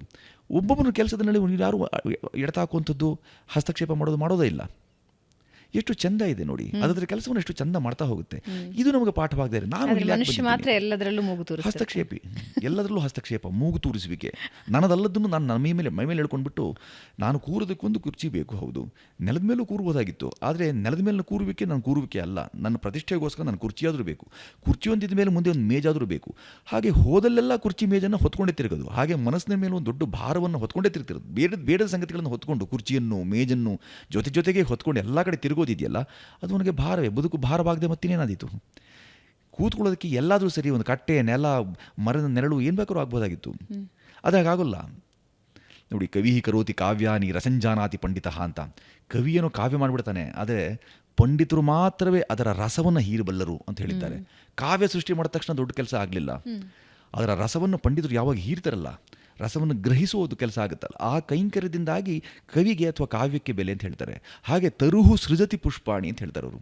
ಮರಗಿಡಗಳ ಕೆಲಸ ಪರೋಪಕಾರಾರ್ಥಮಿದಂ ಶ್ರೀರಮ್ ಅನ್ನೋ ಹಾಗೆ, ಪರೋಪಕಾರಾರ್ಥ ಫಲಂತಿ ವೃಕ್ಷ, ಅದು ಹಣ್ಣು ಬಿಡೋದು, ಹೂ ಬಿಡೋದು, ಅವೆಲ್ಲವೂ ಮರ ತನಗಾಗಿ ಮಾಡ್ಕೊಳ್ಳಲ್ಲ, ಇತರರಿಗಾಗಿ ಮಾಡುತ್ತೆ. ನಾವು ಮಾತ್ರ ನಮಗಾಗಿ ಮಾಡ್ಕೊಳ್ತೇವೆ. ಪ್ರಕೃತಿಯಲ್ಲಿ ಇಂಥ ಪಾಠ ಇದೆ ಇದು. ಮತ್ತು ಅದು ಬಿಡುವ ಹೂವೇನಿದೆ, ಆ ಹೂವಿನ ಸುಗಂಧವನ್ನು ತಾನೇ ಮರ ಪಸರಿಸಲಾರದು. ಅದಕ್ಕೆ ಬೇಕಾಗಿರೋದು ಮತ್ತೆ ಮರುದ್ವಹತಿ ಸೌರಭಂ ಅಂತ ಹೇಳ್ತಾರೆ. ಆ ಸೌರಭ ಅಥವಾ ಅದರ ಇದೇನಿದೆ, ಸೌರಭ ಅಥವಾ ಅದರ ಸುಗಂಧ ಏನಿದೆ, ಅದಕ್ಕೆ ಮತ್ತೆ ಬೇಕಾಗಿರೋದು ಗಾಳಿಯೇ, ಮರುತ್. ಈ ಥರದ ಗಾಳಿ, ಮರ, ತರು, ಲತೆ, ಗಿಡ, ಕೋಳಿ, ಪಕ್ಷಿ, ಏನೆಲ್ಲ ಈ ಪ್ರಕೃತಿಯಲ್ಲಿವೆ, ಅವೆಲ್ಲವೂ ತಮ್ಮ ಕೆಲಸವನ್ನು ಯಾಕೆ, ಬೆಳಗ್ಗೆ ಎದ್ದು ಕೋಳಿ ಕೂಗುತ್ತೆ ಅಂತ ಯಾಕೆ ಕೂಗ್ತಾ ಇದೆ ಅಂತ ಬೇರೆ ಸಂಗತಿ. ಎಚ್ಚರ ಸ್ವಲ್ಪ ಸೂರ್ಯೋದಯ ಆಗ್ತಾ ಇದೆ ಅಂತ ಹೇಳಿ ಅದು ಕೋಳಿ ಕೂಗ್ತಿದೆ ಅಂತ ಹೇಳಿದ್ರೆ ಅದು ನಮಗೆ ಉಪಕಾರಿಯೇ ಅಥವಾ ಅಪಕಾರಿಯೇ? ಈ ಥರ ತಾವು ತಮಗಾಗಿ ಬದುಕ್ತೆ, ಇತರರಿಗಾಗಿ ಬದುಕ್ತಿರುವಂಥ ಅನೇಕ ಸಂಗತಿಗಳು ನಮ್ಮ ಸುತ್ತ ಇರಬೇಕಾದಾಗ ನಾವು ಮಾತ್ರ ನಮಗಾಗಿಯೂ ಬದುಕ್ತಾ ಇಲ್ಲದೆ ಇರೋದು. ನಮಗಾಗಿ ಆದರೂ ಬದುಕಿದ್ರೆ ಸ್ವಾರ್ಥಿ ಅಂತ ಅನ್ನೋದು. ಇದು ಪರಾರ್ಥವೂ ಇಲ್ಲ, ಸ್ವಾರ್ಥವೂ ಇಲ್ಲ. ಇಲ್ಲಿ ಇದೆಯಂಥ ಯಾಂತ್ರಿಕ ಬದುಕು. ಇವುಗಳನ್ನೆಲ್ಲ ಗಮನಿಸ್ಕೊಂಡಾಗ ನನಗನ್ಸುವಂಥದ್ದು ತುಂಬ ಸೂಕ್ಷ್ಮಾವಲೋಕನ ಬಹಳ ಮುಖ್ಯ ಮನುಷ್ಯನಿಗೆ. ಅವನೊಬ್ಬ ಅವಲೋಕನ ಪ್ರಕ್ರಿಯೆಯಲ್ಲಿ ತನ್ನ ತಾನು ತೊಡಗಿಸ್ಕೊಂಡು ಯಾವಾಗ ತನ್ನನ್ನು ಪ್ರಕೃತಿಗೆ ಕೊಟ್ಟುಕೊಳ್ತಾನೆ, ಆಗ ಸಹಜವಾಗಿ ಮನುಷ್ಯನಿಗೆ ಬಹಳ ಒಳ್ಳೆಯ ಬೆಲೆ, ನೆಲೆ, ಸೆಲೆ ಎಲ್ಲವೂ ದಕ್ಕಿಬಿಡುತ್ತೆ. ಇಲ್ಲಾಂದರೆ ಕೊಲೆಯಾಗಿ ಹೋಗ್ತಾನೆ. ಅದು ಬಹಳ ಮುಖ್ಯ. ಅದು ಬರೀ ಅಂತ್ಯಪ್ರಾಸಕ್ಕಾಗಿ ಹೇಳೋ ಮಾತಲ್ಲ. ಅದು ತನ್ನನ್ನು ತಾನೇ ಆತ್ಮಹತ್ಯೆ ಮಾಡ್ಕೊಳ್ತೀನಿ ಅಂದರೆ, ಆತ್ಮಹತ್ಯೆ ಮಾಡಿಕೊಳ್ಳೋದೇ ಕೊಲೆಯಾಗಿ ಹೋಗೋದು ಅಂದರೆ ಯಾರೂ ಬೇರೆ ಇತರರು ಮಾಡಬೇಕಾಗಿಲ್ಲ. ತಾನೇ ತನ್ನ ಕೈಯಾರ ತನ್ನ ಈ ಬದುಕನ್ನು ಹಾಳಿ ಮಾಡ್ಕೊಳ್ಳೋದು ಯಾರು ಅಂದರೆ ಬೇರೆ ಇನ್ಯಾರೂ ಅಲ್ಲ, ಮನುಷ್ಯನೇ. ಬಹಳಷ್ಟು ಪ್ರದೇಶಗಳಿಗೆ ಹೋಗಿ ಬಂದಿದ್ದೀರಿ ನೀವು, ಆದರೆ ಇವತ್ತಿಗೂ ಬಹಳ ಶಾಂತಿ ನೀಡುವ ಅಥವಾ ಬಹಳ ನನಗೆ ಅನ್ನಿಸ್ದಾಗ ಒಂದ್ಸಲ ಹೋಗಬೇಕು ಅನ್ನೋ ಯಾವುದಾದ್ರೂ ಸ್ಥಳ ಇದೆಯಾ? ಹೋದಲ್ಲೆಲ್ಲ ಶಾಂತಿಯನ್ನು ಕಂಡುಕೊಳ್ಳೋದೇ ಮನುಷ್ಯನ ಮೂಲಗುಣ. ಅದರಲ್ಲೂ ಯಾವುದೋ ಒಂದು ಪ್ರದೇಶ ಹಾಗೆ ತೀರ ಸ್ವಾರ್ಥಿಯಾಗಿ ಇದನ್ನು ಹೇಳಬಾರ್ದು, ಹೇಳಲಾರೆ. ಯಾವ ಪ್ರದೇಶದಲ್ಲಿ ಹೋದರೂ, ಯಾರೊಟ್ಟಿಗೆ ಸಂವಹನ ಮಾಡಬೇಕಾದರೂ ಸಹ ನಮಗೆ ಒಂದು ಶಾಂತ ಚಿತ್ತ ಬೇಕು. ನನಗಿದರಿಂದ ನೆಮ್ಮದಿ ಸಿಕ್ತು, 4 ಮಂದಿಗೆ ಒಳ್ಳೆಯದನ್ನು ಮಾಡಬೇಕು ಅನ್ನೋ ಮನೋಭಾವ ಇದೆಯಲ್ಲ, ಅದು ಮನುಷ್ಯನನ್ನು ತುಂಬ ಶಾಂತ ಚಿತ್ತನಾಗಿರೋಂಗೆ ಮಾಡ್ತೇನೆ. ಅದು ಮನಸ್ಸಿಗೆ ಸಂಬಂಧಿಸಿದ್ದು, ನೋಟಕ್ಕೆ ಸಂಬಂಧಿಸಿದ್ದಲ್ವಾ? ಇತರರ ನೋಟಕ್ಕೆ, ನನ್ನ ಮನಸ್ಸಿಗೆ. ಇತರರಿಗೆ ಅದು ನೋಟದಿಂದ ಅವರ ಅನುಭವಕ್ಕಾಗಿ ಸಿಕ್ಕುವಂಥದ್ದು. ನನ್ನ ಮಟ್ಟಿಗೆ ಅದು ಮನಸ್ಸಿನಿಂದ ಹೇಳಿದ, ನಾನು ಇವತ್ತು ಚೆನ್ನಾಗಿದ್ದೀನಿ, ನನ್ನ ಮನಸ್ಸು ಪ್ರಫುಲ್ಲವಾಗಿದೆ ಅಂತ ಹೇಳೋದ್ರಿಂದ ಆಗೋದಿಲ್ಲ. ಅದೊಂದು ಭಾವ, ಅವರ್ಣನೀಯ ಅಂತ ಆಗಲೇ ಹೇಳಿದ ಹಾಗೆ, ಅನಿರ್ವಚನೀಯವೂ ಹೌದು. ಈಗ ನಾನು ಕೇಳೋ ಪ್ರಶ್ನೆ ಅದು ಗೊತ್ತಿಲ್ಲ ನೀವು ಹೇಗೆ ತಗೊಳ್ತೀರಿ ಅಂತ. ಹಲವು ಭಾಷೆಗಳಲ್ಲಿ ಪುಸ್ತಕಗಳನ್ನು ಓದಿದ್ದೀರಿ, ಅದನ್ನು ತಿಳ್ಕೊಂಡಿದ್ದೀರಿ. ಒಂದೊಂದು ಭಾಷೆಯಲ್ಲಿ ನಿಮಗೆ ಬಹಳ ಇಷ್ಟವಾದ ಬರವಣಿಗೆ ಯಾರದ್ದು ಅಂತ ಹೇಳ್ಬೋದಾ?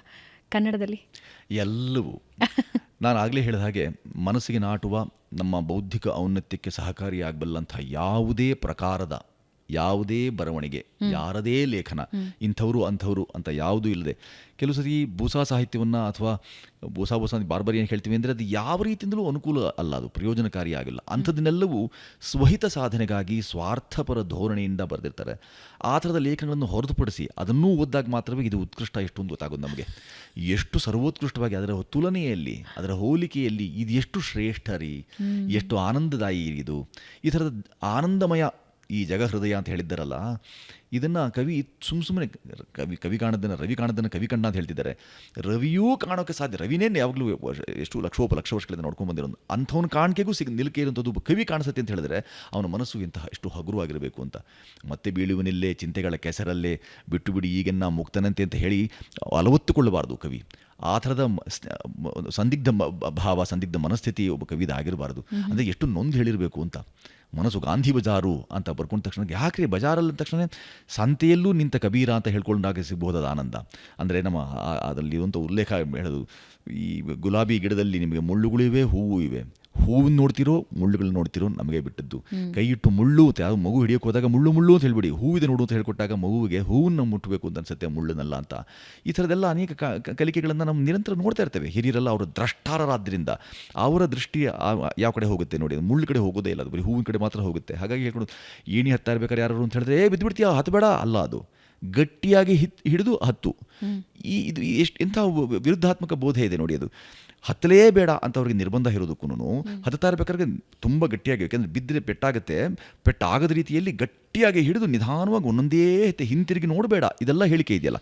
ಈ ಹೇಳಿಕೆ ಮಾತಿದೆಯಲ್ಲ, ಯಾರನ್ನಾದ್ರೂ ಏಣಿ ಹತ್ತೋಕ್ಕೆ ಪ್ರೇರೇಪಿಸ್ಬೋದು. ಆ ಏಣಿ ಯಾವುದಾದ್ರೂ ಆಗಿರ್ಬೋದು, ಬದುಕಿನದಾದರೂ ಆಗಿರ್ಬೋದು, ಭಾವನೆಯದಾದರೂ ಆಗಿರ್ಬೋದು. ಆಧ್ಯಾತ್ಮ ಅಂದರೆ ನಿಮ್ಮ ಪ್ರಕಾರ ಏನು? ಧ್ಯಾನಕ್ಕೆ ಯಾರೋ ಒಬ್ರು ಭಾಳ ಒಳ್ಳೆಯ ಇದನ್ನು ಕೊಟ್ಟಿದ್ರು. ದಾಗೆ ವ್ಯಾಕರಣ ರೀತಿಯ ಹೇಳಿದವರು, ದಾಗೆ ಯಾವತ್ತೂ ನಾ ಅಂದರು, ಅದೇ ಧ್ಯಾನ ಅಂದರು. ಎಷ್ಟು ಸರಳ ಅಂತ ಅನಿಸ್ಬಿಡ್ತು ನನಗೆ. ಅಂದರೆ ದಾಯಿಂದ ಆರಂಭವಾಗೋದ ದಮನ, ದೌರ್ಜನ್ಯ, ಇವೆಲ್ಲ ಎಂಥ ಎಲ್ಲ ಪದಗಳಿಗೂ ಯಾವತ್ತೂ ನ ಕೂಡುದು ಅಂತ ಹೇಳ್ತಿರೋ ಅದುವೇ ನಿಜವಾದ ಧ್ಯಾನ. ಮನಸ್ಸನ್ನು ನಿರ್ಮಾನಸ ಸ್ಥಿತಿ ಎಡೆಗೆ ಕೊಂಡೊಯ್ಯಬೇಕು. ಮನಸ್ಸೇ ಇಲ್ಲವೇನೋ. ರಮಣರು ತಮ್ಮ ತೊಡೆಯನ್ನು ಹುಳುಗಳು ತಿಂತಾ ಇರಬೇಕಾದಾಗ ಎಂಥ ಒಳ್ಳೆಯ ಕೆಲಸ ಆಯ್ತಲ್ಲಪ್ಪ, ನನ್ನ ತೊಡೆ ಅದರ ಬಳಕೆಗೆ ಬಂತಲ್ಲಪ್ಪ ಅಂತ ಯೋಚನೆ ಮಾಡಿದ್ರೆ ಇದು ಸಾಧ್ಯವಾಗುತ್ತೆ ಯಾರಿಗಾದರೂ? ಆ ಥರದ ಧ್ಯಾನ ಸ್ಥಿತಿಗೆ ಬರೋದಿದೆಯಲ್ಲ, ಅವಸ್ಥಾತ್ರಯ ಅಂತ ನಾವು ಯಾವಾಗಲೂ ಹೇಳ್ಕೊಳ್ತೀವಿ. ಅದು ಸುಷುಪ್ತಿ, ಸುಪ್ತಿ, ಜಾಗೃತಾವಸ್ಥೆ ಅಂತ.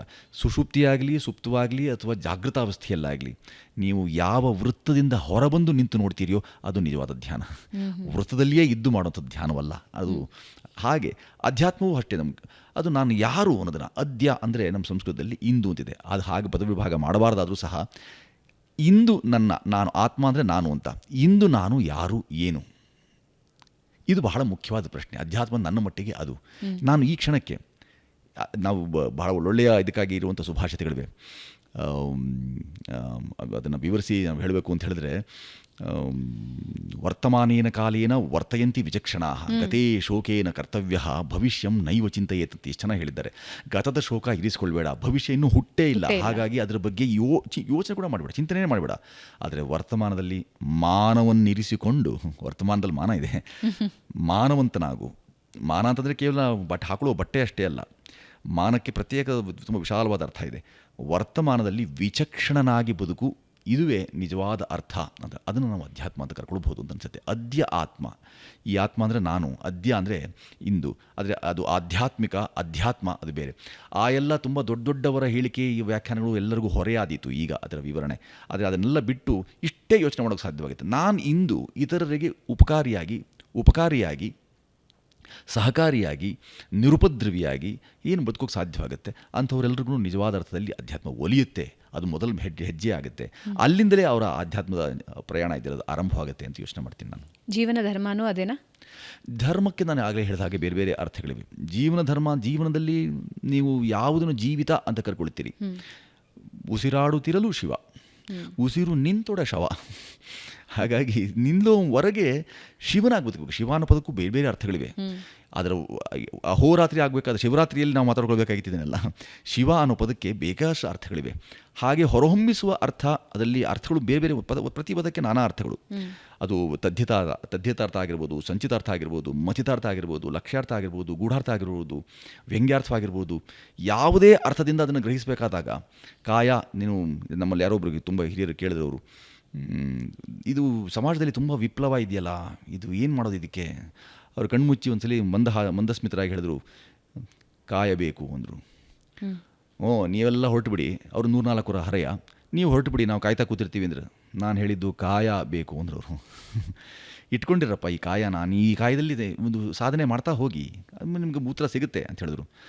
ಏನು ಬಿದ್ದೋಗೋ ಶರೀರ ರೀ ಇದನ್ನ ಇಟ್ಕೊಂಡು ಏನು ಮಾಡೋದು ನಾವು, ಎಲ್ಲಿ ಏನು ಕಾಯೋದು, ಕಾಯಬೇಕಂತೆ ಸುಮ್ಮನಿರ್ರಿ ಅಂದರೆ ನಾನು ಹೇಳಿದ್ದು ಕೆಂಪಾಗಿ ಕಾಯಬೇಕು, ಹೊಡೆತ ಬೀಳಬೇಕು, ಒಂದು ಆಕಾರ ಬೇಕದಕ್ಕೆ ಅಂದರೆ ಕೆಂಪಾಗೆ ಒಂದೇ ಕಾಯ ಬೇಕು ಅಷ್ಟೇ ಹೇಳಿದ್ದವರು. ಆ ಕಾಯಕ್ಕೆ ನೂರು ಅರ್ಥಗಳು ನಮ್ಗೆ ಸಿಗ್ತಾ ಇದೆ ಅಂತಂದರೆ ಈ ಥರದ ಅರ್ಥ ಮಾಡಿಕೊಳ್ಳಬೇಕು ಸಹ. ಜೀವನ ಧರ್ಮವೂ ಸಹ, ಜೀವನ ಅಂತ ಏನು ಅರ್ಥ ಮಾಡ್ಕೊಳ್ಬೇಕು ಅಂತಂದರೆ ವನದಲ್ಲಿ ಹೋಗಿ ಬದುಕ್ತೇನೆ ಅನ್ನೋದು ಜೀವನವಲ್ಲ, ಇದ್ದಲ್ಲಿಯೇ ಹೇಗೆ ಒಂದು ವನದ ರೀತಿಯಲ್ಲಿ ಸೃಷ್ಟಿ ಮಾಡ್ಕೊಳ್ತೀನಿ, ಅಲ್ಲಿರ್ಬೋದಾದಂಥ ತಂಪನ್ನು, ನೆಳಲನ್ನು, ಅಲ್ಲಿರ್ಬೋದಾದಂಥ ಕೂಜನವನ್ನು, ಪಕ್ಷಿಗಳ ಕಲರವನ್ನು, ಇವೆಲ್ಲವನ್ನು ಹೇಗೆ ಸೃಷ್ಟಿ ಮಾಡ್ಕೊಳ್ಬಹುದು ಅಂತ ಯೋಚನೆ ಮಾಡಿದ ದಿನ ಪ್ರಾಯ ಜೀವನವೂ ನಮಗೆ ಅರ್ಥವಾದ ಹೋದಿತ್ತು.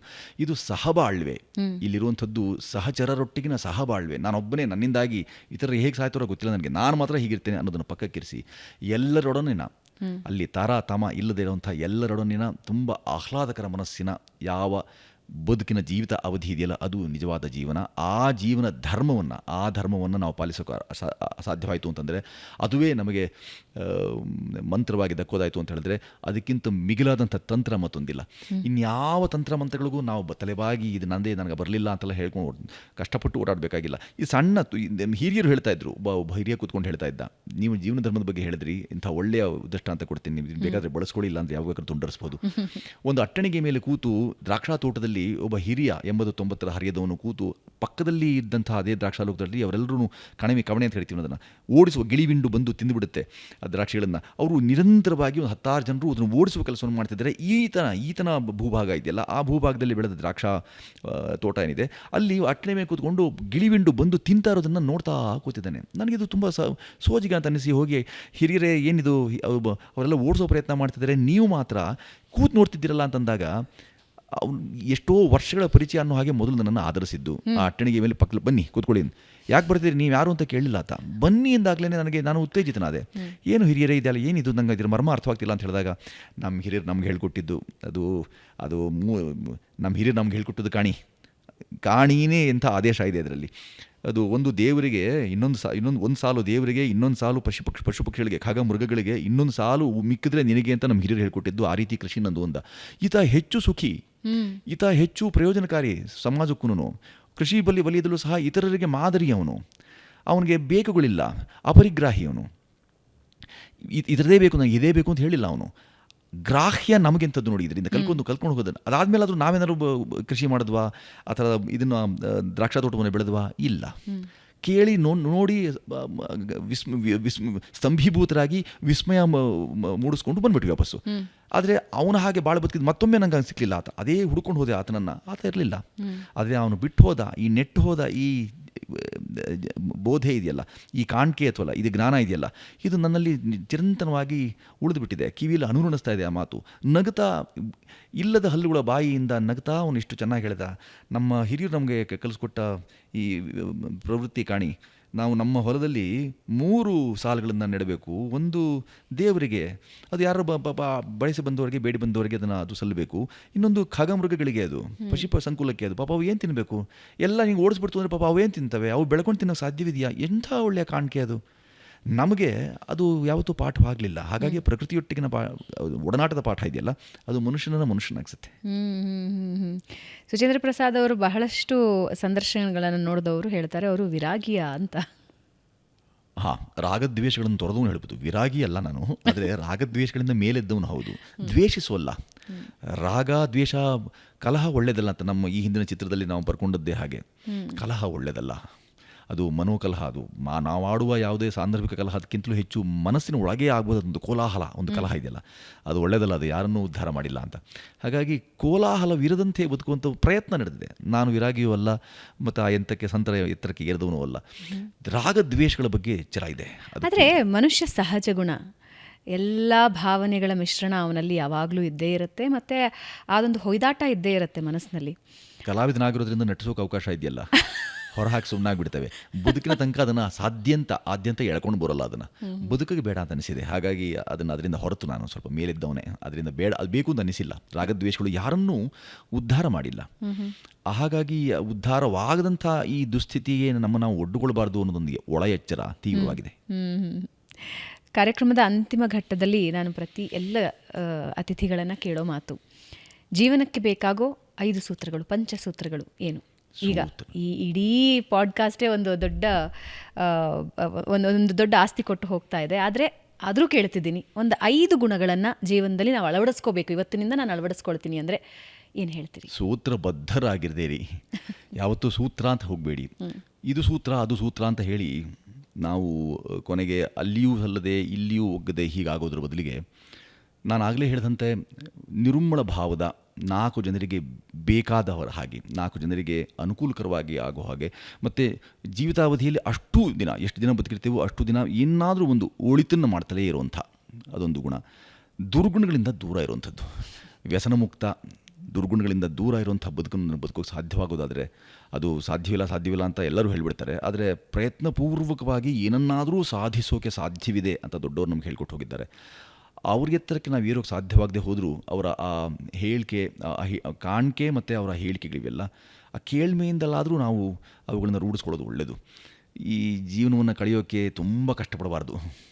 ಇದು ಸರಾಗವಾಗಿ ಸುಲಲಿತವಾಗಿ ಇತರರ ಸಹಾಯಕ್ಕಾಗಿ ಅಂತ, ಅದಕ್ಕೆ ಪರೋಪಕಾರಾರ್ಥಮಿದಂ ಶರೀರಂ ಅಂತ ಹೇಳಿದ್ವಲ್ಲ, ಆ ಥರ ಇತರರ ಉಪಯೋಗಕ್ಕಾಗಿ. ಮತ್ತು ಅಸಂಗ್ರಹದ ಬಗ್ಗೆ ಎಲ್ಲ ತುಂಬ ಜನ ಹೇಳಿದ್ದರು. ತುಂಬ ಸಂಗ್ರಹ ಮಾಡಿ ಇಡಬೇಡಿ, ಅದು ಮಕ್ಕಳಿಗಾಗಿ ನಾನು ಆಸ್ತಿನ ಮಾಡಿಬಿಡ್ತೇನೆ ಅಂತ ಅನ್ಬೇಡಿ, ಮಕ್ಕಳನ್ನೇ ದೇಶದ ಆಸ್ತಿ ಅಂತ ತುಂಬ ಜನರು ಹೇಳಿಬಿಟ್ಟಿದ್ದಾರೆ. ನಾವು ದೇಶ ಮೊದಲು, ಅಂದರೆ ದೇಶ ಅಂದರೆ ಇದನ್ನು ರಾಷ್ಟ್ರಹಿತಾಯ ನಮಮ ಅಂತ ಬದುಕಿ ಅಂತ ಯಾವಾಗಲೂ ಹೇಳುವಂಥದ್ದು.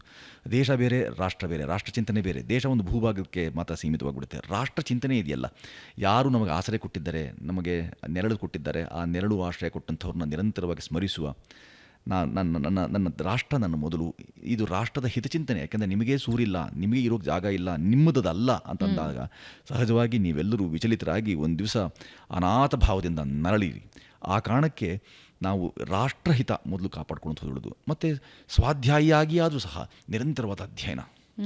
ನಮ್ಮಲ್ಲಿ ಅನೇಕ ಬಿಟ್ಟು ಹೋದ ಸಂಗತಿಗಳಿವೆ, ಅವುಗಳನ್ನು ಎಷ್ಟಿವೆ ಅಂತಲೇ ಗೊತ್ತಿಲ್ಲ. ಕಳ್ಕೊಂಡಿದ್ದರ ಲೆಕ್ಕನಾರು ಇಟ್ಕೋಬೇಕು ಯಾರಾದರೂ ಅಂತ. ಏನು ಕಳ್ಕೊಂಡಿದ್ದೀವಿ ಅಂತಲೇ ಗೊತ್ತಿಲ್ಲ ನನಗೆ. ಭಾರದ್ವಾಜ ಮುನಿಕೃತ ವೈಮಾನಿಕ ಶಾಸ್ತ್ರ ಅಂತಿದೆ.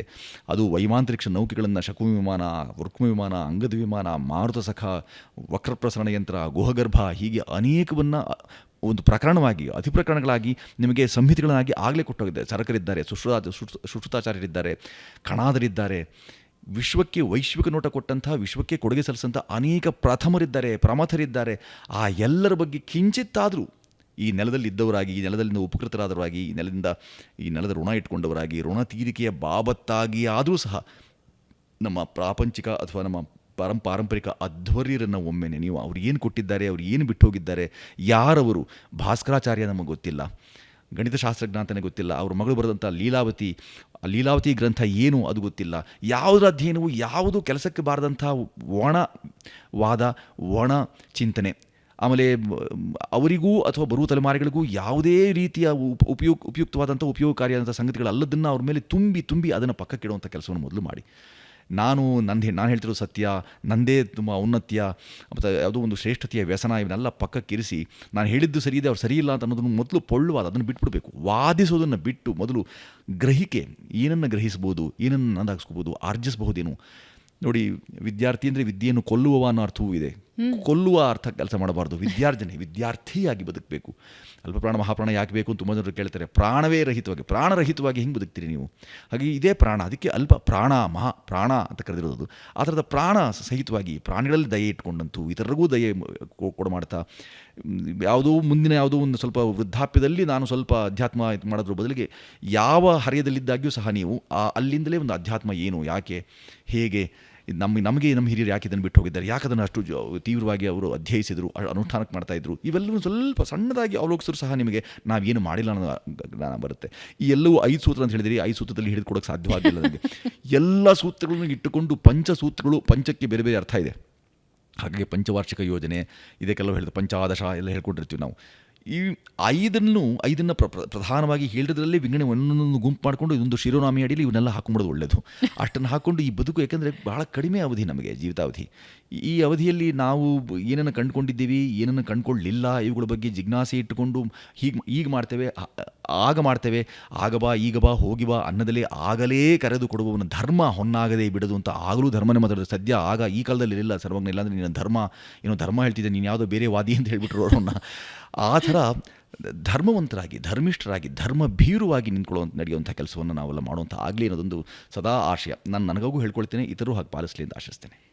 ಕೊನೆಯದಾಗಿ 2, ನಿಮ್ಮ ಪ್ರಕಾರ ಯಶಸ್ಸು ಅಂದರೆ ಏನು? ತಲೆಗೆ ಏರಿಸಿಕೊಳ್ಳದೇ ಇರುವುದೇ ಯಶಸ್ಸು. ಇತರರು ಕೊಡಮಾಡಿದ್ದು ಯಶಸ್ಸು, ನೀವೊಂದುಕೊಂಡಿದ್ದು ಯಶಸ್ಸಲ್ಲ. ಅದಕ್ಕೆ ನೋಟಕರು ಮಾಟಕರು ಅಂತ ಹೇಳಿದೆ. ಇತರರು ಏನು ಕೊಡಮಾಡಿರ್ತಾರೆ, ಯಾವ ಅಭಿಧಾನವನ್ನು ಕೊಟ್ಟಿದ್ದಾರೆ, ಯಾವ ಅಧಿಷ್ಠಾನ ನಿಮಗಾಗಿ ಸಿದ್ಧವಾಗಿರುತ್ತೆ, ಯಾವ ಉಪಾಧಿ ಅಂತಿರುತ್ತೆ, ಅದು ಯಶವೇ ಹೊರತು ನಾನು ಅಂದುಕೊಂಡದ್ದಲ್ಲ.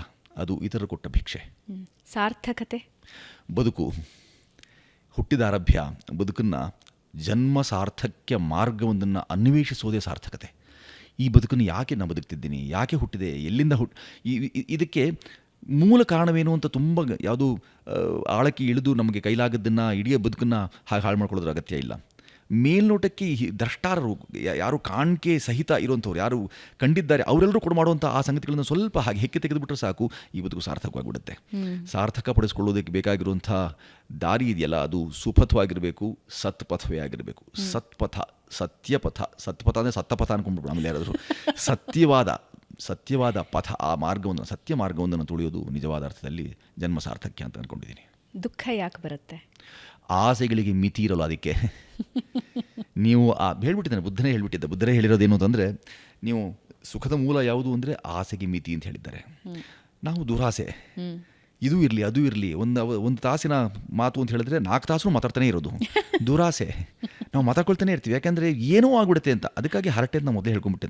ನಾ ಹೇಗೆ ನನ್ನನ್ನು ಕಾಪಾಡ್ಕೊಂಡ್ಬಿಟ್ಟೆ ಅಂದರೆ, ಇದು ಹರಟೆ ಅಂತ ಹೇಳ್ಕೊಂಡ್ಬಿಟ್ಟು, ಇದು ಬೋಧೆ ಅಲ್ಲ, ಇದು ಸದ್ಬೋಧೆ, ಸುಬೋಧೆ, ಉದ್ಬೋಧೆ ಯಾವುದೂ ಅಲ್ಲ ಇದು. ಆದರೆ ನಾವು ಆಡಿಕೊಂಡ ಈ ಹರಟೆ ಇದೆಯಲ್ಲ, ಈ ಹರಟೆ ಒಂದು ಭಾಳ ಒಳ್ಳೆಯ ಪ್ರಕಾರ.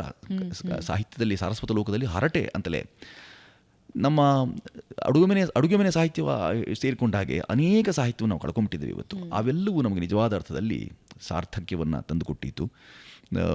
ನಾವು ಸಹಿತವಾದ ಕೆಲಸವನ್ನು, ಅಹಿತವಾದ ಕೆಲಸವನ್ನು ತೊಡೆಯೋದೇ ಸಹಿತವಾದ ಕೆಲಸ ಮಾಡೋದ್ರಿಂದ ಈ ಬದುಕು ಇನ್ನೆಷ್ಟು ಸುಂದರವಾಗುತ್ತೆ.